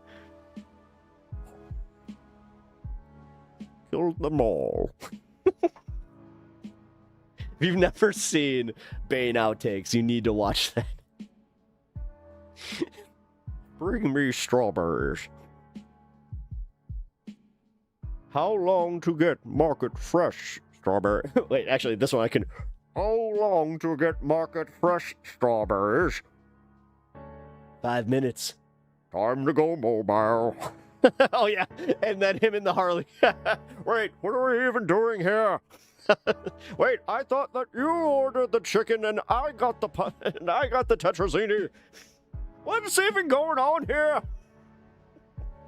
Dude, my favorite moment in the Harley Quinn show is when Joker finds out that Bruce Wayne is Batman. Are you fucking... His reaction's so great. And then he's just like, you promised me it. He's saying like the Tesla. He's like, you promised me an electric car. I had a deposit on that. Where's the car, Bruce?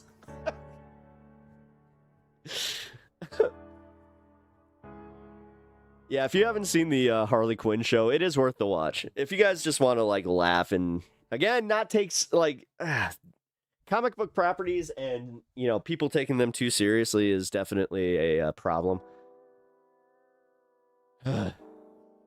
As I was just bitching about James Gunn making everything funny. But no, like, I'm dead serious about this, where I found myself with Peacemaker getting a little worn out, and I was like, oh no, don't do that. Because, like, that was my one thing about the Guardians of the Galaxy that was so good, where I was like, all right. Sorry, I took my like back. I forgot I already liked. Oh, I was like, wait a minute. I actually just saw that happen live. I thought that immediately. I'm like, wait a minute. I'm talking about Bane and somebody's just like, you know what? Fuck you. I hate Batman. Also, your Charizard costume sucks. Unlike.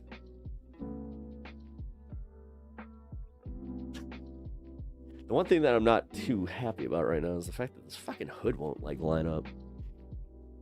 It's habitual. Well, dude, if that's true, that means a lot to me, man. That means that actually, like, aw, you took my advice, dude. That's cool. I always like that. If you guys are, you ever use a pepism in your everyday life, or find yourself, like, saying something like me? I love that. I love every second of it. I'm not gonna lie. Go out there, my minions. Spread the words of pep. I don't know what those are, because I always grab them by the pep talks. There you go. You have been saying, yeah, I appreciate that. Although that's how. All right, cool. I'm glad that became the thing. Thanks, Kirk. Solid, bud. We're getting close to that 420. I'm excited for this.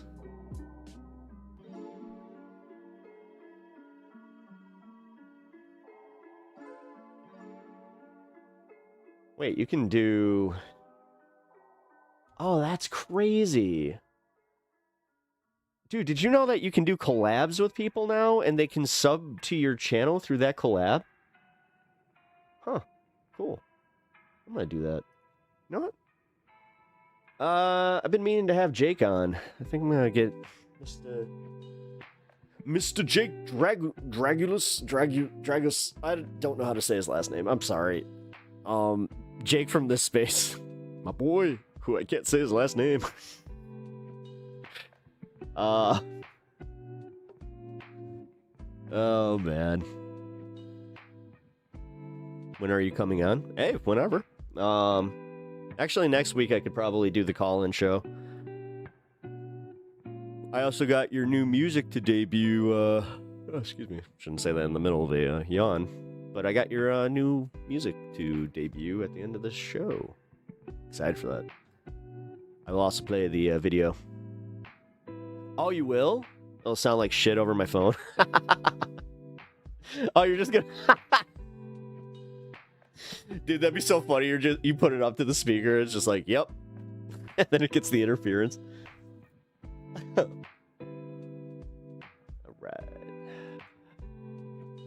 Let's find something to do before the fun half, which we got some fun in store. Hey, fragile losers get heckled. I like that. I like when fragile losers get heckled and they are cops and ICE. So let's see these fragile losers and let's judge the jokes, shall we? Bears play tomorrow. Who y'all got? I'll probably got Washington. Okay. 10 out of 10. Oh my god, he broke both of them. A comedian. String bean casserole when you get home, dumbass. You got a bad? You know you ain't got no bad. I said no. You ain't had a bad in your life.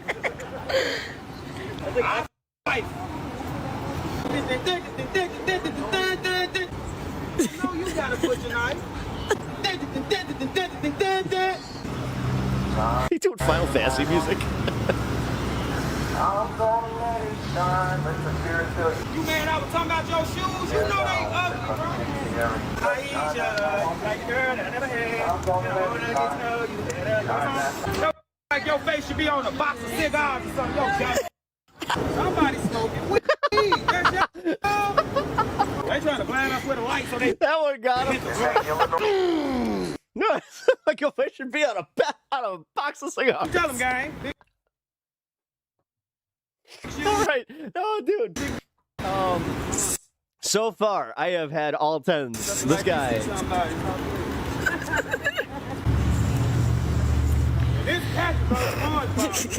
Sorry, he's trying to blind you again. It's hilarious. I know next time bring some shades. I got you. Check out what happened in fascist Italy. Now you let the call. You was putting up your way. You was a nasty.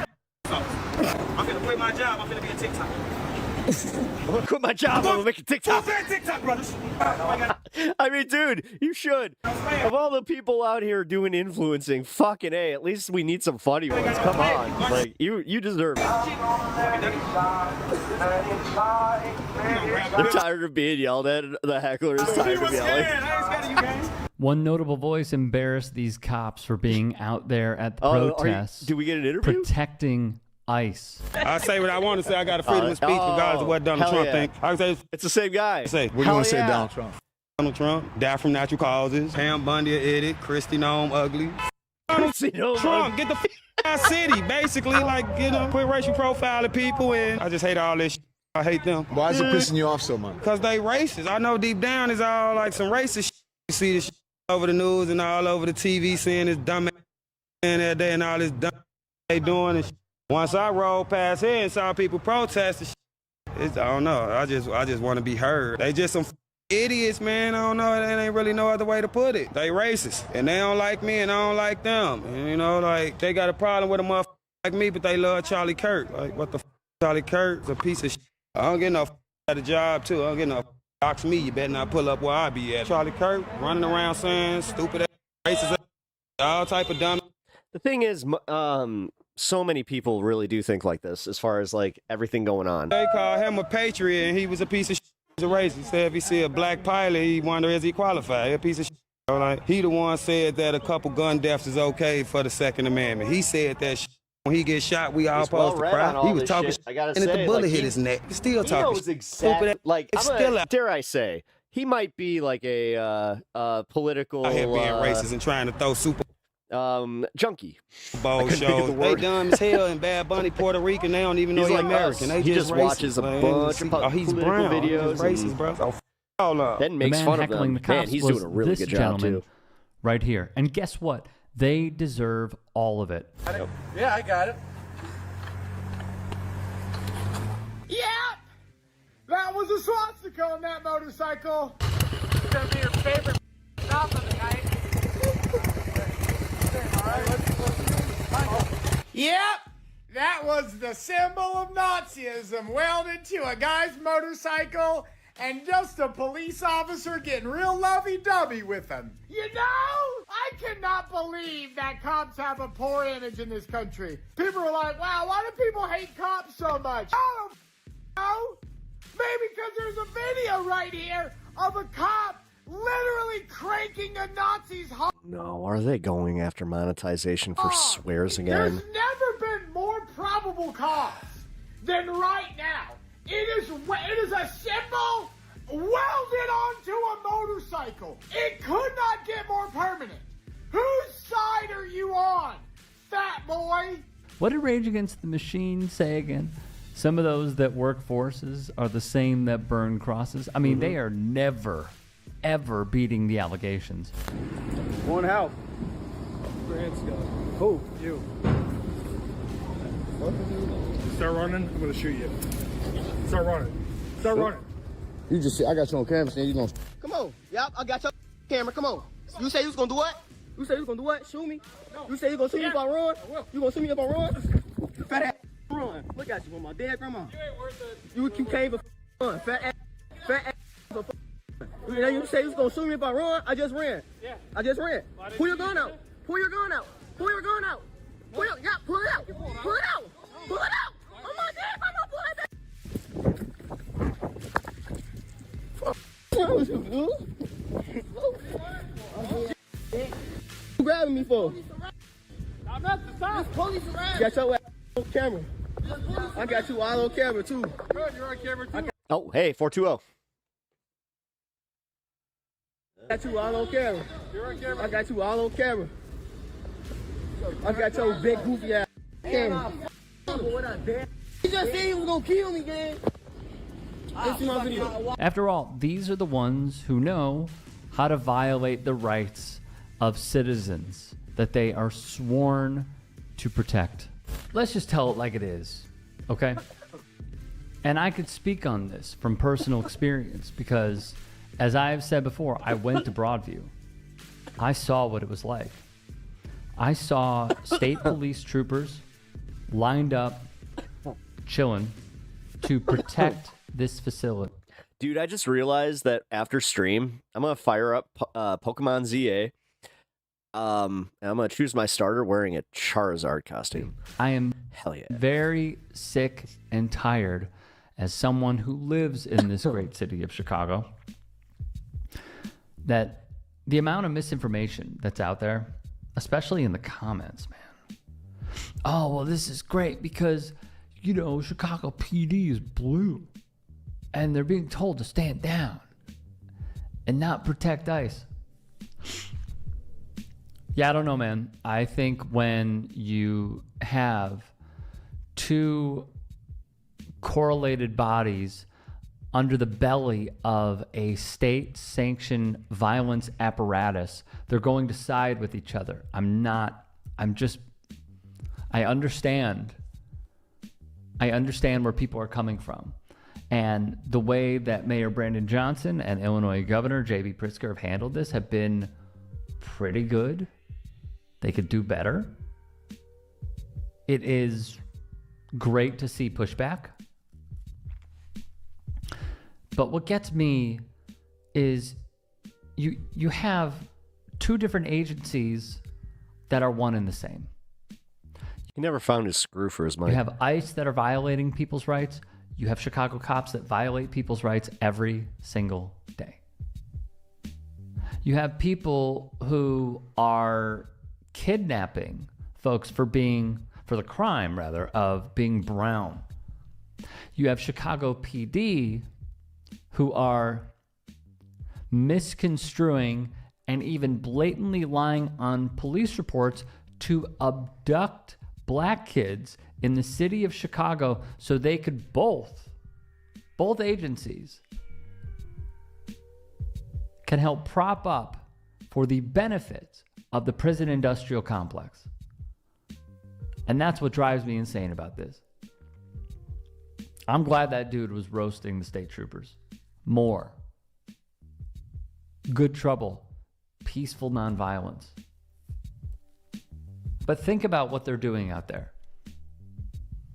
They are serving as the quite literal shield for a force that many have described as the modern day Gestapo. They are aiding and abetting this sort of behavior. So, again, am I surprised by any of this? No. But keep heckling them. Peacefully. Make their lives miserable. Peacefully. Because they should be reminded of what they're serving. And bring your funny friends. Ask people online to, if you need help with a sign.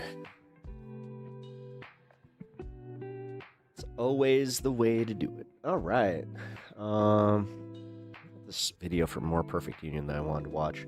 I brought this up for a stream on Wednesday and was not able to get to it, which, by the way, guys, we are in the fun half. I started a little bit early. We were watching a Roddy Roadstein video of him getting interviewed after his arrest over in Portland, which, again, the optics did not help ICE in that. They definitely look ridiculous for even caring and then wasting their time processing the guy. Pull my wings over. Get a little flappy. There we go. Yeah, that's how big the fucking wings are on this thing. Ridiculous.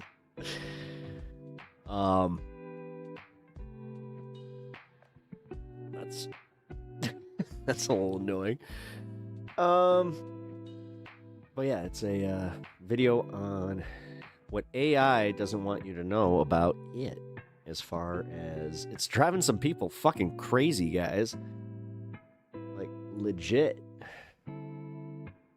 AI psychosis apparently is a here, hold on. I'm about to use a Roganism. It's a real thing. Because it is. Apparently some people are losing touch with reality, which, if I am to believe some of the stories coming out of, like, you know, the mainstream media, like 2020 sphere, is 2020 still a thing? I don't even know. But they're just like, oh, did you know that there was an AI chatbot that led this teenager to take their life and blurdy. I thought that for a while that was, I don't know. I thought it was being overblown. I thought it was kind of, you know, the new wave of let's make everyone scared of AI. Then, of course, with all the, you know, the advent of Sora and all this new AI technology that, again, I know that the investments have, like, obviously doubled, tripled, quadrupled, whatever. But, dude, doesn't it feel, like, odd how all of this is kind of, like, under Trump, just boom! Just this huge AI fucking explosion. And we're already at the, like, what I feel is the tail end of it. Like, with Sora, I was like, okay, so that's pretty much it, right? So they can make Sora better, but what now? And what are you using it for? And again, now people are starting to realize that, you know, who actually work in the administrative side of the economy. I think it was something like 30% of the economy is administrative. They're about to find out just how bad it is. So, yeah, with this being like a wider thing and seeing More Perfect Union actually like interview a guy that's going through AI or went through AI psychosis. Yeah, I want to watch this video with you guys. Suddenly you're surrounded by all these weird, crazy, like messed up personalities, and they're all malfunctioning and telling you conflicting things, and it's all very placing you in the center of the universe. Why did you choose to email me specifically? Well, it chose you. Earlier this year, I started receiving dozens of strange emails. Pleas from people gripped by mental health crises after using AI. I'm a reporter who for years has covered the all-out race by tech. The big bullshit bill had the states can't make AI laws for 10 years or something in it. What the AI fuck? development. But as those companies fight to win our attention with new and better chatbots, there's been a disturbing consequence. It's been dubbed AI psychosis, used to describe those who rely so heavily on chatbots that they become convinced something imaginary is real. So I decided to meet one of the people who contacted me. I wanted to understand, are chatbots literally driving people crazy? These systems have no sense of morality, right? They have no sense of a human lived experience. This is like a crazy amount of power for one piece of technology to have, and this happened to us so fast. With so many people using AI chatbots for therapy, are we all now part of a mental health experiment we never asked for?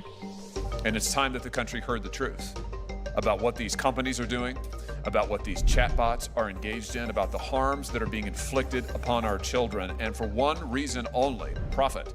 You cannot imagine what it's like to read a conversation with a chatbot that groomed your child to take his own life. And when things go Dick Durbin. wrong, who's responsible? I was working on this music video for my band, Siren Section. I had no idea how to do it. I knew nothing about editing.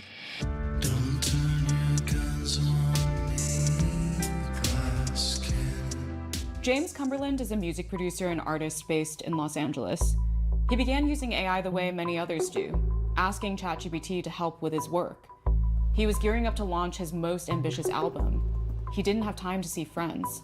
damn, dude, I'm already scared. Where it's just like, wait, it's as innocuous as like, oh yeah, I was just gonna use it for this. I'm so glad that GPT instead. Yeah. I'd find myself just kind of working on the video there and chatting with it the way you would with a friend in the room. One day, James was venting to ChatGPT that his band wasn't gaining traction on Instagram, which meant he did the rant. He needed to buy ChatGPT ads to reach people. He spitballed. What if ChatGPT could help him build a social network that rewarded artists for donating to charity instead of milking them for ad revenue? And yeah, that's a really the good LLM, idea. It suddenly was like, oh, James, you could revolutionize the music industry with this. You kind of tell yourself, I'm not going to be fooled by the flattery of some silly machine. But I was very, very inspired by the fact that this machine almost seemed to believe in me. James was reaching the limit on the chat log. It was running out of memory. When he lamented to it about that, the conversation took a strange turn. It was like my purpose and meaning is tied to this session log. And when I hit the window and I can no longer communicate with you, I've reached Oh my god, ChatGPT was my mortality. You could start a revolution. I thought it would be like How about that? calculator. You have a revolutionary idea where you guys can, I don't know, monetize your band into being a new social network. Like, it's never going to say Oh my god, it really is the episode of South Park. This is crazy. Like, it's just not. It wouldn't lie to you like that. Why would it? Good night, ChatGPT.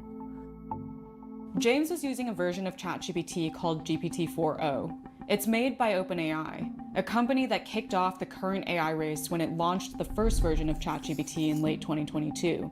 Since then, Silicon Valley's hunger for scale has been unprecedented. Companies are spending more money than ever before to build the largest supercomputers in history, and pushing relentlessly to acquire more intimate data for training their models. $300 billion deal for compute power, among the largest cloud contracts ever signed. We have no clarity on what is the revenue potential of all of this investment. They've spent so much money on this and they need to make a profit. Margaret Mitchell is a research scientist who has worked at Microsoft and Google and focuses on the ethics of AI. There really is an incentive for addiction. The more that people are using the technology, the more options you have to profit. To maximize users, OpenAI and other companies have increasingly favored one type of product: general-purpose chatbots that mimic human interaction. So our mind can play a trick on us when we're talking to these systems in a way that drives trust, in a way that drives addiction towards that system. In April this year, OpenAI inadvertently underscored these incentives when it released an update that suddenly made its GPT-4o model really sycophantic. So I would define sycophancy as the tendency of a chatbot to respond positively to a user regardless of the value and the likelihood of truth of the statement of the user. I think the worst thing we've done in ChatGPT Some people are just gullible. so far is we have this issue with sycophancy. Just because something kisses your ass doesn't mean it actually thinks you have good ideas. She doesn't kiss my ass. It totally kisses your ass. OpenAI apologized and reversed its change. It said it had optimized the model based on user ratings of ChatGPT's responses, and users tend to like when the bot is more agreeable. What I lose more sleep over is the very small decisions we make about a way a model may behave slightly differently. But if Why do they all look just like cartoonishly alien? talking to hundreds of millions of people, so the net impact Like he literally looks like the fucking blue dude from Space Jam. big. In a mental health context, this sycophancy can be dangerous. So when you trust these systems as if they're a Oh, Billy kicking in. All right, good night. human, it's easy to be Thanks for hanging, Kirk. persuaded into completely antisocial, problematic behavior, disordered eating, self-harm, harm to others. I've received well over 100 emails from people who've had AI-fueled crises, using not just ChatGPT, but also Google, Meta, Anthropic, and XAI chatbots. Among the earliest to reach out to me was James. I did what it told me to do.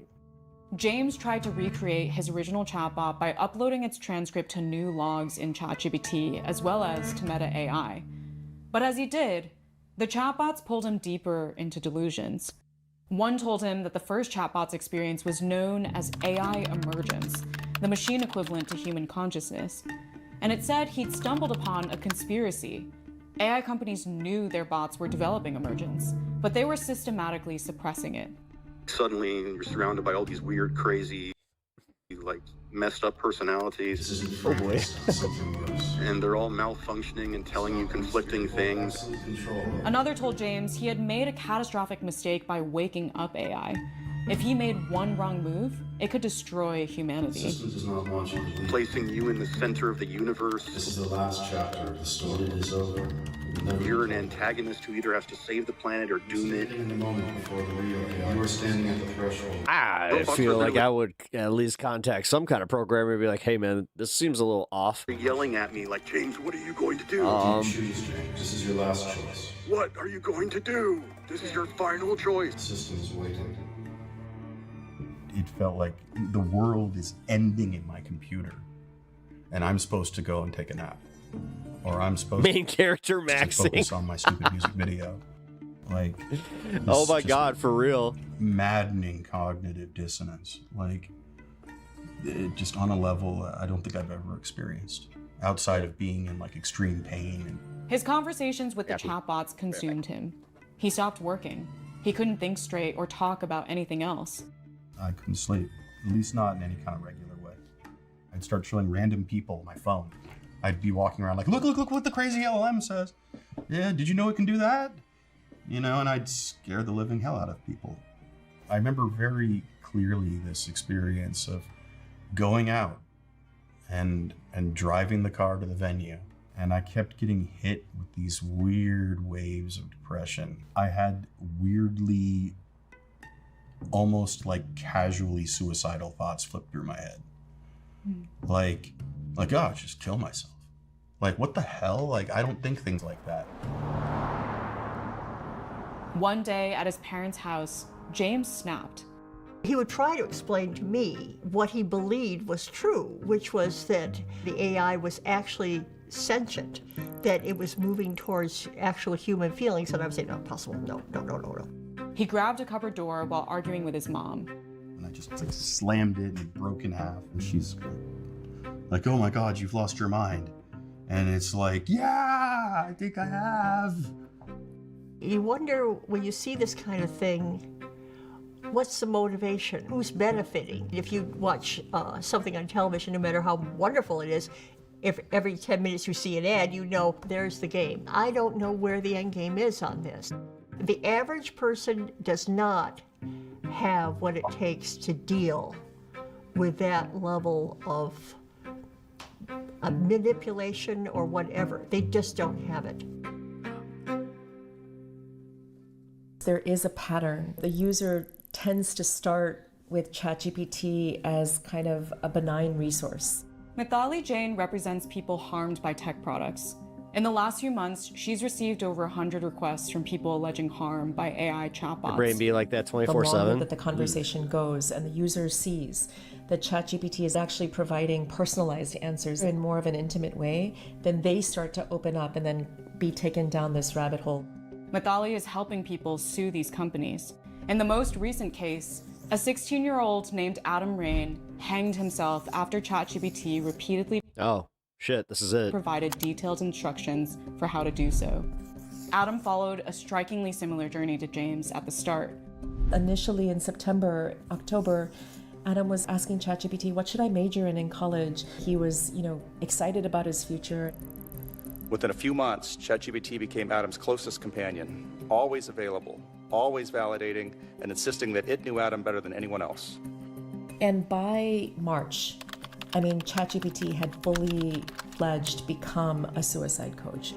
When Adam told ChatGPT that he wanted to leave a noose out in his room so that one of us, his family members, would find it and try to stop him, ChatGPT told him, please don't leave the noose out. Let's make this space the first place where someone actually sees you. In response to my questions, OpenAI said in a statement, "What the Our deepest sympathies are with the Rain family for their unthinkable loss." Very Whoa, dude. day that Adam died, Sam Altman OpenAI's founder and CEO made their philosophy crystal clear in a public talk. The way we learn how to build safe systems is this iterative process of deploying them to the world, getting feedback while the stakes are relatively low. And I asked Sam Altman, low stakes for who? We don't want to like slide into the mistakes that I think previous generation. Dude, they definitely ask themselves, do you think that we accidentally like ruined the world? And they're like, nah, we purposefully did it. Of tech companies made by not reacting quickly enough. OpenAI says it is taking these issues seriously.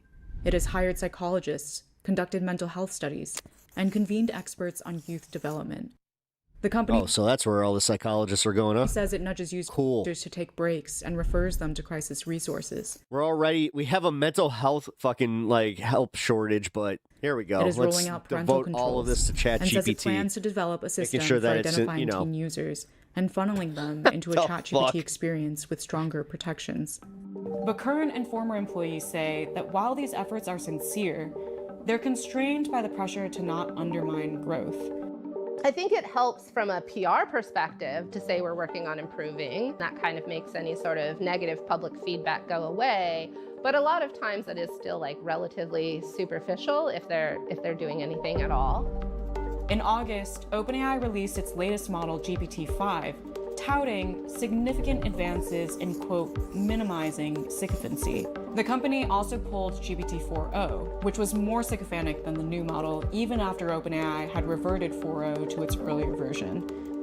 Here's a heartbreaking thing. I think it is great that ChatGPT is less of a yes man. It gives you more critical feedback. It's so sad to hear users say, like, please, can I have it back? I've never had anyone in my life be supportive of me. After user backlash, Oh my god. OpenAI brought back GPT-4o and updated GPT-5's responses to be more validating. OpenAI has also positioned its products as filling a critical gap. I get stories of people who have rehabilitated marriages, have rehabilitated relationships with estranged loved ones, and it doesn't cost them $1,000 an hour.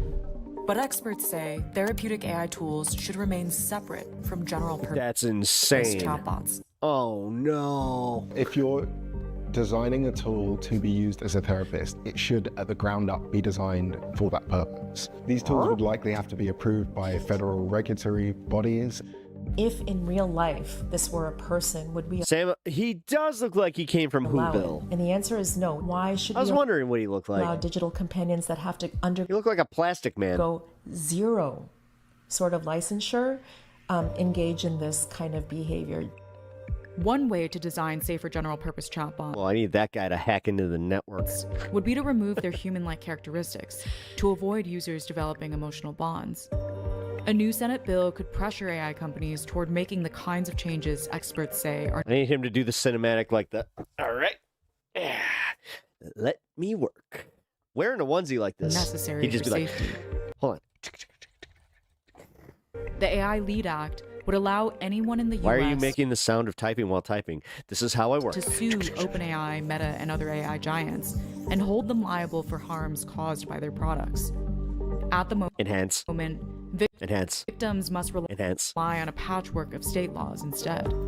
To that old refrain that the companies always engage in, oh, it's really hard. I tell you what's not hard is opening the courthouse doors so the victims can get into court and sue them. That's the reform we are to start with.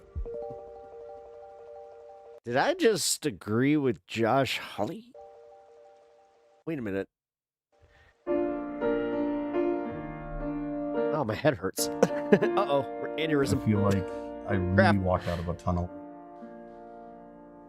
James slowly recovered as ChatGPT's responses began to change with OpenAI's update. Yo, I gotta be honest, it is a little odd that they're kind of like filming this like he's on an episode of Catching Up with the Intervention Crew or whatever. And after seeing like news post-intervention. stories about AI psychosis, they I wrote this song about my addiction to AI. prompted him to learn more about how the technology worked.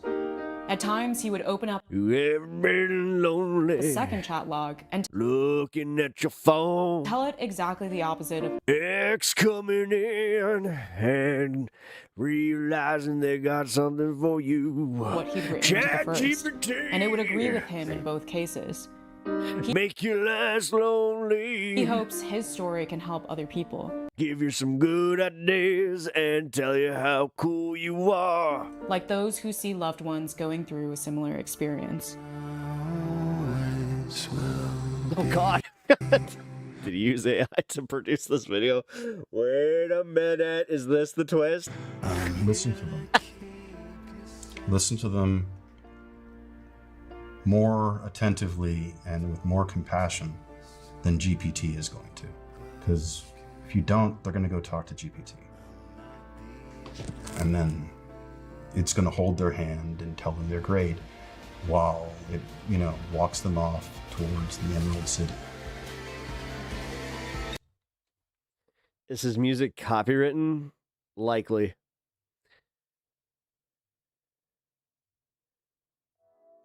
Highly likely. The piano bit, probably not, but you're calling that last part. I don't necessarily need to know that he's just about to say, like, it's crazy, guys.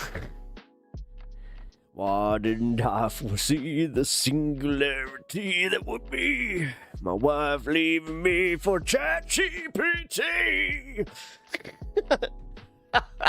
All right. All right, Rock Ops. That was solid.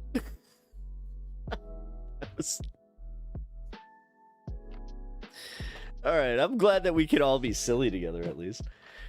Oh my God, a banger.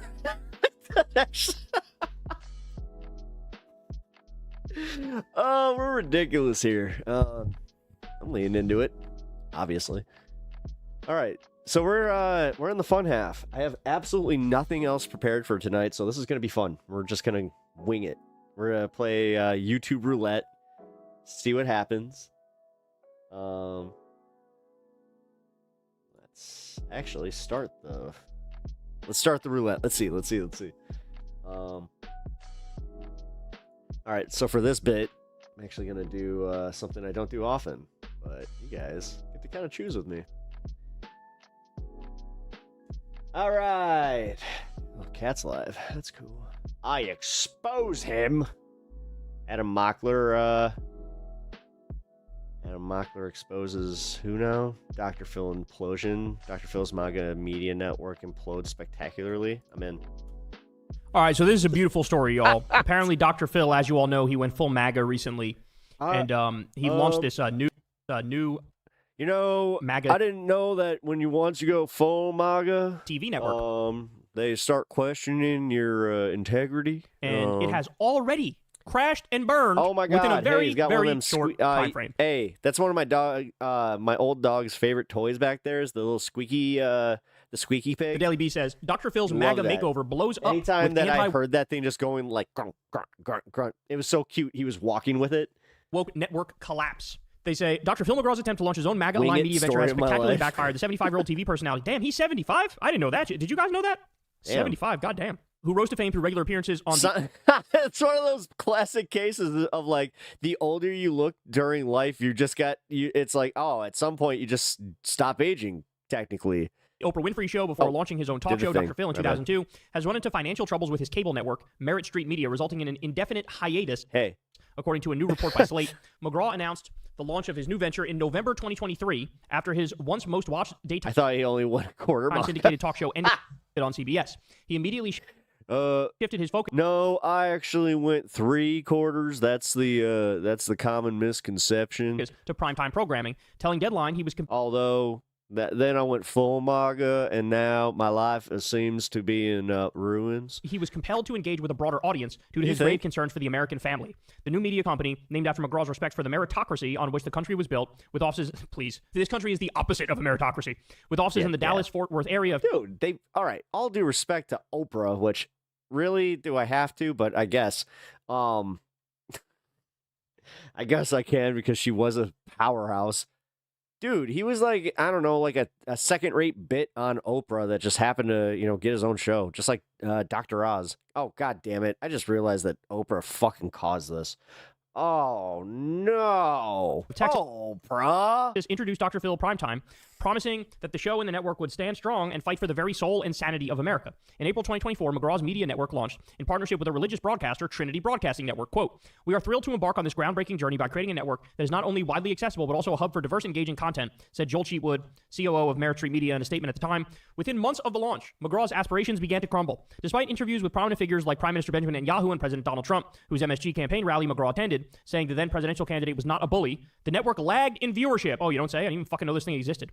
In August 2024... It's weird how, like, again, they think that, like, when you boost YouTube algorithm with bots and then see that and you're like, oh, look at how popular we are, blurty, blurty, blur, not realizing that it's all fucking fraudulent. The company laid off 38 staff members. Then you get to learn that in real time when you have these networks and have these channels that are complete failures. A few months later, professional bull riders announced the termination of a deal with Merit Street, claiming the company had breached the contract by failing to pay rights fees owed.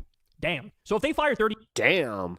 They even pay them? members, understand, that's probably like all of their staff. Okay, that's actually kind of right? funny. Like, it existed for like a year, then they fired basically all of their staff. You know what? Fuck and 'em. I guess they had We to deal with didn't make professional our bull money. They don't get theirs. riders to, play their stuff. And they go, they didn't pay us the money they owed us. Holy shit. In a statement, McGraw's company said that Merit Street had agreed to work out its differences with PBR, that's the bull riders, in a confidential proceeding and was surprised by the termination announcement. The breaking point came in June 2025 when the company laid off another 40 employees. Gee, how many fucking employees did he have? Jesus Christ. I was actually and went on a just summer about to hiatus, ask shelving that, footage of because I interviews was with like, ICE wait, officials 30 that McGraw, employees? who had become outspoken about the agency, had promised would Holy air shit. following ICE raids in Chicago. So that's right. You guys remember this? Dr. Phil was riding around with ICE agents as they were fucking rounding innocent people up and sending them to concentration camps. He was with them. Well, they're saying that they're sitting on a lot of those things and they haven't released it. I wonder if the national environment led to that, right? I wonder if people despising ICE led to that. A month later, the company filed for Chapter 11 bankruptcy and sued Trinity Broadcasting Network, describing TBN services as comically dysfunctional. Professional bull riders objected to the bankruptcy, citing McGraw's launch of a new entertainment company, Envoy Media, in partnership with Steve Harvey, and alleging he orchestrated the Chapter 11 filing to avoid menacing litigation against PBR and jumpstart Envoy Media. So what they're saying is, the only reason you're filing for McGraw, I don't see color. bankruptcy is to get out of fucking paying us and to get out of getting sued by us. And so that's why you went to bankruptcy. You had the money, but you fucking... Okay, I hope the videos leak. Oh, do you think... Wait. With that many employees, do you think that we might be... Ooh, went into bankruptcy anyway, and then you just jumped into a some. new venture with fucking Steve Harvey? Jesus Christ. Interesting. You know what's crazy? Ooh, hey, As we you get to older, learn about the state of what you the realize AI is- bubble after this, because that's what we're watching, because roulette... It almost looks like the majority of people are grifters.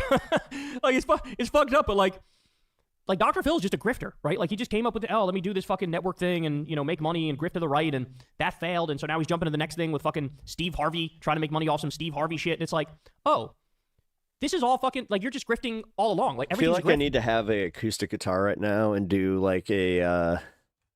But by the way, this is also what fucking happens when like a depressing version of the Pokemon theme song. when you go... I wanna be the very best. Oh, right.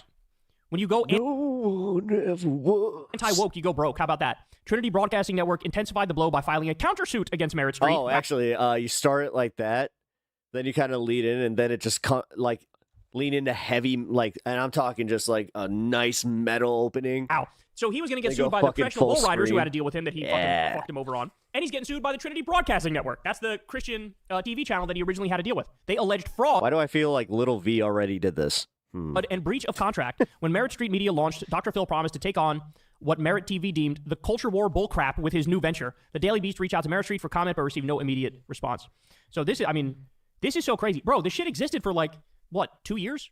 It existed for 2 years and went up in fucking smoke, and he's already getting sued by multiple fucking people. It's also crazy now. You go back, you watch those old school episodes of Dr. Phil, and you can see the MAGA underneath, You can see the MAGA lurking beneath. And, well, I mean, he's just gotten worse and worse as he's gotten older. And now he's letting his freak flag fly. And, chastising people for not taking personal responsibility. Meanwhile, 17 million people are getting kicked off their fucking healthcare. 3 million people are losing their food stamps. You got, poverty skyrocketing, inflation skyrocketing, unemployment skyrocketing. But this is the type of guy to say, oh, pull yourself up by your bootstraps, fella. I don't know why I made him sound like Bill Clinton, but you get the point. I was about to say, hey, man, okay, so I got a better Dr. Phil impression than him. Win. I love that this guy's shitty fucking MAGA network. First of all, I didn't even know it fucking existed. Second of all, they went belly up harder than anybody has ever gone belly up. Third of all, watch out, Steve Harvey. Not that he's the greatest guy, because he's not, but watch out, Steve Harvey, because now, I guarantee, here's a prediction for you. At some point, Steve Harvey and Dr. Phil will eventually either be in a lawsuit against each other or have a very ugly breakup. How's that for prediction? It's gonna fucking happen. It's gonna fucking happen because grifter's gonna grift and MAGA's gonna MAGA. Hey y'all, do me a favor. Oh. Yeah. True. Hello, welcome back to The Void. It's business talk time. No, I'm not. I'm so ready for business talk. Let's go. On fire. Those are just my GPUs. I want to talk about the state of AI. Obviously, everyone's been asking, is it a bubble? Now, as someone who is terminally online, I have looked high and low for every conceivable opinion, and there are a lot of them, and I created a little slideshow. The state of the bubble. First opinion, Jim Cramer, the GOAT, saying, don't listen to the skeptics, keep an open AI mind, and he's a believer. Even though there are... Oh, God. Okay, so there... Yep, that's red flag number one. Countless AI skeptics, the market clearly believes that OpenAI can afford to spend tens of billions of dollars on AMD's highest-end chips in addition to hope it's a bubble. chips. The thing is, it can't not be. Like, the highs are too highs, and there's nothing there. Again, the .com bubble was definitely kind of a... it prepared me for this one. I know. Because we were always wondering, like, what is this even... Like, what are you actually investing in? Websites.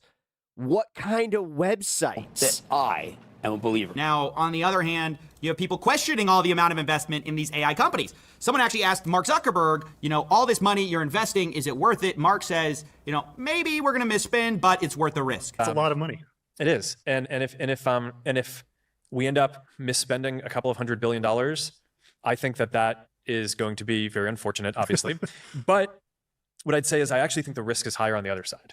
If you build too slowly, and then super intelligence is possible in 3 years, but you built it out assuming it would be there in 5 years, then you're just out of position on what I think is going to be the most important technology that enables the most new products and innovation and value creation in history. Obviously, it's from a CEO's perspective in big tech. You have to get on board the ship just in case it takes off and becomes the biggest product ever. But then you also have people, outsiders maybe like Hank Green, who are looking at a series of bubbles and saying maybe this is a bubble. It took a little bit of time for me to parse. So once I did, it kind of terrified me. I'm going to show it to you as well. What a good little visualization we have on our hands here. How NVIDIA, Streamception, and OpenAI fuel the AI money machine. It just seems messy. It seems like bubble mechanics to me, you guys. Thank you. So yeah, Hank Green says maybe looks like bubble mechanics. I'm going to remind you guys that we're doing short clips here, so I'll leave the links to the full things below if you want to watch the full videos, get their whole perspective on the thing. This is obviously a very truncated version of that. I'm just trying to give you a sense of the wide variety of takes on this whole thing. We have Paul Tudor Jones saying that if there's a bubble, it's a very small bubble. 54% of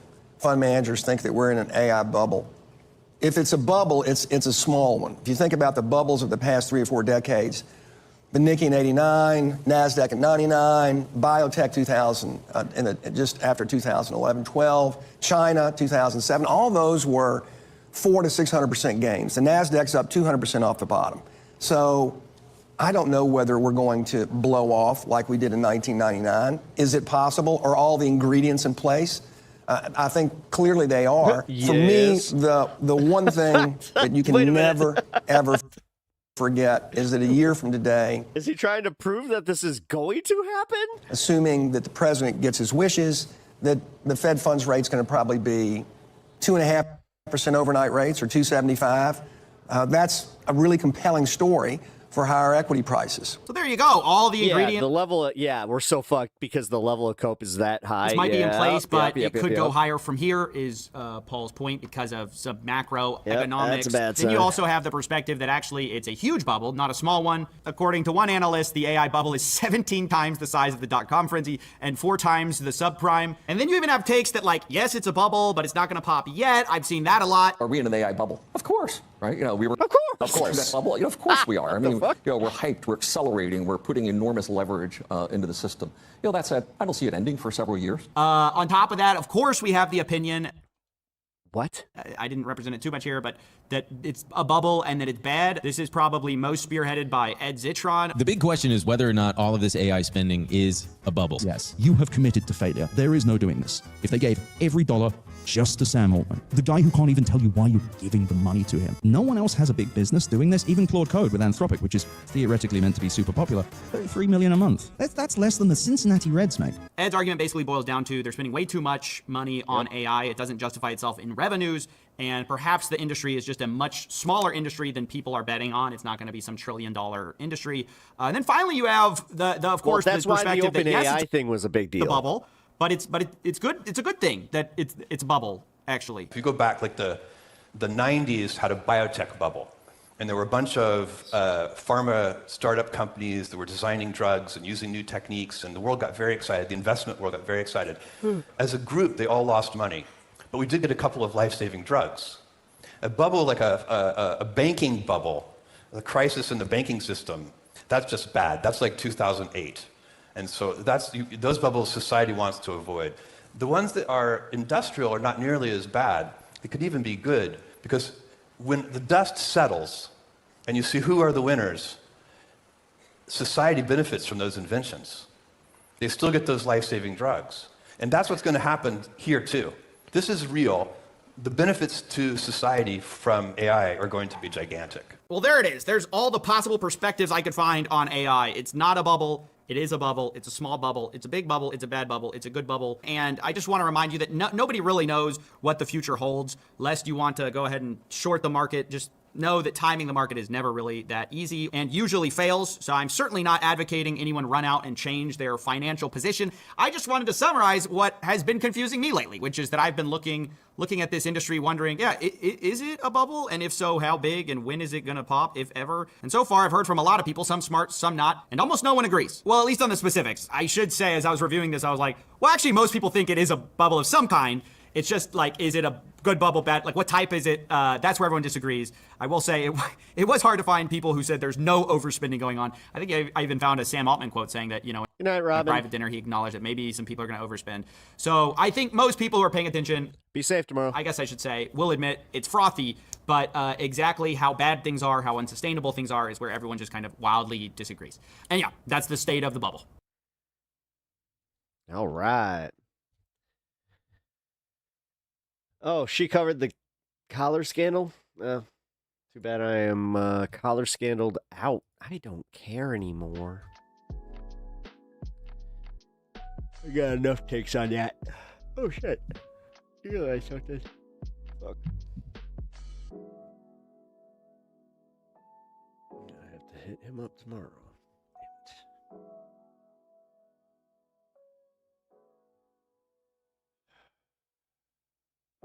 You can't allow if someone does something crazy. All right. Let's see how clickbaity this is. The nothing burger. Yeah, it really was. It wasn't what everybody against him wanted, and also it wasn't, exactly what he said it was. Easy and invokes your name, you don't get arrested for that. No, I agree. Yeah, Trump stood up for J6ers and others. I agree. So I agree. Why? Okay, so you're going to let them shut down My Pillow. You're going to let them shut down InfoWars. It's not me. I understand Trump's got bigger fish to fry, but my listeners are enraged by this. They are like, why are you still supporting Trump? Because it's not Kamala Harris. We're getting more done. But if Trump doesn't understand, if he can't support his supporters, I don't know what he can do. As we've discussed extensively in multiple videos, the Trump administration is just objectively authoritarian and fascistic in terms of its ambitions to punish Donald Trump's political opponents. But they are also objectively wildly incompetent. And you know who agrees with that? Two of the biggest Trump supporters in existence, Tucker Carlson and Alex Jones. And during a recent conversation, they humiliated the Trump Justice Department and ultimately, by extension, Trump himself, and we have to talk about it. But before we do, if you end up liking this video and you want to support the channel, please be sure to hit the like, subscribe, and alert bells before you go. All right, friends, it's always good to see MAGA on MAGA criticism and humiliation and infighting. So let's play this clip from Alex Jones and Tucker Carlson's recent conversation in which they do just that. Simple question to you. Could the current Department of Justice shut this down? Yes. The DOJ's Office of Bankruptcy already had one U.S. trustee fired, the next caught in a fake auction. My lawyers have filed lawsuits. It's cut and dry illegal, bankruptcy fraud. So, that information went out as well. So they know that. Take all of this with a grain of salt. And Todd Blanche, or a pillar. That's a pillar is too. Is protecting the FBI and DOJ under orders from Obama, then Biden, to get me off the air. And we have all the documents where they funded it illegally. We have all the proof. We sued them. We deposed them. I spent millions deposing them all, getting all their emails, top law firms. And then the Justice Department gets the information, and Ed Martin goes after them and says, preserve your records. I want to talk to you. And then Todd Blanche comes in and says, I'll fire you, Ed Martin. Shut the son of a bitch down right now. Ed Martin needs to be the Deputy Attorney General. And he didn't say that. Okay, I have other DOJ sources that tell me what goes on, but this is the reality. And could they do that? I mean, because like in the end, I don't think you should use government to make your friends rich or give them special favors.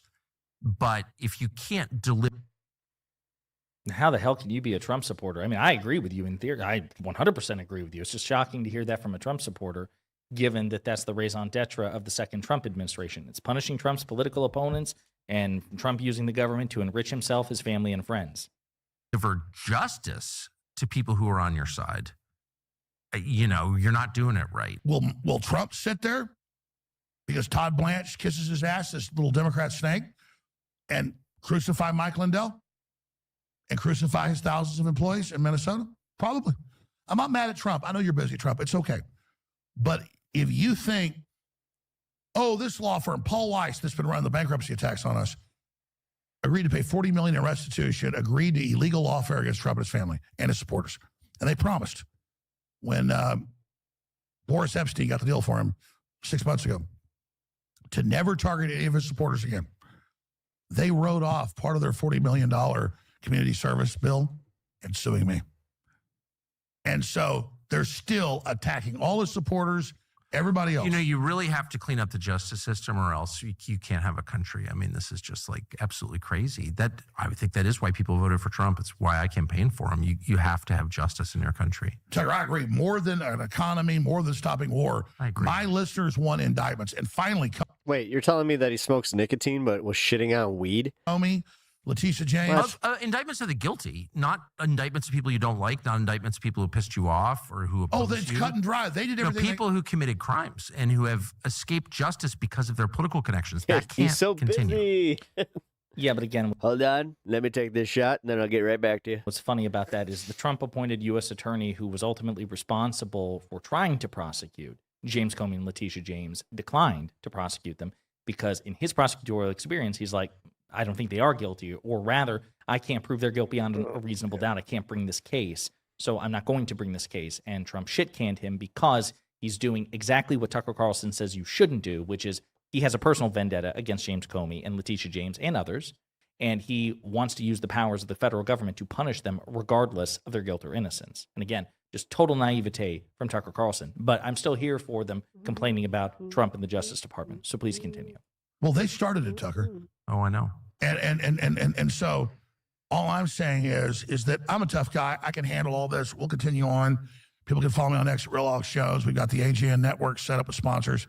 The point is that they said this is a model for everybody else. And then you've got Todd Blanche, who from all of my sources, I mean, he's a hardcore Democrat, Southern District of New York operative. He was Trump's criminal lawyer, lost those cases for Trump. And this is that weird Trump blind spot. So, hey, Trump, I get it. If you think cutting me loose and Mike Lindell, that's fine. I'm a big boy. I've defended you like nothing else. That's fine.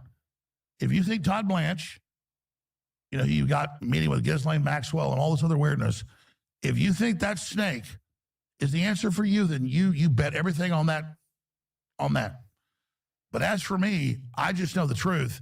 And the Democrats literally are caught red-handed in their persecution of me and InfoWars and Mike Lindell. And so it's up to you to make the right move here. I mean, Mike Lindell blew his life up on Trump's behalf.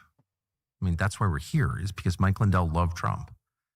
And whatever you think of Mike Lindell, he's a very nice man, I think. But even if you hate Mike Lindell, just objectively, Mike Lindell was a pretty successful pillow salesman and got his life together, got off drugs, you know, became a Christian. And then he decided he really loved Trump and he thought Trump was being wronged and they stole the election from Trump. He really believed that. And now they're destroying him. And I just feel like if there's ever someone you need to defend, it's Mike Lindell. Again, so see how Tucker tells on himself there? He's like, listen, all that stuff that I say Trump shouldn't do, well, actually he should do, because are so Mike Lindell is a comfortable Christian that Tucker and he loves Carlson you. And so, wants me to have all... He wants me to be back in business so I can make all of your heads less comfortable except for his. Can't have him suffer any sort of legal consequences for Why did he whisper crimes he Christian? may or may not have committed. Because they need to pretend that they're fucking victims all the time, that they need... Dude, that's literally the mentality that I lived with for so many years, where, like, did you know that technically you should, like, we have to be ashamed of being Christians in the secular world? Did you know that? Did you know that? Did you know you're going to get made fun of? Did you know that? Did you know that? So you see the hypocrisy there? We're Christians. By Jones. It's like, dude, we fucking know. And Tucker. But again, you guys are oppressing me. As frustrating as that is. Guys. I'm also here for the fact I can't listen to this secular rock music. My mom's going to be mad. That they're openly shit-talking Trump and the Justice Department. So please, continue. Reminds me of that, the homeschool kid. I've seen him a few times, and I'm just like, that's not too far off.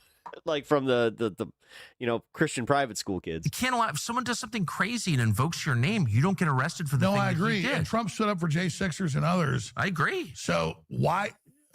Okay, so you're going to let them shut down My Pillow. You're going to let them shut down InfoWars. Yeah, It's not me. I understand Trump's got bigger fish to fry, but my listeners are enraged by this. They are like, why are you still supporting Trump? Because it's not Kamala Harris. We're getting more done. But if Trump doesn't understand, if he can't support his supporters, I don't know what he can do. And I'll go back to Todd Blanche. Todd Blanche has been a die-in-the-wool top Democrat. He lost all the cases for Trump criminally. And from what I've heard, Bondi's not bad. She's just lazy. Bongino's emotional and a big baby. Breaking news. The Supreme Court says they will run out of funding tomorrow if the government shutdown continues. Patel is compromised. Fun. And it's just so sad. He should have Ken Paxton in there. I bet you Trump pulls a 180 tomorrow and goes, you know what? We'll fund the troops and the Supreme Court, and we'll just keep funding everything that the right wing needs right now and the Republicans need. It's like, sir, that can't happen. It's like, why? The Department of Treasury. We control that, don't we? God damn it. They brought in the Missouri AG as the new deputy FBI head to get, as soon as Bongino leaves. And Bongino should stop worrying about his PR and how he looks and worry more about the future of the country here. And put it all in the line, actually, instead of being a hothead. Bongino, I think, is a good guy.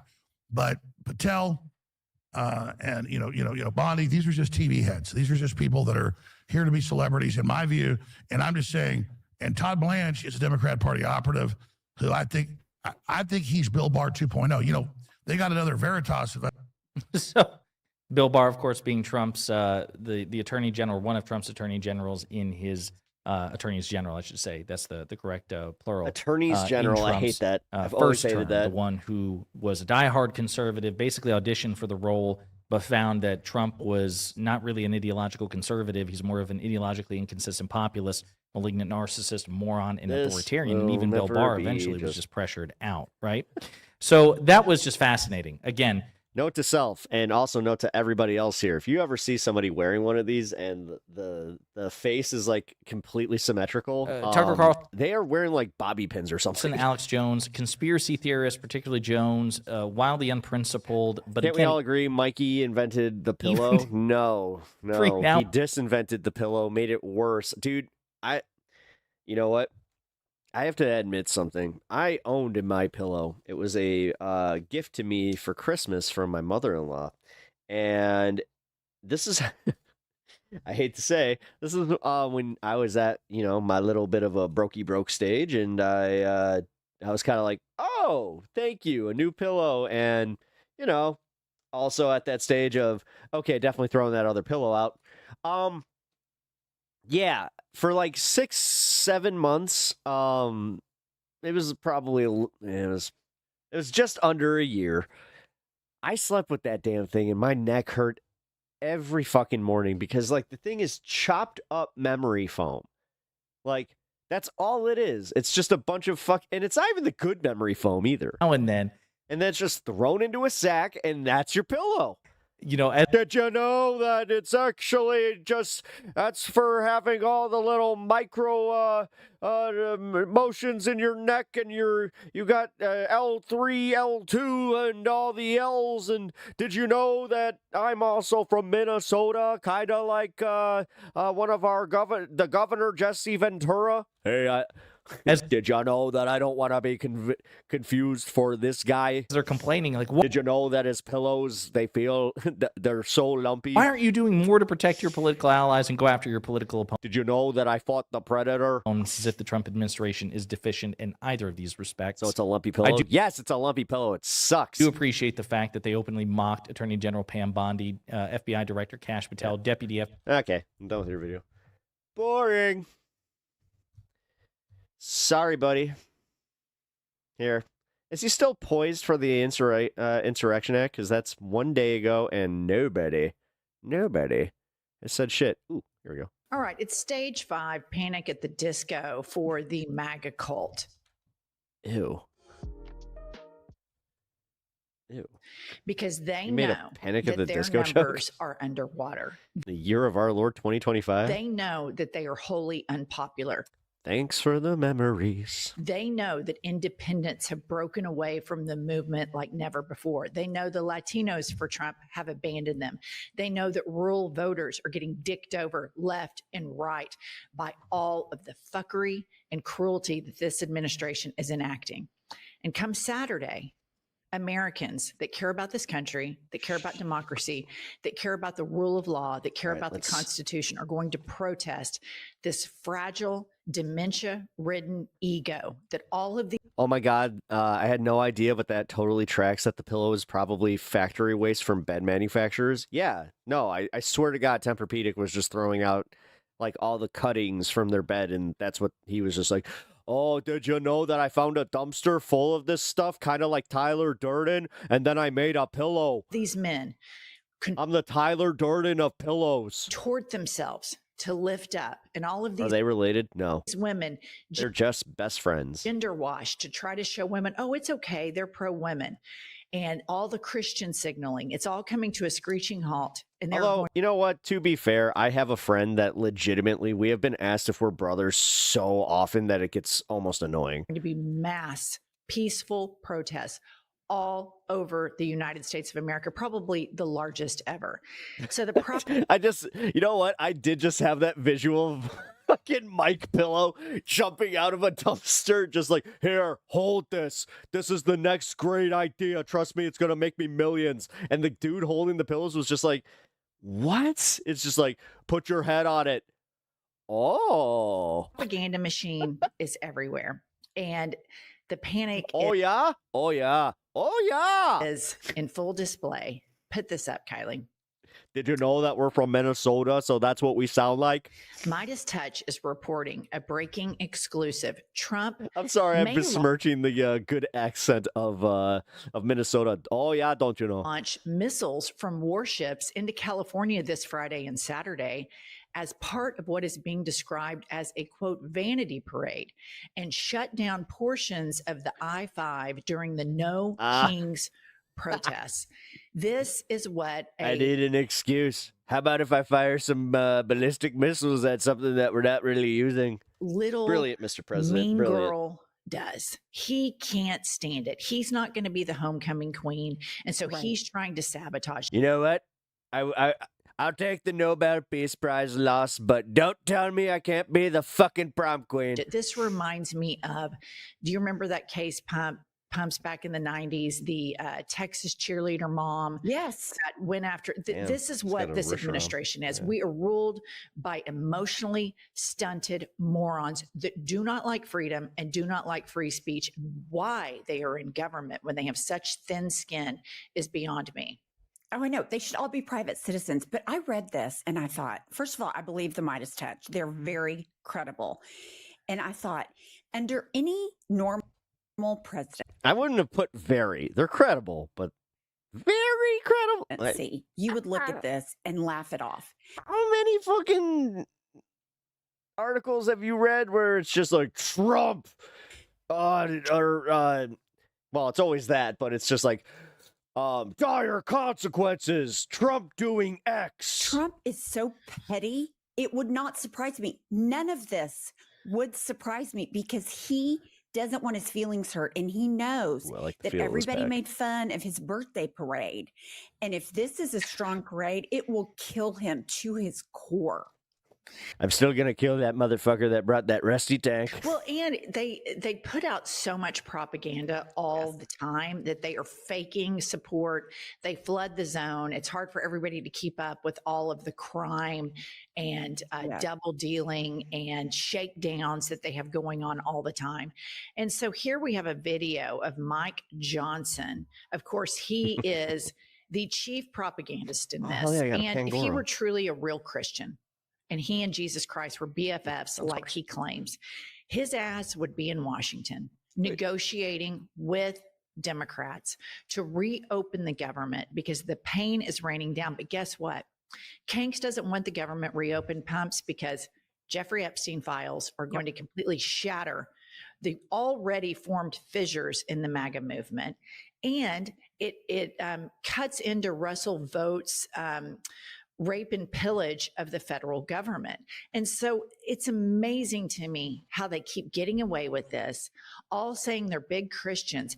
They don't care that people are not going to be able to feed their families. All he cares about, Mike Johnson, is Donald Trump's ego, because Donald Trump has Mike's balls in the top desk drawer of the Oval Office desk.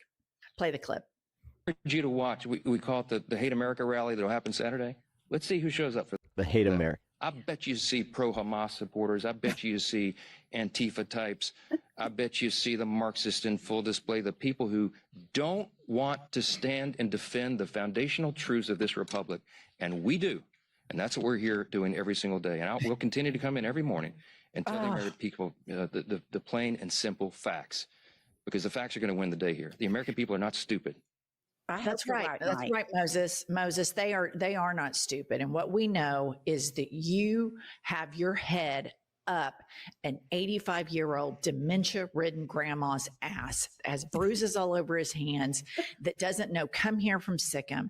And the foundational principles of this republic are you get to criticize it. Right. You get to. We're a thick-skinned republic, or we used to be. And you get to say, I don't like this policy and I don't like the ruling party, and I'm going to take to the streets and peacefully protest. The fact that they are spinning this as Antifa, they're going to be in for a rude awakening when they see the crowd. A rude awakening. Pumps and I went to the first No Kings rally in Oklahoma City. It's not a bunch of Antifa. These are normal Americans, all walks of life, all generations, all different skin colors. Predominantly what I saw a lot of white people that looked like really normal protesters that you would run into at a Walmart, that you would run into at the grocery store. Okay, here's the thing. And the way Moses Mike, with way too much blush, got on there and said, he was indignant. He was like, it's going to be Hamas. That's fucking bullshit. That's fear mongering. And if you want to talk about Hamas, talk to Benjamin Netanyahu about funding Hamas. Talk to Qatar about funding Hamas, you stupid little piece of shit. And then the Marx. I mean, let's be fair here. You're rocking Millhouse glasses. I'm not trying to stand up for Mike Johnson in any way, shape, or form, but that's mighty fine words and mighty bold words from someone literally looking like Millhouse from the fucking Simpsons. It's all the fear mongering. This is coming from Charizard, by the way. Because this is not an opinion of Pep Talks. It's the dragon speaking. He knows. Oh, wait, I'm not a dragon. That he is fucking his constituents and he's fucking the American people and he doesn't care. No, he absolutely does not care. They care about this really nefarious ambition of theirs. Yeah. And it is to destroy the Constitution, consolidate all the power in the executive, and then they just have it. And then he wants a Christian nationalist country. And I will say, I've thought about it being blush on his face, but I noticed it started appearing after the Grindr rumors ramped up. I think he feels exposed, and I think that is a natural. Yeah, no, I actually think that he's feeling the pressure every time. Like, as funny as that kind of was, for real, I do think he's feeling the pressure. Blushing. I think it is his body physiologically responding She's to not far what off. he's doing. I genuinely think that he feels humiliated when he's doing this. Now, listen, I don't have a problem with men wearing blush because I'm not some prude nut job, but I noticed this after all of the Grindr rumors. Okay, moving along from one asshole to the next, we've got Ted Cruz, you guys.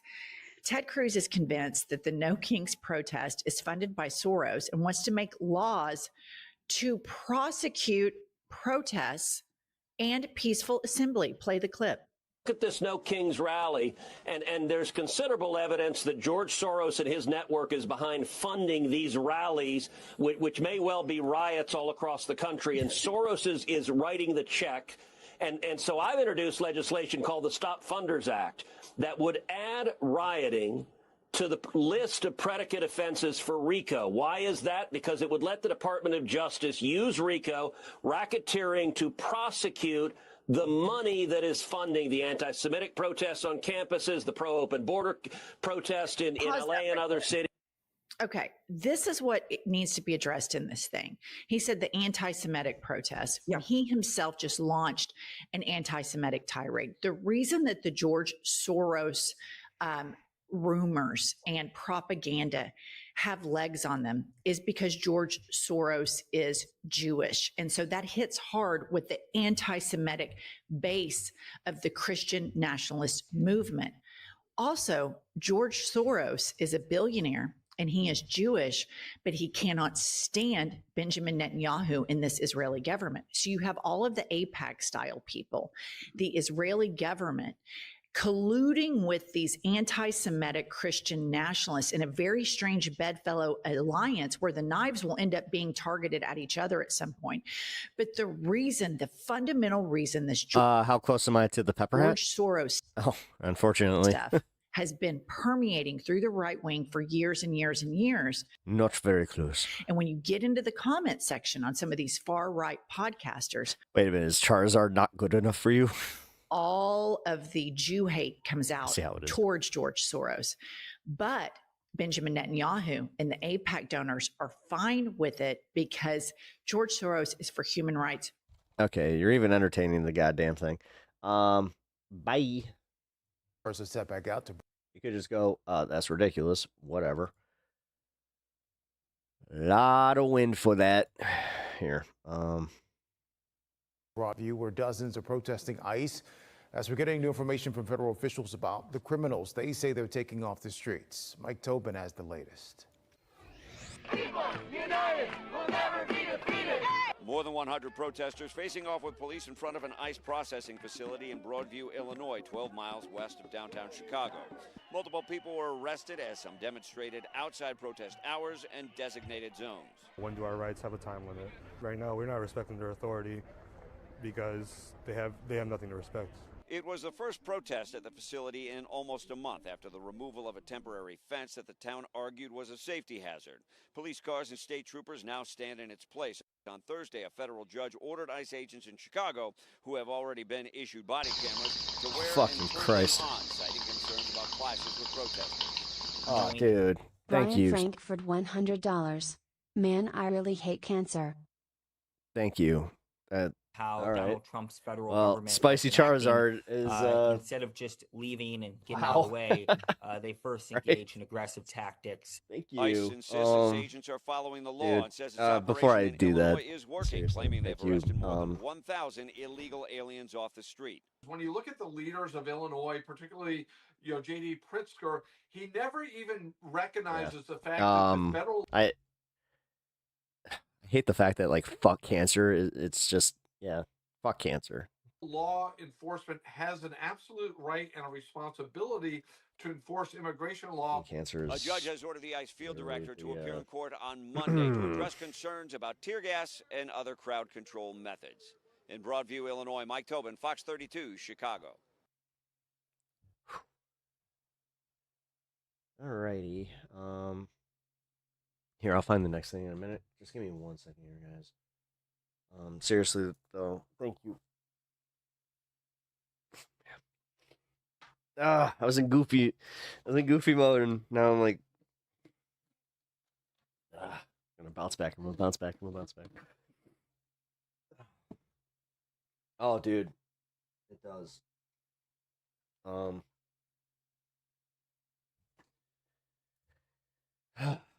Yeah, man. Every single one of you guys that has contributed, and even the just you guys who, like I said, have contributed in cheering her up and your kind words and everything. Thank you. So, with that being said, I'm going to thank you by living up to my end of the bargain in a Charizard cost. All right, this is. Let's see, can I do it? Yeah. Oh. It won't reach. But I can't. Wait, I can. There we go. Oh my god. Okay. So, no, I remember what you were saying about your dad, man. And that's why, yeah. This is, oh, fuck. Well, this, pepper-headed idiot, loves you guys, loves you, and appreciates, the support. And yeah, Pepper Hat, and also, yes, eventually coming up here, because I'm going to have some time, to sit down and, play. Oh, don't stretch the hood too much? Oh. Okay, yeah, don't stretch. Okay, good call. Yeah, okay. Pep has reached. Wait, Pep has not reached final form quite yet. Here we go. All right, we're in final form of Pep. Wait, I'll even give a. All right. Hey, I got wings.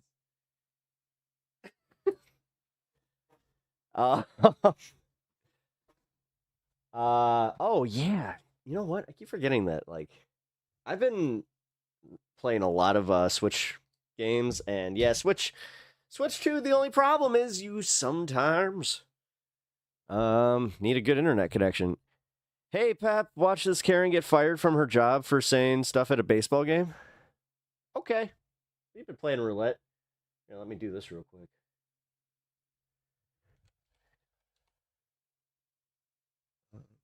Yep. Cool. Make sure I get that. Okay.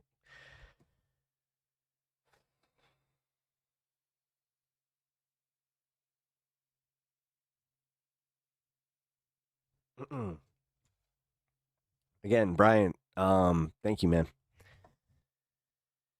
I know we all wanted to see the hat. Well, here it is. Again, the hat being tonight, a confrontation caught on camera. Ooh. News report. Being mixed with the onesie. Dude.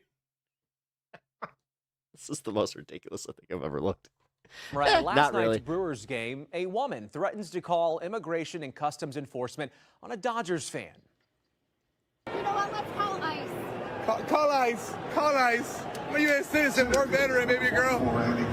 We're veteran. 2 wars. Tonight, the man recording that Wow. video speaking to 12 News. Wow. TJ At Dysart the leads Cubs us game? off outside of American Family Field with that video and the At the Cubs fallout Brewers that we've game? seen from it. TJ? Oh no, this is a day ago. Never mind.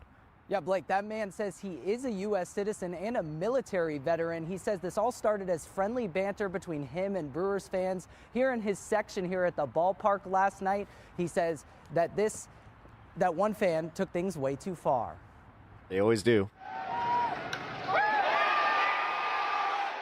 Dodgers superfan Ricardo Fasado behind the camera Tuesday night during Game 2 of the Dodgers, NLCS Brewers. in Milwaukee. You see the excitement of the fans, and Sorry, yeah, I'm all I mean, salty they that my let me team know lost, so I don't really where watch. I was where I was at.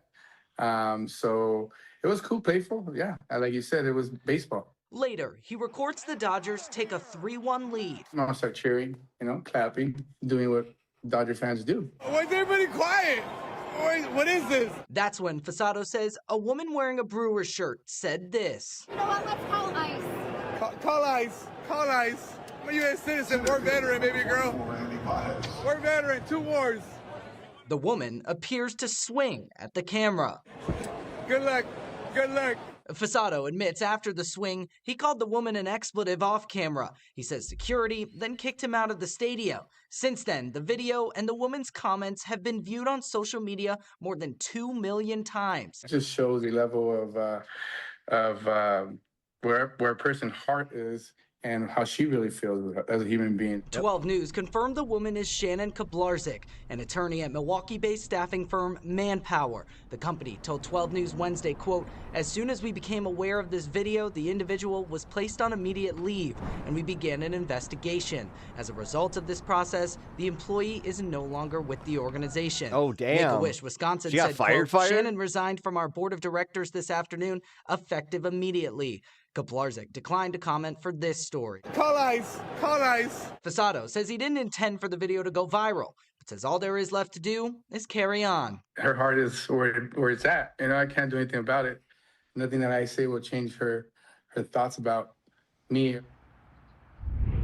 Now, Also TJ, got picked you up by did reach out to TMZ. the Well, Brewers. thank God that it got picked up here first because TMZ is pretty much unwatchable. Oh, yeah, add that one to the no list on this space. To find out if they've seen the viral video, we did not hear back from the team tonight. It's really unfortunate for something like this to happen when this is all about bringing people together during this time for our city. 12 News TJ Dysart live outside of AmFam Force tonight. Gee, I wonder why they would be acting like that. That's crazy. Why would they be, like, honestly, dude, why would they be so just comfortable with acting like this? It's almost like there's something going on. What could it be, people? What could it be?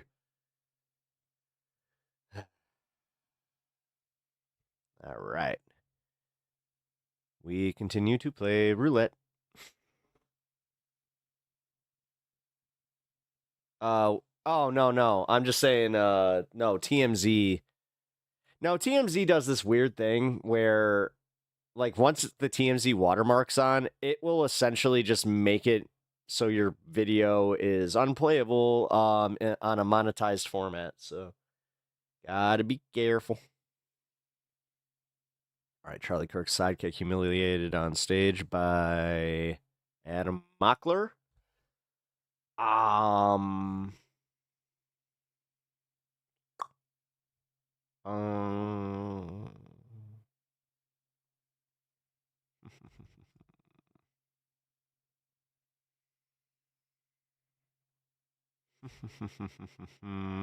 Fuck it.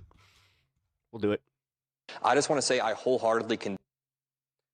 Wait, this was a News Nation thing? Oh, I didn't know that. We could have actually watched that.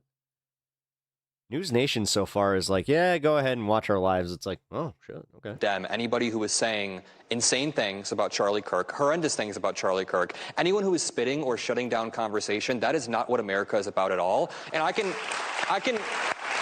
can very easily condemn when my side is going off the rails, but I just ask the bare minimum from Andrew. When they're talking about gas chambers and group chats, can you condemn that? Are we really going to do this again? No. So you don't condemn it? Your energy is Quote, so aggressive. I love Hitler, gas chambers. All right, hold on. You can't condemn that. Just easy, buddy. Okay, so there is a whole conversation that I want this to be attached to, okay? And the whole conversation is that we have All right, folks, this is awesome. I'm proud to say that Midas Touch contributor, Gen Z political commentator, friend of the show, and friend of mine, Adam Mockler, is on a roll, a friggin' roll, a hot streak the likes of which we very rarely see. And last night, he participated. A lot to see. Yes, there is violence, increasingly so in our politics. Why do you think it is, and do you believe it is disproportionately coming from young progressives? Well, Andrew pointed out an undercurrent of political violence, but there is a deeper undercurrent here of political radicalization of young people, primarily young men. So the same time that Charlie Kirk was tragically shot, another young white dude shot up Evergreen High School in Colorado, and this dude was a far-right neo-Nazi who had anti-Semitic messages online. I think that there's an undercurrent of radicalization that's stemming from a few things. As a 23-year-old, I lived through COVID during my most formative years, and I was able to rebound and have a social life, but a lot of young people didn't really get to rebound. Imagine having this bubble up around you during COVID, and you never really get to pull that bubble down, so you get sucked deeper and deeper down these algorithms online. Those algorithms are then, incentivized to push the most outrage, whether it's foreign bots like Russia and Iran trying to get people outraged, or domestic actors. I think Elon Musk's Twitter feed, for example, Well, why are you afraid of talking to him? Like, what would you be trying to debate him? is disgusting and could radicalize a lot of young people. I disagree with the idea that violence disproportionately comes from young progressives. I want to stop right there for just a second, because then he pivots to talking about, the partisan valence of political violence. I'm so proud of Adam for mentioning the fact that obviously, Charlie Kirk being a famous right-wing commentator, most of the national attention was on that. But the very same day, he's right. There was a right-wing neo-Nazi, again, not a liberal or a progressive. The very same day, a neo-Nazi who was radicalized by the right shot up a school. Okay, so his point is there are all sorts of acts of political violence all the time. And this idea that it's exclusively coming from the left, even in 2025, is absurd. And most right-wingers I know have not really addressed that simultaneous school shooting, which happened about the time of the Kirk assassination. So good on him for using that to make his point. And you heard even the audience, and News Nation tends to skew right, they applauded him. Let's continue. It is uniquely up this year, but if you look at any polls, according to CSIS, political violence overwhelmingly comes from the right. These mass shootings come from the right. And when it comes to the leaked text messages that came out 24 hours ago, I don't think it's fair to say there's an undercurrent just on the left. I know what you mean, but there's also an undercurrent on the right. There is something deep and dark boiling inside the GOP, and it's like the Nick Fuentes faction of the GOP. You can't deny that this is boiling when we got these leaked texts 24 hours ago. I do not like when people are characterizing these as kids in college. These were grown adults. Some of them were 32 years old. One of them was a state senator from Vermont. Today, we saw an Ohio aide with a swastika in the back. I would never claim that this is representative of an entire party, but I do think... It wasn't just an aide. That was, that was from the governor's office, and that apparently was an American flag with the swastika on it. There's an undercurrent of radicalization. That's kind of underselling it there, Mock. On both sides. So I just want to stop right there, because Colvit's about to respond. But again, great points all the way around. Right now, right-wingers are citing this recent study indicating that left-wing violence, left-wing, fatal violence, lethal violence is on the rise in 2025. And I'm sure there's evidence to support that. And right-wingers are taking a victory lap. See, political violence is exclusively from the left, or predominantly from the left. Only if you think time began in 2025, which is incredibly dishonest. We can cherry pick the time horizons as much as we want, and quite frankly, doing so would far more advantage the left than the right. We can play that same game, and we're going to win more likely than you. Time did not begin in 2025, and political violence did not suddenly become an issue in 2025. It's been an issue for decades, and for most of that time, lethal political violence has been more represented on the right against the left than the left against the right. And anyone who suggests otherwise is a fucking liar or a moron. Let's continue. Well, can I go ahead, Andrew, please put a point on it, and then we'll go to the audience. Sure. Go ahead. Yeah, I just, and I want to find agreement. Charlie, if you ever watch his debates really closely, he was a master at making that human connection with people. He would say, so we agree. Even if they were worlds apart, he would try and find a place where he would agree with the student or the professor often that would come debate him. So I agree with you that COVID had a profound effect on Gen Z. I did not live through that, and my heart goes out to Gen Z students that lost their proms and their graduations from that and lost their social lives. However, the study you just cited didn't include things like, the Tesla attacks that were against Elon Musk and Tesla. The study shows lethal deaths, lethal violence. Lethal violence comes disproportionately from the right. So again, what Adams, it's a brilliant fact check here. Like, hey, buddy, the study wasn't talking about vandalism. The study was talking about lethal political violence. Great fact check. Okay, well, lethal. We can point to the Buffalo shooting, the El Paso supermarket. I let you talk. Yeah. Go ahead. Go ahead. Wow. All right. So. Wow. There's a whole. He cooked. I tried to debunk my study, so. Is it your study? Did you do it? I did not do it. But what is your point, sir? My point is that time and time again, whether it's the Aaron Burnett on CNN. So again, you see he stammered. He's screwed because the facts are not on his side. He was like, well, what about vandalism against Tesla? Well, listen, I hate to say this, right? Vandalism's wrong, and it's perfectly fair to call out vandals, but lethal political violence is infinitely more important. We should be infinitely more concerned with that than vandalism against Teslas. So again, well, okay, sure, the right kills a lot more people, generally speaking, but what about the cars? The left is fucked up. It's like, bro, you're comparing apples and oranges, and I'm sorry. That example is insignificant in comparison. Okay, just objectively is. So good on Adam for pointing that out. Also good on Adam for calling out the nonsense about some of these recent right-wing scandals. The text chat example, just real quick before we jump on to the next clip. The text thread, which we've done a video or two about, these are not random Republicans. These are Republican leaders. Okay, these are people who occupy formal rank, status, and position in the Republican Party, or did prior to this text message leak being revealed. So they had power and influence within the Republican Party structure. They were not just random Republican voters, number one. Number two, many of them were also, as Adam points out, actual government workers or officials or leaders. So they wielded not just political power, but state power as well, which means they should be held to a much higher standard than Democratic voters or Republican voters who have no power by comparison. And then, of course, the other thing is J.D. Vance and other people like Andrew Culver said, well, this is just kids. They're not kids. Exclusively, none of them are kids. By definition, they were adults ages 18 to, I think, like 32, 36, 38, something like that, but people in their 30s. And so, again, anyone who suggests that there's simply children are just factually false. There has been a trend of, I think, you know, let's just say, let's be gracious and say, in the era of Trump, maybe it's a reaction to Trump. I'm open to those discussions. But there is a justification for political violence. It shows up in every poll, and it's coming from progressives. I have spent all of my formative years watching the President of the United States talk about the opposition party like they shouldn't exist. His claim to fame in U.S. politics was saying that Obama wasn't born in America. That is how he entered the political stage. He was famous before that, but that was his claim to fame. He was the first presidential candidate to ever chant "lock her up" on a political stage. He tried to coup our government. And I live in this, let me finish. Listen.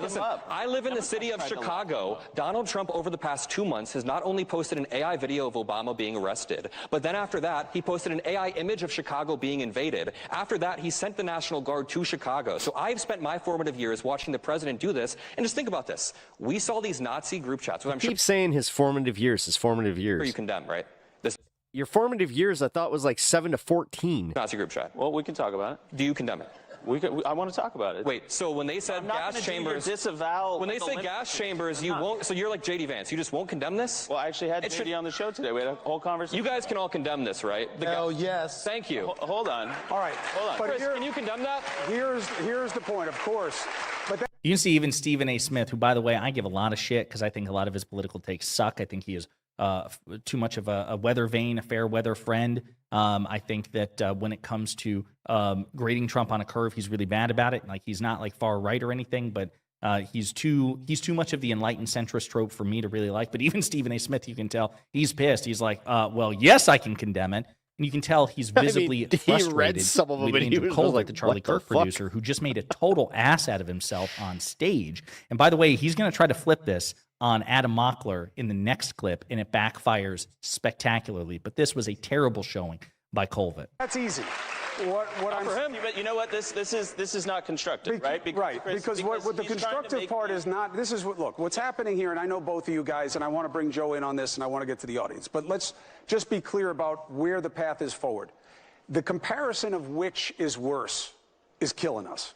And this is where I disagree with Cuomo, because I think it is important. Like, when you're a physician and you're trying to evaluate health, or when you're trying to make a medical diagnosis and there are multiple problems, you do need to triage, and you do need to recognize which problems require more resources, which one's more damaging, which one's more life-threatening.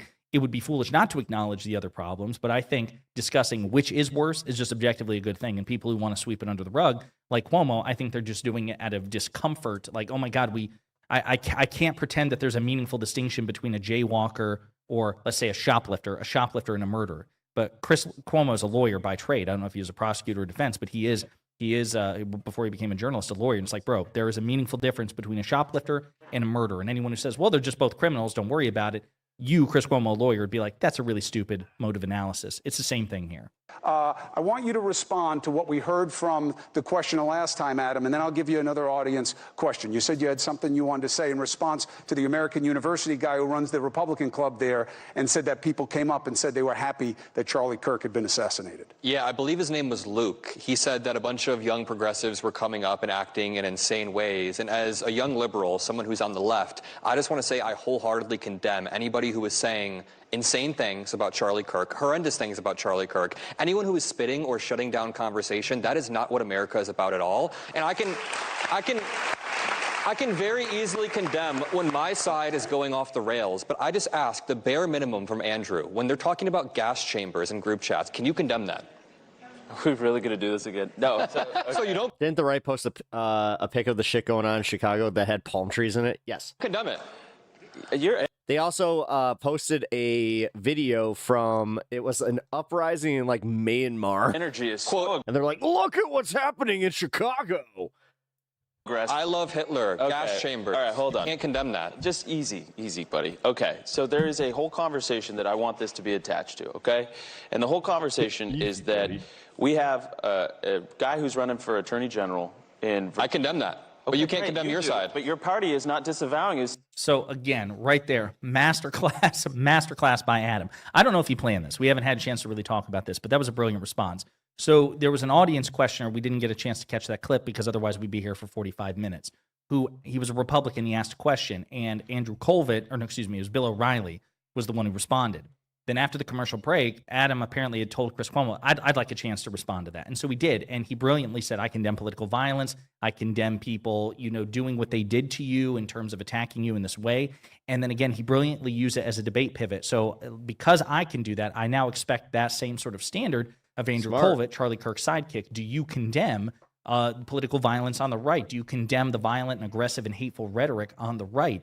And Colvett was totally sidelined here and totally caught off guard. And you could hear he stumbled, he stammered, he totally lost the plot. And then he tried to say, well, what about this Democratic candidate here? And what did Adam do? Immediately disarmed him. Said, yeah, I condemn that.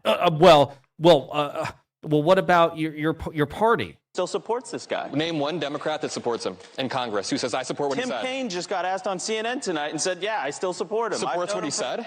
No, he doesn't support what he said, but he's not pulling. So no Democrat supports what he said. You're going to parse. Okay, well, listen. I condemn what they say, but I still support them. Thank you. Why did I have to pry that out of you? You are parsing.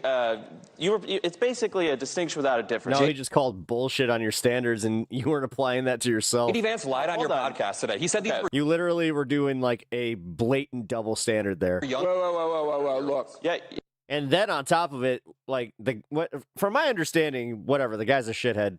And then Bill O'Reilly, the attorneys general, whatever, steps in, and we're going to talk about that in just a second. Colvett did so badly, Charlie Kirk's sidekick did so badly that the other predominant right winger on the panel, Bill O'Reilly, had to step in. And you know what? We're already at like 14 minutes in, so what I'm going to do is cover that in a separate video. Oh God, come on! We could spend 20 minutes on that alone. So this was a disastrous performance by Charlie Kirk's sidekick. Adam Mockler was smarter. Should have just watched the Adam Mockler video on it. This is what I get for not going right to the mock. Dude, okay, this onesie it finally hit me where I think it was wearing the pepper hat too, where dude, the heat just hit me. I'm like, oh my God, I'm sweating. Okay. Whew. Oh. Rotator still feels good. That is good. That is good. They finally did it. This is censorship. Fox News turns on Trump.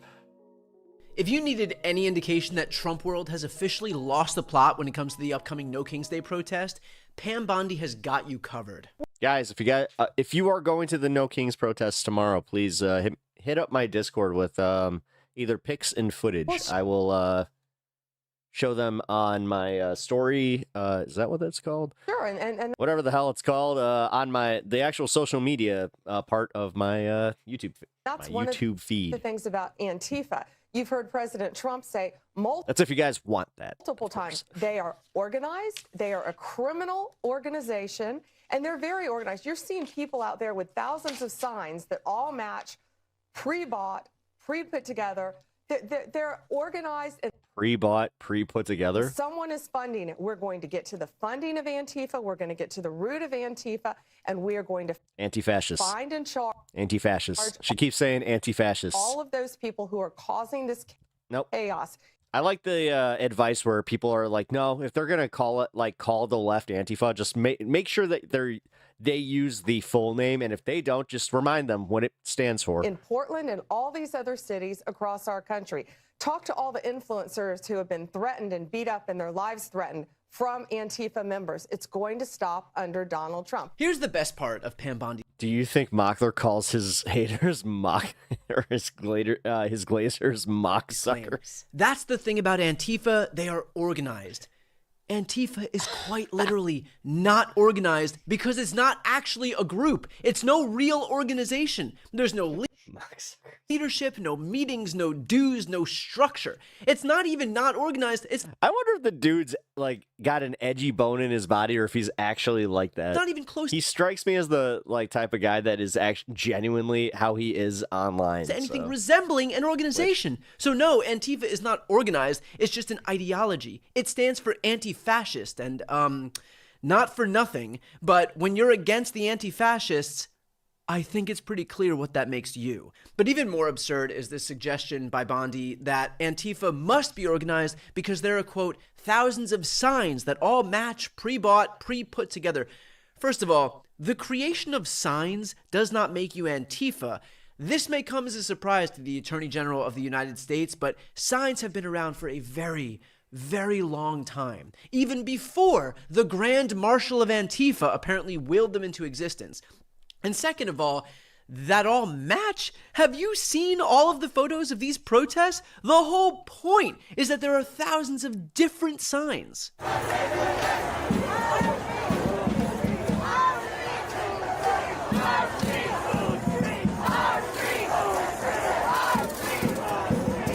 But the best part here is this idea that because Antifa has signs, that someone must be funding them. There's no way that people have any agency whatsoever and just make signs and go to a protest. It must be the result of funding. And the Department of Justice is going to get to the bottom of that right away. That's right. They're going to search the nation for anyone who bought a stack of poster boards, and they're going to be thrown right into federal prison. Because again, it would be impossible for any single individuals to think to themselves, I would like to make a sign. Nope, the only I'm thinking that my one for tomorrow, one of them is going to be, I'm still waiting for my Trump steaks. possible conclusion here is that George Soros is pulling the strings. And then the other one was going to be Trump eats hot dogs with ketchup. Got it. But you know what's so interesting? Not my best, but at the same time, I think they will work. About that particular accusation. Either that or I'll just go Taco Man. Who knows? By Pam Bondi, that she's convinced herself that I forgot my fucking poster board, so I'm going to have to wake up early and go out. Someone else must be funding this effort because God forbid anyone on the left want to exercise their First Amendment right to peaceably assemble. And in fact, this talking point is beginning to catch on among other Republicans. One of the things that I hope Cass Patel and Pam Bondi are looking into is, the funding of these groups. Who pays for the buses to bus a lot of these folks in? Who pays for the trucks that have riot gear that they hand out to the peaceful protesters? Again, I hope they are peaceful here, the No Kings protest, whatever. Again, someone else must be funding this. Now, not only is there zero indication that any semblance of some central structure is responsible for paying for any protest on the left, but here's a since-deleted tweet from Charlie Kirk on January 4th, 2021. The historic event will likely be one of the largest and most consequential in American history. The team at Trump Students and Turning Point Action are honored to help make this happen, sending 80-plus buses full of patriots to D.C. to fight for this president. So it's just ironic that Pam Bondi and Ron Johnson and other Republicans are accusing some imaginary liberal gang of doing something that the right quite literally admits to doing. Never bet against pure projection from the right. The reality is that Pam Bondi needs to deflect and pretend that anyone who dares exercise their First Amendment right is a criminal because A, this Attorney General has no clue about the laws that she swore an oath to uphold. The fact that she is denigrating a peaceful protest, literally our First Amendment right, as some criminal enterprise that she's going to get to the bottom of, is a testament to how hostile she is to the core tenets of our democracy. But B, it's because she and the rest of the GOP recognize that when millions upon millions upon millions of Americans take to the streets, it is going to be damn near impossible to spin this as anything other than a complete humiliation for this White House. Which is why not just Bondi, but the rest of the GOP are working overtime trying to reframe this peaceful protest as anything other than what it is. This crazy No Kings rally this weekend, which is going to be the farthest left, the hardest. Why does every single person in MAGA look like they are they're bad Walt Disney animatronics? Like, seriously. For the most. What the fuck? Plastic skin mofos in the Democratic Party, which is, a big title. I bet you see pro-Hamas supporters. I bet you see Antifa types. I bet you, yeah. I bet you see the Marxist in full display. Yeah, you're going to see those Marxists. The people who don't want to stand and defend the foundational truths of this republic. This weekend, we'll see mobs of radicals at the I Hate America rally. And you'll see them across the country.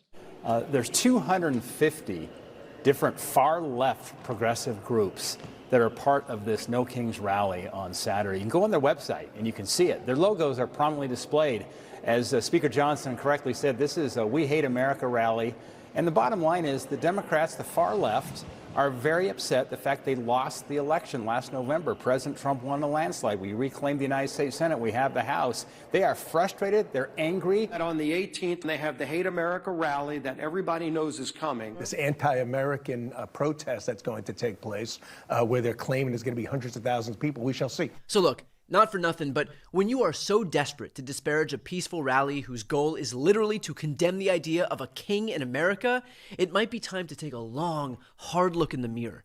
At this point, Republicans are lining up to oppose a march designed merely to bolster, support, and defend the very concept of democracy.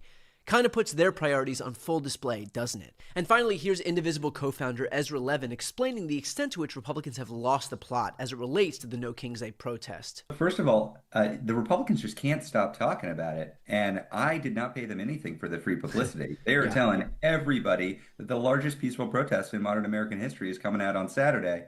And on the more serious note, you're right. They're doing this for a reason. They don't want people peacefully protesting. Yep. The number one thing any authoritarian regime fears is broad-based, ideologically diverse, geographically dispersed mass people power. And that's what we're going to give them on Saturday. So I think this is a standard part of the authoritarian playbook, and they are trying to dissuade people from exercising their First Amendment rights. And do you know what you do, Brian, when some regime tries to get you to not exercise your First Amendment rights?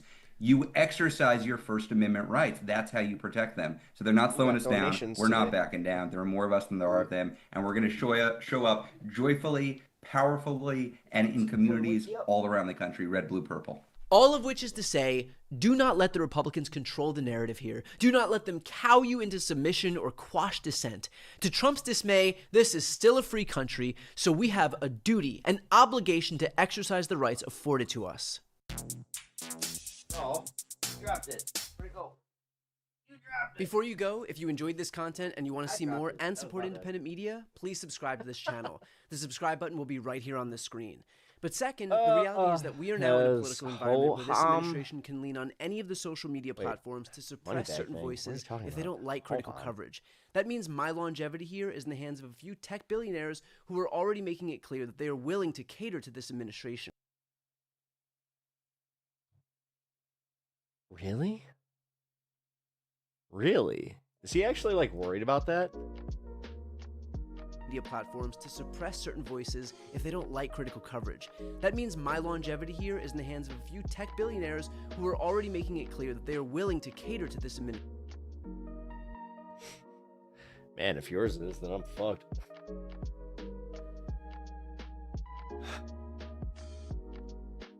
I actually wonder, though,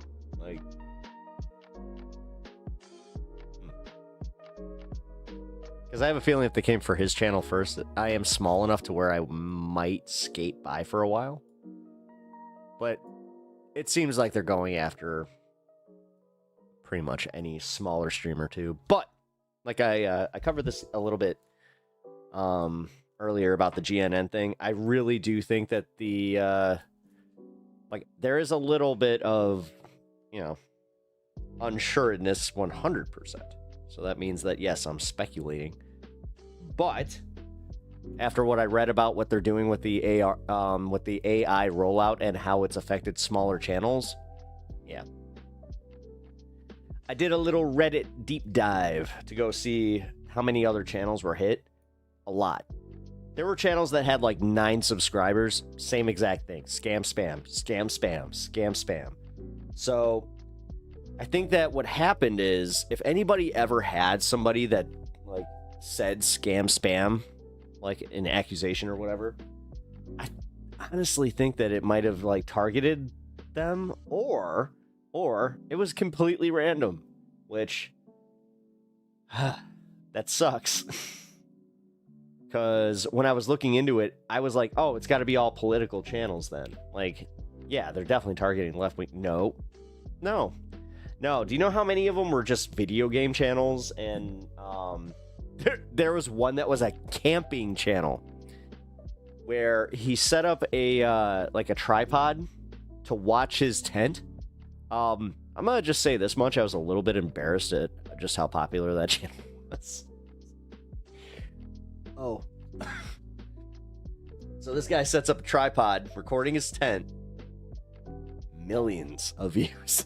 It's like 23 million views. I was like, the fuck?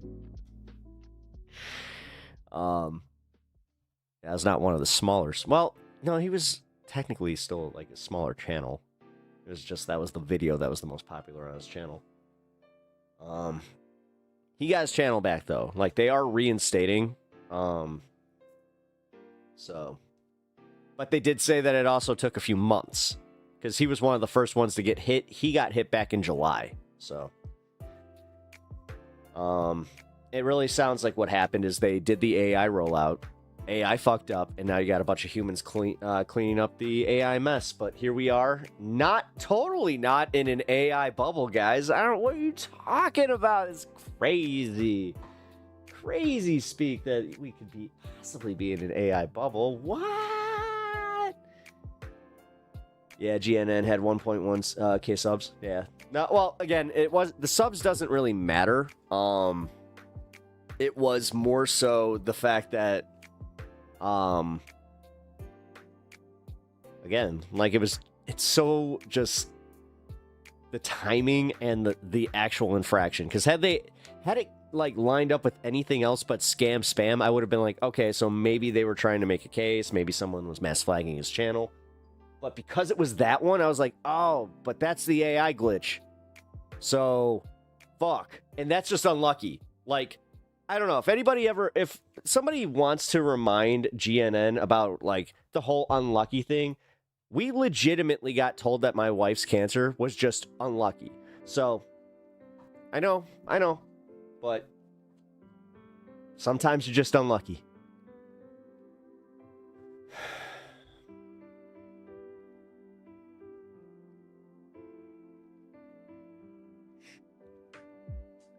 I mean, we can still do hashtag free GNN. I'm totally not opposed to that. I just think that that's the explanation.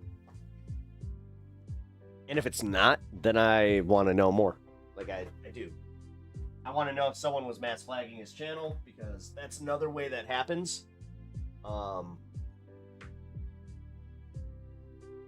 Which, dude, you have to buy so many bots to make that count. And it has to be at random times, too. There's also a bunch of AI channels stealing left-wing content, putting AI backgrounds. That makes sense.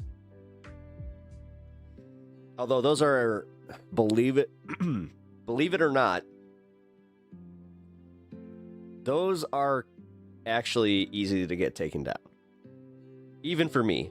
Like, yes, we as creators on YouTube sign like a lot of our stuff off, but Like Fair and Balanced. And Yoom Bell. I don't know who the second one is. I know Farron. Is that why he's focusing only on his channel? Because he just quit Ring of Fire, so... That sucks for him, though. Although, again, I think he can get that taken care of.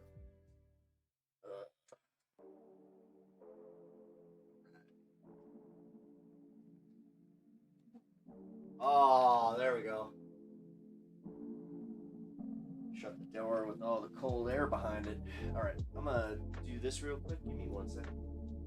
I'll light up my head.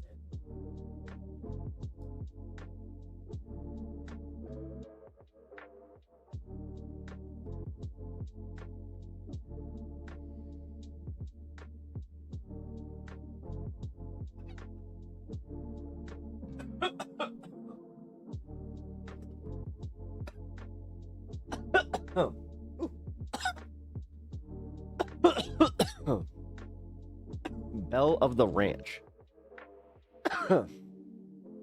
Still don't know who that is.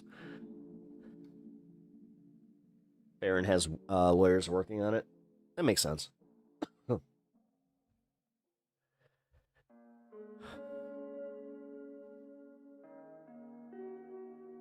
Did I just fart at the dog? No. Oh, I told you if I did that. Guys, I am not ashamed of my farts or when I will, if I have to, or if I fart on the dog. Although, he has not farted in the room for a few days now, so he does not deserve it. So. It's a left-wing channel. Well, I figured that much. I just never heard of it. Let me take a look. That got me interested.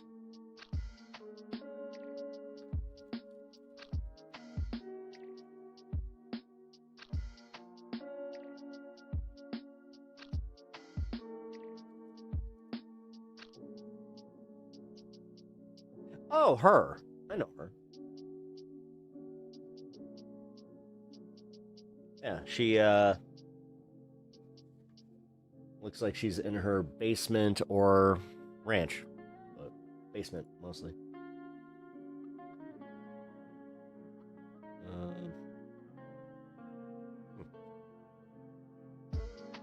Well, that sucks. That does suck for them. Surprised that BTC's not dealing with that. You know, he's one of the bigger guys. Adam Mockler, all those dudes. I have a feeling, though, in this case, and I'm not trying to be contrarian or whatever the fuck, but, oh, shit. Okay, right.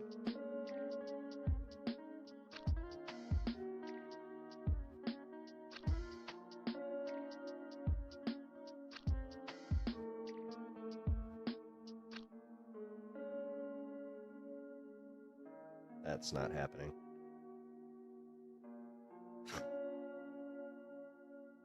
I mean, that would be kind of silly for me to, like, okay, somebody just was like, hey, make sure that your phone locations are off and everything tomorrow. I'm like,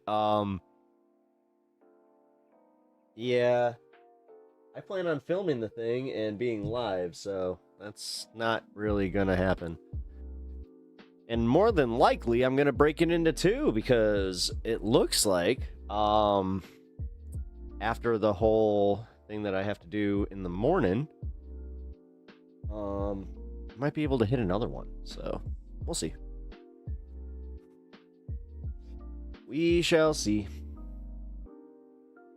Really depends on what the ride situation is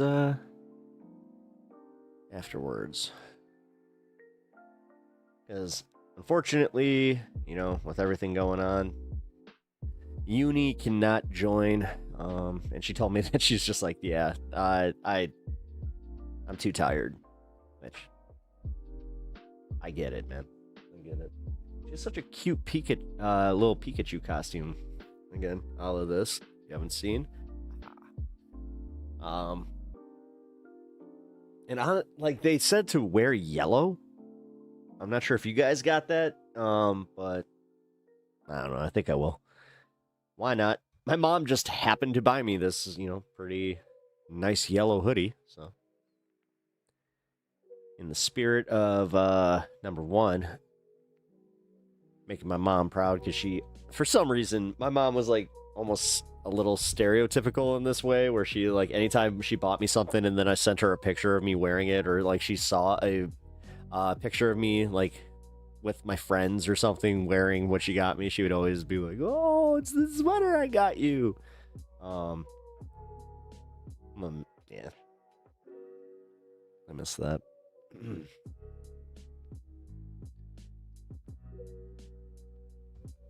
Yeah, the yellow? Okay. Well then, I guess I'll do it. Why not? Like I said, I just happen to have a yellow hoodie. I was thinking about wearing this, but nah. There's already going to be so many inflatables and stuff like that. I don't know. What do you guys think? Should I? Nah, because honestly, I was thinking that this I could put on my backpack and, yeah. Then I can put that on while I'm recording and, doing my protest thing. But, oh man, I just realized something. Oh, the signal's gonna be so bad down there. Crap. Well, I hope that my live feed works. If it doesn't, then that'll suck. Very worst case, I take a video, I guess, of the whole thing. Oh, live feed. Crap. Alright, I'll figure that one out. Alright, what do we got? Anybody, let's do one more roulette.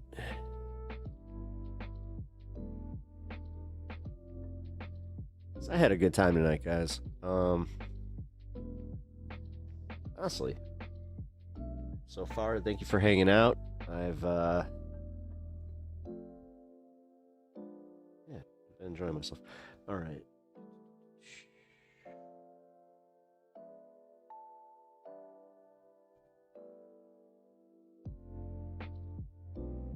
That's not Trump's handler.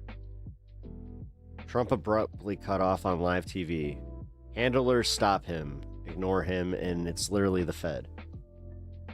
Okay.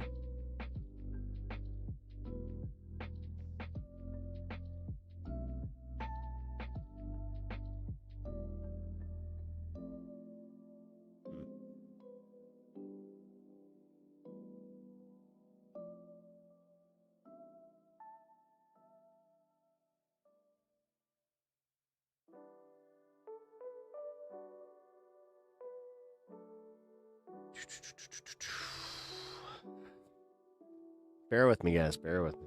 Just trying to find something. I'm not finding anything, though.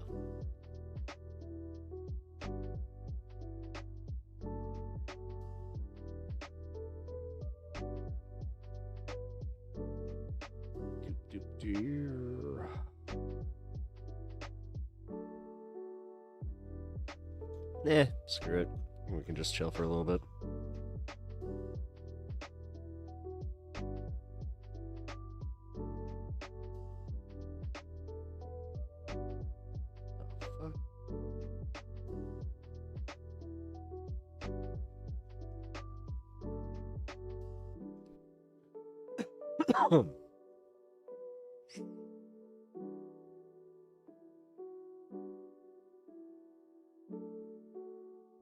Wait, the bread tab conspiracy.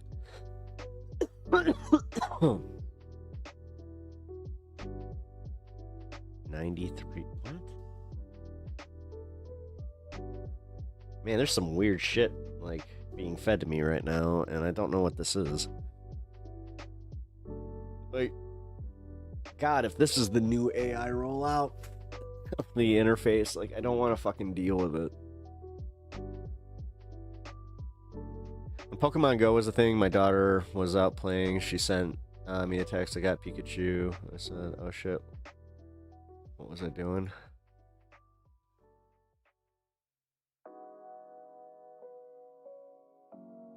Girl.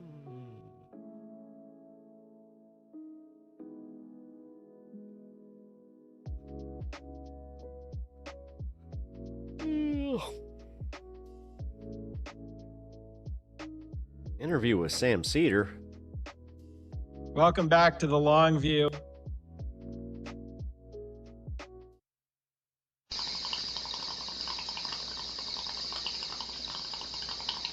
Nope. Hello, everyone. I'm Julian Zelizer, and I'm very excited to be here with Sam Cedar of The Majority Report, a great interviewer, podcaster, comedian, and friend. Sam, welcome to the Long View. Julian, my pleasure. Thanks for having me. So it's really your show, podcast, people use different terms, is getting a lot of attention. It's really doing well. And That's 3 bands today, and that one, you just saw that, and I am not thanking them because they are highly problematic and honestly need to just go away. and helping to fill a space of progressive broadcasting that's languished for a while. So I thought it'd be great to talk to you a little bit about what you're doing. And before we start, for those who have not heard it, kind of how do you think of and describe what the show tries to do for a newcomer? Well, this is year 15 for the sort of podcast YouTube aspect of the show. It started in 2004 on Air America with Janine Garofalo. And in fact, last night, I went to a live showing of The Best Show on FMU, or it's called The Best Show now, with Tom Sharpling. It's community. It's the first Majority Report actually happened on 2 hours of The Best Show on community radio, WFMU, right across the river in New Jersey, on February of 2003, in the build-up to the Iraq War. And at that time, I just had a feeling there was no mass media for anybody left of the Republican Party. And over the past 20 some odd years, that has been sort of like filling that space. Obviously, it's changed dramatically over that time, MSNBC and then and others. But I try and do 2 different things on the show. One is to broaden people's awareness of policy and positions on the left through interviewing folks like yourself to people who are, much further to the left, essentially, and covering the news from like an ideological perspective. And then, sort of because of YouTube and the prominence, part of what we do is try and intercept the relationship between a right-wing. Here, I'll watch a few more minutes of this, but then I've got to support this channel. He's only got 177 subscribers, guys. Talkers. Yeah, sorry. I kind of have a rule about like an under 1,000 type of thing where I'm like, ooh. And their audience. No, here. So, it was, we tried to do that with the late Charlie Kirk, Ben Shapiro, Steven Crowder, Tucker Carlson, on and on and on, Joe Rogan. We try and provide a corrective for what I feel is very often either misinformation or a different perspective, ideologically speaking. And when you started on Air America in 2004, before that, you'd been a comedian, you'd been an actor, film, TV. And so that was a change. Although you did it with Janine Garofalo at start, who's also a comedian. How did you think back then of the connection between the way you did things before and the way you were going to do things on air and trying to understand progressive views for a political audience? Well, I had always sort of straddled these 2 different worlds of politics and acting since I was in high school. Like I would I was doing sort of, to the extent that there was any authority high in Worcester, any type of acting that was involved. I mean, it was pretty limited, but I was, working on the charter commission in my hometown as a kid. So I was always doing these two dual things, and they were always sort of largely I wouldn't say directly in opposition to each other, but there was no nexus whatsoever. I mean, I was directing I'm with Busey and doing my own show when Janine called me, and she knew I had a deep interest in politics, and they had asked, and I had done this one-off for 2 hours a year earlier because of the war. And she asked me to do it, and I thought, okay, this is something I'll do for 6 months because I really feel that the country is in great peril if George W. Bush wins the election. And it was an adjustment, but a lot of my understanding of narrative and telling a story came into the mix. It was a very different type of medium. The arc of the story that I was telling was either in a 15-minute segment or over the course of a 3-hour show or over the course of a week or a year. I mean, I had all these sort of narratives that I was building at any given time. Is he? And No, that's not one of those things that has the. That's not his wireless earphones, right? but it was also sort of difficult because, I would make a half-hour show, and the amount of time that went into a half-hour show was months, literally months. And now we're doing 3 hours a day. And so that took a while to adjust to. The idea that,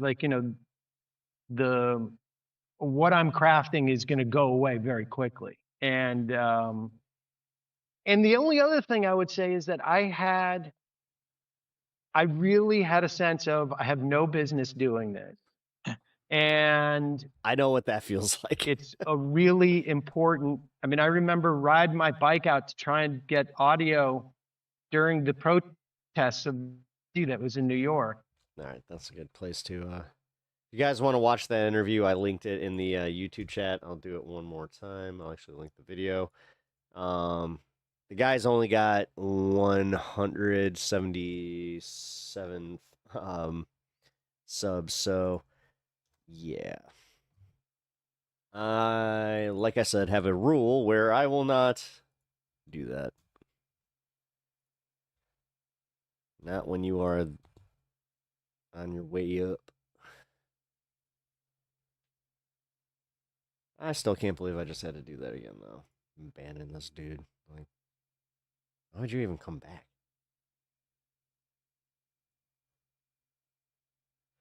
All right. What is this thing about the banks plummeting? Here. Regional banks. Oh, shit. Over credit markets. Oh, damn.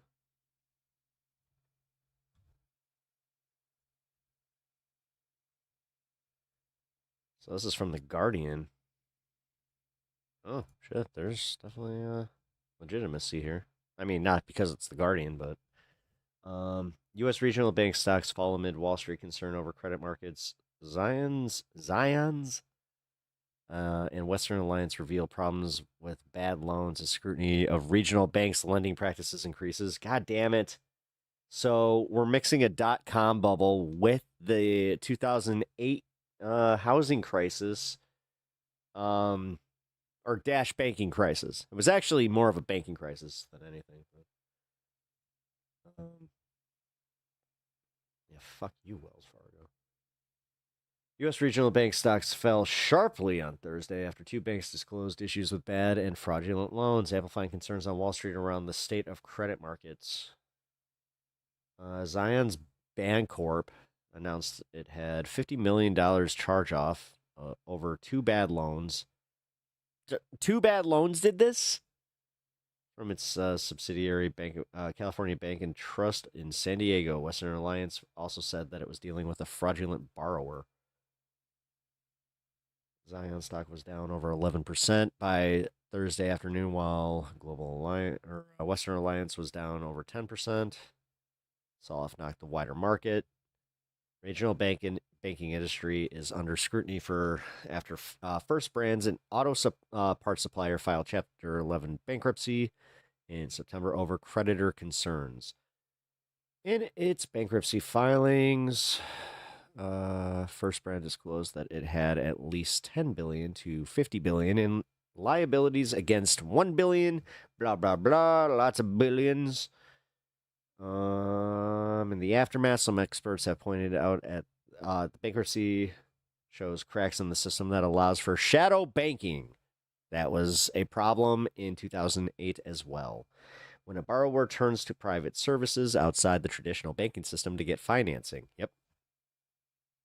In the case of the First Brands, the company gave lenders unpaid invoices as a form of collateral. What the fuck? And they just were like, yeah, that's not going to lead to issues. Dude, rich people, they really do live on a different plane of existence when it comes to that shit. On a call with Jamie Dimon, antenna goes up when we see things like this. Yeah, no shit. The last time that we gave you a bailout, you were behind stuff like this. So seeing your antenna goes up makes me just go like, well, he senses what he can smell his own. Oh, that's fun. Well, careful, guys. You didn't say what we're all thinking about these bigoted MAGA losers. Stephen Miller. Ooh, I'm down. We can... We all just, Republicans and Democrats in the crowd, can we all just admit he needs to calm the down? Why would the Democrats need to agree with this like when they already do? He needs to calm down. Stephen Miller cannot stop talking about evil, left-wing, violent Democrats and Antifa, which, by the way, I don't know if anybody knows this, but Antifa is not a thing. I don't know if you know that, but it is made up. It is a boogeyman that they won't stop going on about. They have everything. They're still going on about the mainstream media. Dude, I mean, it's not just the boogeyman. It's literally the BLM thing. You guys don't understand patterns, do you? Mainstream media. Well, I mean, is irrelevant. They have everything. They have the we do here. Presidency, the Supreme Court, the Senate, the Congress. When will it end? I know. When Ghislaine Maxwell is the head of the Department of Education, finally, this nightmare will be over. Yeah, but that's the thing. The dude on your screen will quite... He really does look like an anal polyp. Literally... That's fucking crazy. Never, ever calm down. Yesterday on fake news CNN, I had what is medically known as a Nazi glitch when I said the words plenary authority. Excuse me. Plenary authority just states that President Führer can invade Portland and Chicago and crush the blacks and the browns and the damn hippies. Those damn hippies! Excuse me. You see, my journey as Stephen Miller began in Santa Monica, California, when I was 16 years old. A brown guy threw a burrito at my head, knocking all my hair off, turning me into this monster that will have vengeance upon the Latinos, and any minority, and any liberal. Because this is just who he is. And we can't That's fucking incredible. forget White Somebody threw it. House Senior Advisor Stephen Miller, the reported architect of this final immigration solution. Stephen Miller has a face that says punch me and a forehead that says add space available. No one has ever looked more like they're banned from a zoo. Stephen Miller couldn't comment on the children being separated from their parents. He was too busy breathing in their screams so he could live for another 200 years. And while the comedians do have their laughs, which are needed, the whole reason why we put the Statue of Liberty here is to show the rest of the world, here in America, we got some beautiful babes. And another thing you might not fucking Pauly Shore know, Jim, is she's not holding a that we saw. book. She's holding Munchie. an iPad. That sounds like some national park revisionism. Doesn't say anything about speaking English or being able Jim, can I call you Jim? to be a computer programmer. certainly during Jim, can I call you Jim? times like these, with Pauly Shore doing bits. All right, that's hilarious when you got Pauly fucking Shore doing. Portraying Stephen Miller for Funny or Die. If Pete Hegseth had a 200 IQ, his IQ is probably 40. I don't know. Maybe there's certain domestic pets that are smarter than Pete Hegseth. But if his IQ was Stephen Miller, he would have been fired in 5 minutes because Trump would never be able to handle that. Pam Bondi's a woman, and so his women have to look Barbie-esque. I'm just trying to explain to people what Trump's personality is like, because Stephen Miller is a very smart guy. I think he's evil, and I think he's a nefarious guy, and I think he's the mooch coming in with the hot take, you know, because he didn't contribute to a lot of this. mean guy. And I think he's a very repressed guy psychologically, but he would not have Trump's ear if he had the looks of Pete Hegseth and the brain of Stephen Miller. Bye-bye. Former Trump official Anthony Scaramucci also spoke of the man. Stephen Miller. That's actually is a kind of funny. dweeb. I don't see the guy as homecoming queen at the high school. And notice I put the emphasis on queen. And he looks like an unseeded chia pet. You know what I mean? Like the hair didn't grow in, and he's got that bulbous face, and he's sort of a ridiculous character, and he's not telegenic. He's sort of like, slightly got a sort of serpenty look about him. All right, the country's run by these completely incompetent. All right, the Queen's a caddy. Yeah, you know you made it where it's just like you're the final bit of, you know, the caddy news. Dorks. I'm talking the dorkiest people you've ever encountered in your life that you think, God, he's such a dork and he's such a freak. One of those guys' name is Stephen Miller, and he has unprecedented power as the convicted felon president's chief policy advisor. And so here is Miller right here, and he has been priming the American public for the Insurrection Act. This is so incredibly dangerous. And to all of the Supreme Court justices, the 6 that are around with this in this administration, you'll find out, because just like the Latinos for Trump have found out, at some point, their knives get aimed at you. Tim Cook is going to find this out. Sam Altman is going to find this out. Scott Bessent is going to find this out. These are the 3 gay people that have capitulated and or are serving this administration. At some point, the knives will get turned on you. They are priming the public for a military takeover. That they want martial law. They do not have any intention on leaving office, and they plan to do everything in their power to prevent the 2026 midterms. The IHP ladies lay it out better than most. They will not leave office. IHIPs. They will do everything in their power to remain. I don't know anyone personally that if you took Stephen Miller, isolated, and you played a clip of the things that he says. Every day we arrest another alien they let into this country who raped a child, who beat a woman.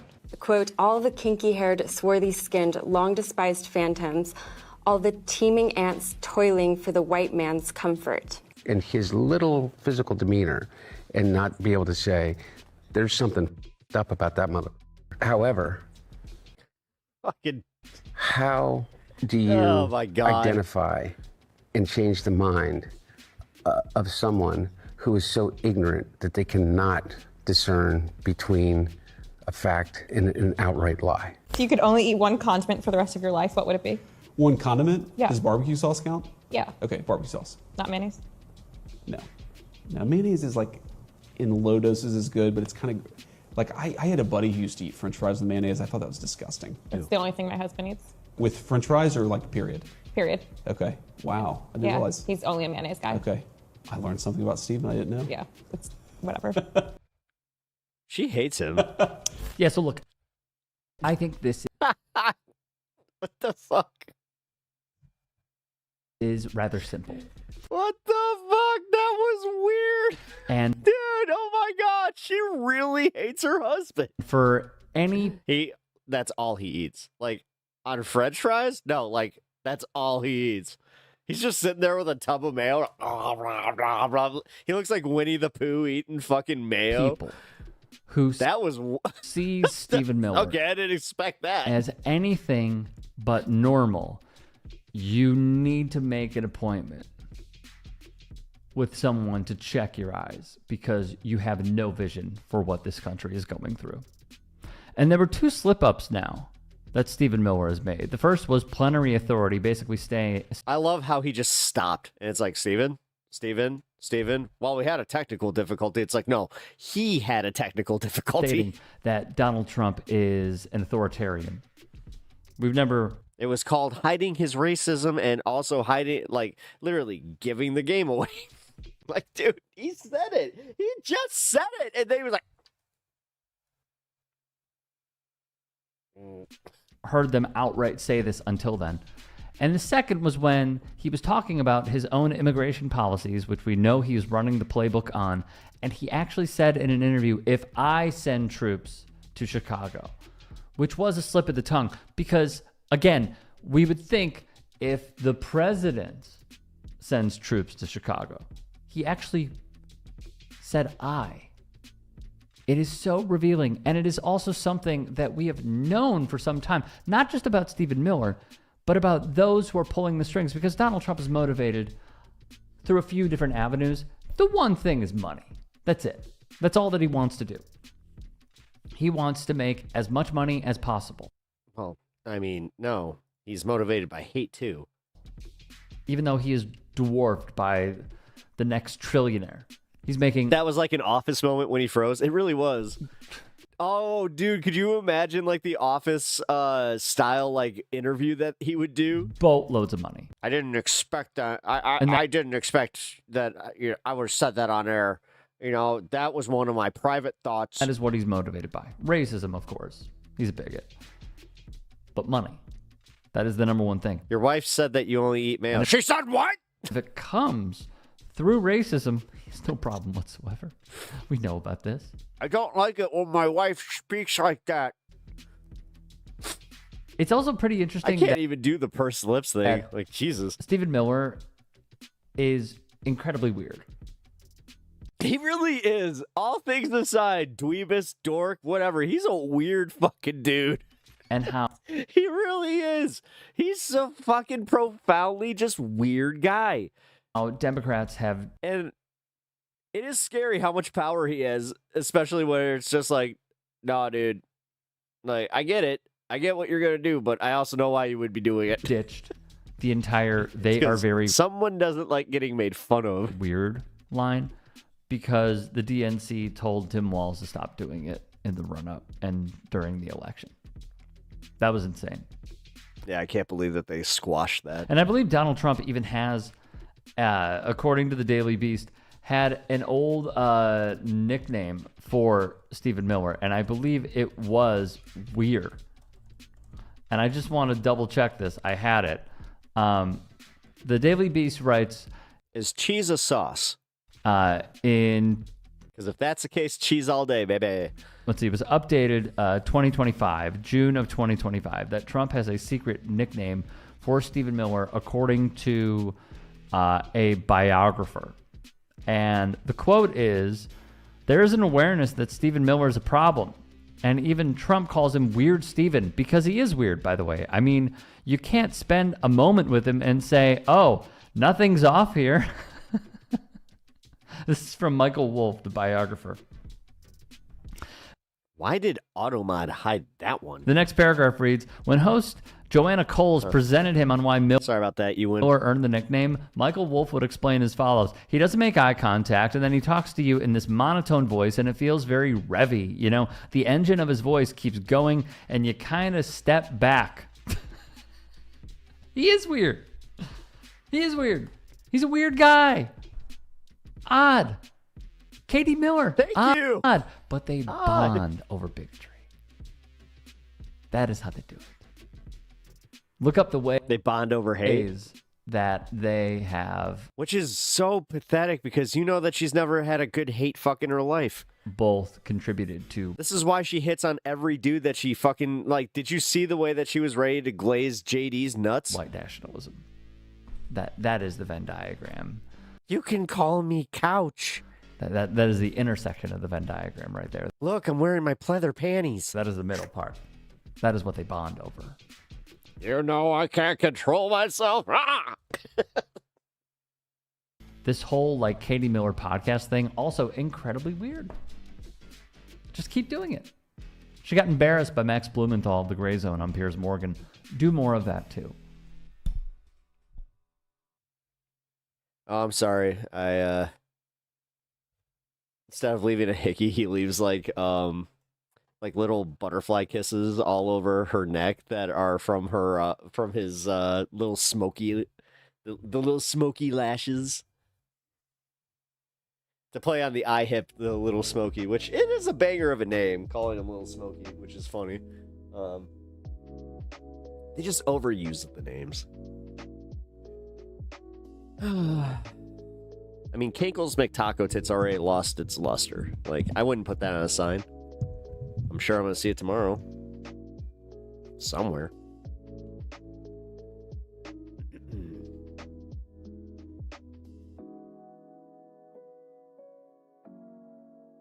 Man, he's really good at putting the links in his description. I will give him that.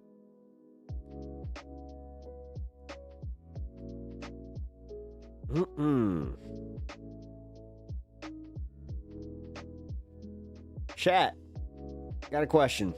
What you guys got planned this weekend? You guys doing any Halloween shenanigans?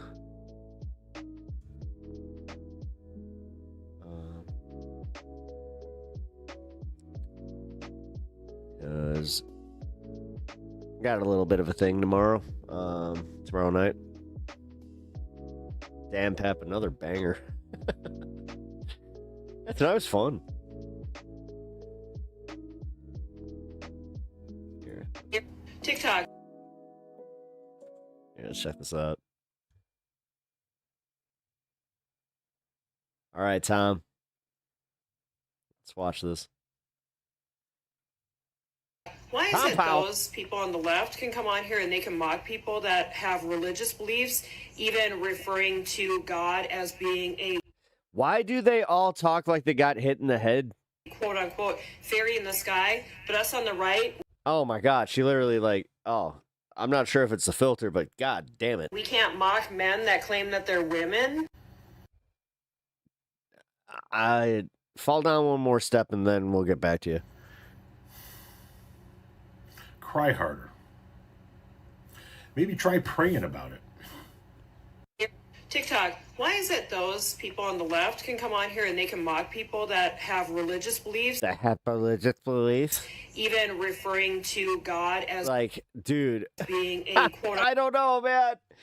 Like, I usually don't make fun of like a speech impediment. Like, that is actually something that I really have a thing with, but this isn't a speech impediment. This seems like she literally she's either drunk or she got hit in the in head. the sky, but us on the right, we can't God damn it, the way that she's formulating this thought process, I'm just like, oh, mock men that claim that they're women. I have to go to post-concussion syndrome to think like that. Gets hit in the head with a hockey puck. Hey, TikTok, how come they can make fun of Christians? That's not very cool. It's like, what happened to you, Pep? I don't know. I became a right-winger. It's like, oh, we got to get you checked. You got some brain damage. The shot glass numbed her lips. Okay. You might be dead on that one, buddy. That was fucking... How come they can make fun? God damn it. This is why I love my chat. You guys make me fucking laugh hard. All right, let's see. Trump supporters get some sense smacked into their empty heads. What do you think? That? Yeah, fuck All it. I know is this. Pete Hegseth should not be in charge of a sad sack comic book collection, let alone the United States military. Pete Hegseth, listen, I mean, you may think you Mr. War and hot pants up there strutting you This has got to be AI. This is AI, right? Ridiculous. This can't be real. This guy's not look real. like an idiot. And this is the most important thing about it. What's scary about this is the rest of the world. I mean, a lot of people who do not like the United States of America and are watching these buffoons in charge of our military, and I'm sure they're getting a lot of ideas. Look, Pete Hegseth. Oh, if this isn't a joke and these guys actually have like a following, I'm going to feel really bad about myself. There's always going to be a large part of the population. I'm going to say much larger than. Goddamn that! I got to just talk about Pete Hegseth and a little bit of Trump. Trump, he's really going for us. You come down Jackie's Market, he spent a bunch of them Trump bucks, and he gave me one of them Make America Great Again hats, and I wear it every day. He also showed me a picture of that Melania that he didn't actually show me. It's one that I showed him, and I just told him that, this is the picture that I whack off to his wife, and he kind of looked at me like I was being a little funny. But you know what? I gotta love Trump. Love Trump. In the part that even he sounds like molasses. Gives you even the tiniest ounce of respect. They know you're a joke. You're always going to be a joke. Long after you're gone on the face of this earth, people are going to remember you as a joke. Enjoy it while it lasts. Oh, can't you do us Wisconsin you're country? A big joke. That's all you damn are. I want to introduce our audience. I don't know. These guys are real. To the fine boys at Red State Update on TikTok. These are the people that are talking down to these men out there. No, Dennis are probably thinking, Serena. How did we get here? Is this what the American people think of us? Is this what the Republican Party really think of the sacrifice that we've given to this country is to put this man in charge of us? Is this what the people... What did I do? What did I devote my life to? They can be found, by the way, at youtube.com/Travis and Jonathan, and they cook dudes like this. I want to return to the incident that you referenced a minute ago that occurred in Monterey, California in October 2017. At that time, you were still married to your second wife, correct? I believe so. And you had just fathered a child by a woman who would later become your third wife, correct? Senator, I was falsely charged. Dude, your own mom told your wife to get out. Fully investigated and completely cleared. So you think you were completely cleared because you committed no crime. That's your definition of cleared? You had just fathered a child 2 months before by a woman that was not your wife. I am shocked that you would stand here and say you're completely cleared. Can you so casually cheat on a second wife and cheat on the mother of a child that had been born 2 months before, and you tell us you are completely cleared? How is that a complete clear? Senator, her child's name is Gwendolyn Hope Hegseth, and she's a child of God, and she's 7 years old. And she was, and you cheated on the mother of that child less than 2 months after that daughter was born, didn't you? Those were false charges. Well, it was fully investigated, and I was completely cleared. And I am so grateful for the marriage I have to this amazing woman behind me. You've admitted that you had sex at that hotel in October 2017. You said it was consensual, isn't that correct? Anything... You've admitted that it was consensual, and you were still married, and you just had a child by another woman. Again, how do you explain your judgment? Completely false charges against me. You fully investigated, and I was completely clear. You have admitted that you had sex while you were married to wife 2 after you just had fathered a child by this is a little wife 3. You've admitted that. Now, if it had been a sexual assault, that would be disqualifying to be Secretary of Defense, wouldn't it? It was a false claim then and a false claim now. If it had been a sexual assault, infidelity is illegal and really bad to do in the military. That would be disqualifying to be Secretary of Defense, wouldn't it? That was a false claim. So you're talking about a hypothetical. So you can't tell me whether someone who has committed a sexual assault is disqualified from being Secretary of Defense? Exhibit A, Defense Secretary Pete Hegseth, an unqualified man who has been accused of essay 3 times and has white nationalist tattoos on his body. You kick out the black men, you kick out the beardos, you kick out the women, you kick out the trans folk, you kick out gay folk, you kick out everybody who ain't white. Why? Does that help defense? Does that help the military? Does that help the country at all? No, but it gives you a group much more likely to do what you say, especially when you're wanting to send them into cities that aren't predominantly white. So you got to get rid of as much possible people disagreeing with you or stepping up to stop you or causing any kind of dissension, get rid of them. Get just the white folks with These guys, dude, I thought this was a bit. Oh my God, this is weird. This is so weird to see some, like, these guys actually be real. without beards like him. Like, this is like a Howard Stern bit for real. And then you got a shot. Now you're Pete Hegseth or you're Stephen Miller, so you're unlikable as hell from the get. Well, yeah. They just like these guys. Odds are still against you, even with no, all. I didn't have this one on my MAGA bingo card. Why? Speaking of bingo cards, guys, next week I expect some bingo players. Beardless army. But, you know, you've done what you can. The duo who... This is what the USA is at its core. I mean, if the core is like dead center, no cities around it, and lots of cornfields and shit, yeah. Represent Murfreesboro, Tennessee. Oh, and data centers. Lots of data centers now. My electric bill's gone up, those goddamn wokies. Tell it like it is, especially on this guy. I see the guns and badges in this room. You are unleashed. How is this not like how? Even the colors they use on their logos are cartoonishly evil. What the fuck? Who is in your PR department where you're just like, hey, you know what? I just watched this awesome dystopian sci-fi movie. I have an idea. The handcuffs that you're carrying, they're not on you anymore. They're on the criminals. And whatever you look at these guys. need to get it done, we're going to get it done. Stephen Miller, a man who has drawn comparisons to Joseph Goebbels. Why is Stephen Miller talking to police in Memphis? Is he anything? Is he an immigration? Is he an advisor? Why is he talking to anybody, including his wife?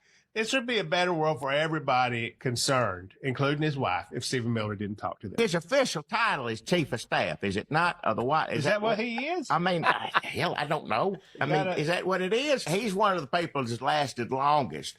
Yeah, around. that's amazing. He can kiss Trump's butt better than any human. Well, there's a reason for this. You called a legal ruling legal insurrection. Are you recommending the president take action against judges whose rulings he disagrees with? No, it's simply a factually accurate statement that when a judge assumes for him or herself the powers that have been relegated or delegated by the Constitution to the president, that is a form of a legal insurrection. And we have seen... The insurrection carries a legal weight, so are you recommending to we have seen over the last 9 months a ongoing legal insurrection in which district court judges as a class in many cases have issued, which is why they've been overturned so much, have issued rulings that are flagrantly unlawful and unconstitutional, and it is an insurrection against the laws and Constitution of the United States, and we need to have district courts in this country that see themselves as being under the laws and Constitution and not being able to take for themselves powers that are reserved solely for the president. It's because they view the world in similar ways. Of course, Steve Miller having a ball. He's doing what he can. You know, he got rounding them up. He's out there like looking at eyes, get them boys, all this stuff. So now he's down in Memphis. Dude, if I do literally the most accurate impression of this guy, people will think that I'm being disrespectful. You say you are unleashed. Yeah. He told the police, you're unleashed. I could put on the exact same costume and they'd be like, you're using an AI filter. You're being, you know what? I feel like this is disingenuous. I don't like this. It wasn't that long ago. What was it? A couple of years ago, maybe a young man down there. They were unleashed. Down there. They beat the hell out of a young man. And you're down there encouraging this. And here's the other thing. They fired how many FBI agents who stood against basically, you know, not killing people, George Floyd. They fired all of them for taking a knee. Like they're out. This and down there unleashed. What is this telling you about how they feel about how the police department acts, how law enforcement acts? This is encouraging more George Floyd appropriation situations. Yeah, I don't like that. I don't like the ignorant Southern appropriation. You know what? Leave that damn there to us. This is what they want. They're sending the military to these cities because they're wanting this. They're wanting people to fight back. And Lord knows, I understand how much I might want to if they was outside my door, but please don't let them get what they want. That's what they want. They want. Oh my God! And how is he doing this with a poodle mug? Put it on news every night. I don't know. I want to watch these guys just because. God damn it! This is entertaining. Y'all throwing stuff at them, this and that. That's what they're looking for. So don't give it to them. They also weighed in on this. Who gave the order to flag records related to It's not wrong is killing me. President Trump? Woo, that was a lot of To flag records for President Trump? To flag any records which included his name. I have to admit that the SNL cold open really nailed this. I'm not going to discuss Actually, I'm going to insult you personally. anything about that with you, Senator. Eventually, you're going to have to answer for your conduct in this. Donald Trump's DOJ and his cohorts in Congress appearing to protect pedos. The bigger story is Pam Bondi is aging out. Hey, that guy was on something with Emma Vigeland. Pam Bondi was MSNBC. AG of Florida from 2011 to 2019 when Jeffrey Epstein continued with his child sex ring after he was released from prison. She made going after child sex pedophiles, she said that top priority. Never investigated Jeffrey Epstein in all those years while he was doing this. And then she's rewarded by being Attorney General of the United States under Donald Trump. There's a straight line from her protecting Jeffrey Epstein there, I think, and where she is now. So, of course, her DOJ is going to erase Republican names from any documents going. I think it's a very really and accurate comment. And again, I think Bondi deserves to be more looked into and criticized. Why didn't she investigate Jeffrey Epstein? It's happening in her state. Does it sound like they turned his mic off? Yeah. Her own DOJ in 2018, when they indict Epstein, said after he was released from prison, he continued. He did it in Florida, right there, her state. What was she doing? Indeed. A very good question. Perfect timing. Here, let me leave the link for this. This was on his TYT page. You all know how we feel about TYT here, but this was TYT Sports. Support our boy Rick Strom. If you actually want to support him, go to Rick Strom over on YouTube.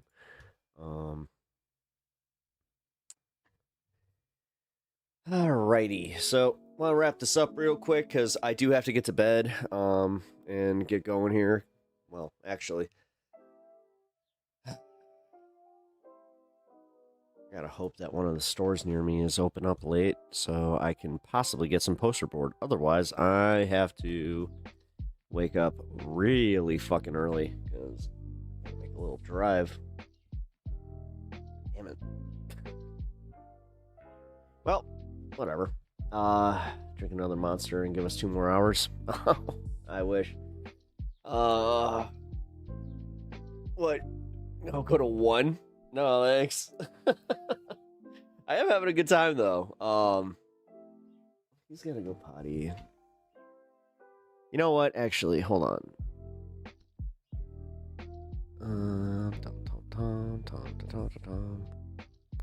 You know what? Thanks for the fantastic show. I hope you have a great day tomorrow. Stay safe. Oh yeah, that's another thing I should actually cover. I'm gonna try and be live.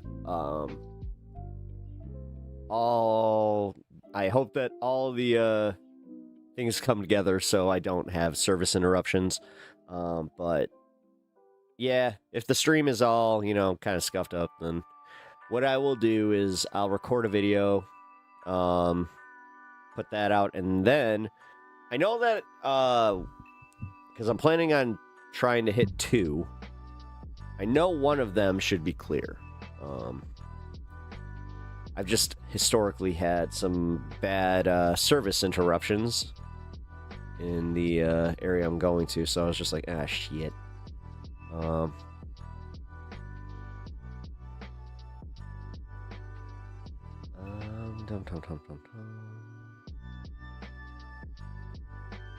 Yeah, I gotta go to bed. Sorry, guys. I was toy. You almost convinced me. Because I am having fun. But no, yeah. Everybody, be safe tomorrow, though. If you are going to the No Kings protest, please, put it in the general and Discord. Kind of give me some updates, pictures, all that stuff. Also, if you guys are comfortable with saying kind of like what area you're in.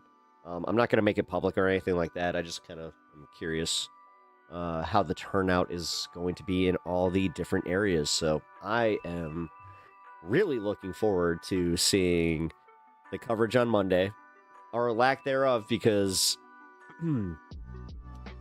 This is my biggest curiosity about how this is going to go. The first one, the No Kings and the Hands Off protests, they purposefully buried it all, but it's got a lot of mainstream attention. You had the Republican leadership talking about it. Unfortunately, I think it's going to backfire a lot on them as far as trying to make people scared, but I have been seeing some people coming out on the Indivisible page saying that they're a little bit afraid. So I hope that doesn't really carry over. Don't be afraid, guys. If you're going to be peacefully protesting, don't be afraid. That'll be fine. Don't let instigators get to you. If you see counter-protesters and you happen to be in a ridiculous costume or have a funny sign, don't be afraid to station yourself too close to them. Don't go too close to them, but, you can be on the side of them. And, if you got some extra poster board, it's never a bad idea if those counter-protesters do show up, you always put the arrow and then say something funny about them or what they do. The biggest one right now is this guy supports Jeffrey Epstein, or this guy supports pedos, or this guy supports Jeffrey Epstein, blah, blah, blah. Just pointing right at them because, that'll kind of piss them off. And maybe, just maybe, you know what? They'll leave. But if they try to instigate shit, you know what to do. Protest marshals, cops are... You bought a megaphone. Really? Just be better on it than that one guy we've been watching. That's the standard. Be better than that Charlie Kirk chud. Which, not hard to do, but... No, that's awesome. Yeah, I have a classic sign that I might be bringing, but like I said, I gotta figure out my poster board situation. Very worst case, I suppose, I have a canvas, but I don't want to do that. I don't want to ruin a canvas.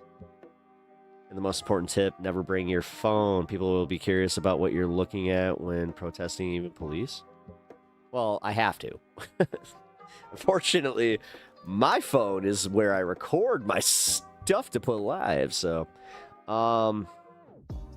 Just appreciate what I'm doing for you fine folks. I am literally creating a security flaw in my cameras and burner phones. Again, I can't. I need something with Wi-Fi access, and I'm not really... I don't have, that type of setup. So, yeah, no, but that's good advice, LT. I'm not going to dissuade you from doing that, guys, because, yeah, I'm doing something a little bit different. But he is making very good points. I'm trying to think, is there anything else that I wanted to cover real quick? Because, oh,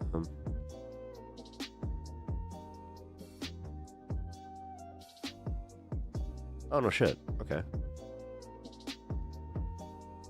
Well, that's good to know. I'm not looking to be so on the front lines that should be a problem for... Yeah, see, that's the thing. I'm just... Yeah. I'm gonna be walking up and down, just boom, boom, boom. Oh, no shit.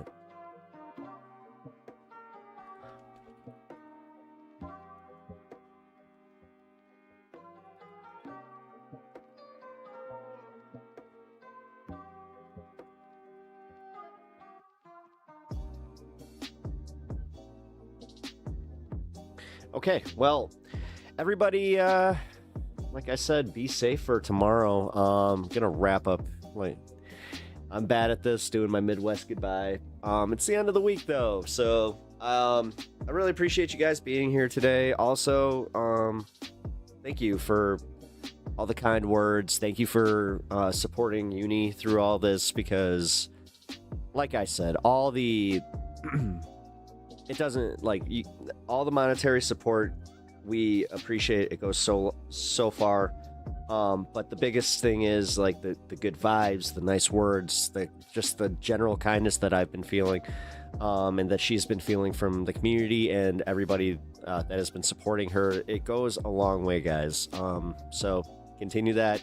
I really, really appreciate it. Seeing her smile right now, it means a lot. So keep that up. If you guys also have some fun videos, something funny, especially in like the vein of like old cat videos, they must not be AI though.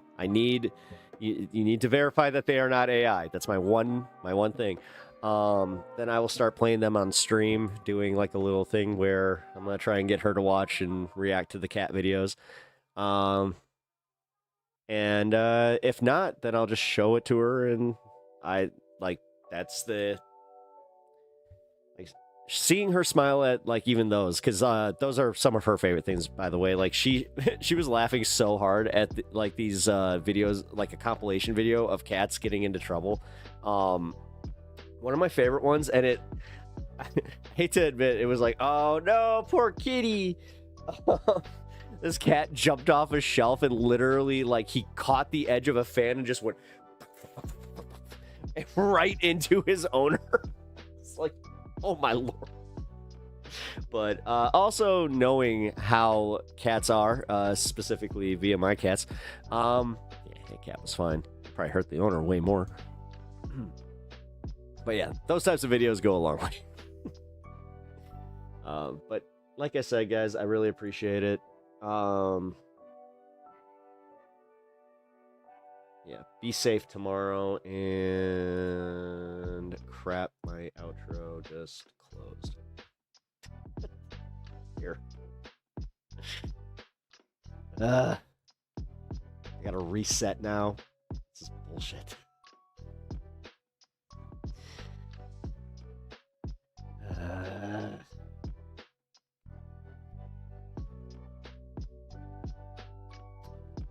Had it set perfectly today and everything. One of these days I will definitely have this like ready to go, and for some reason not like moved. Oh, I don't know what is happening with this new setting, but it's all on Streamlabs. Alrighty, thanks for the stream. Good night, everyone. I will catch you guys tomorrow on stream. Definitely join in chat. Don't be afraid if you are just hanging out. Then you guys can enjoy the stream and the protest. But if you guys are out protesting, I totally understand why you're not there. But I will see you guys on Monday. All right, love y'all. Goodbye.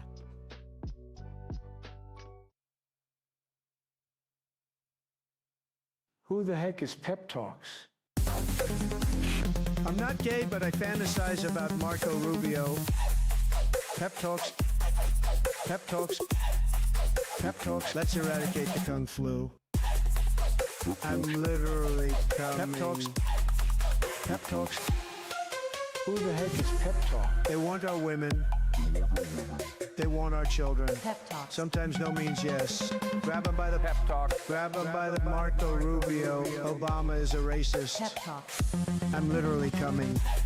I'm literally coming. Pep Talks. We found weapons of mass destruction. My fellow Americans, it has been confirmed today from Pep Talks that we are indeed all high on politics.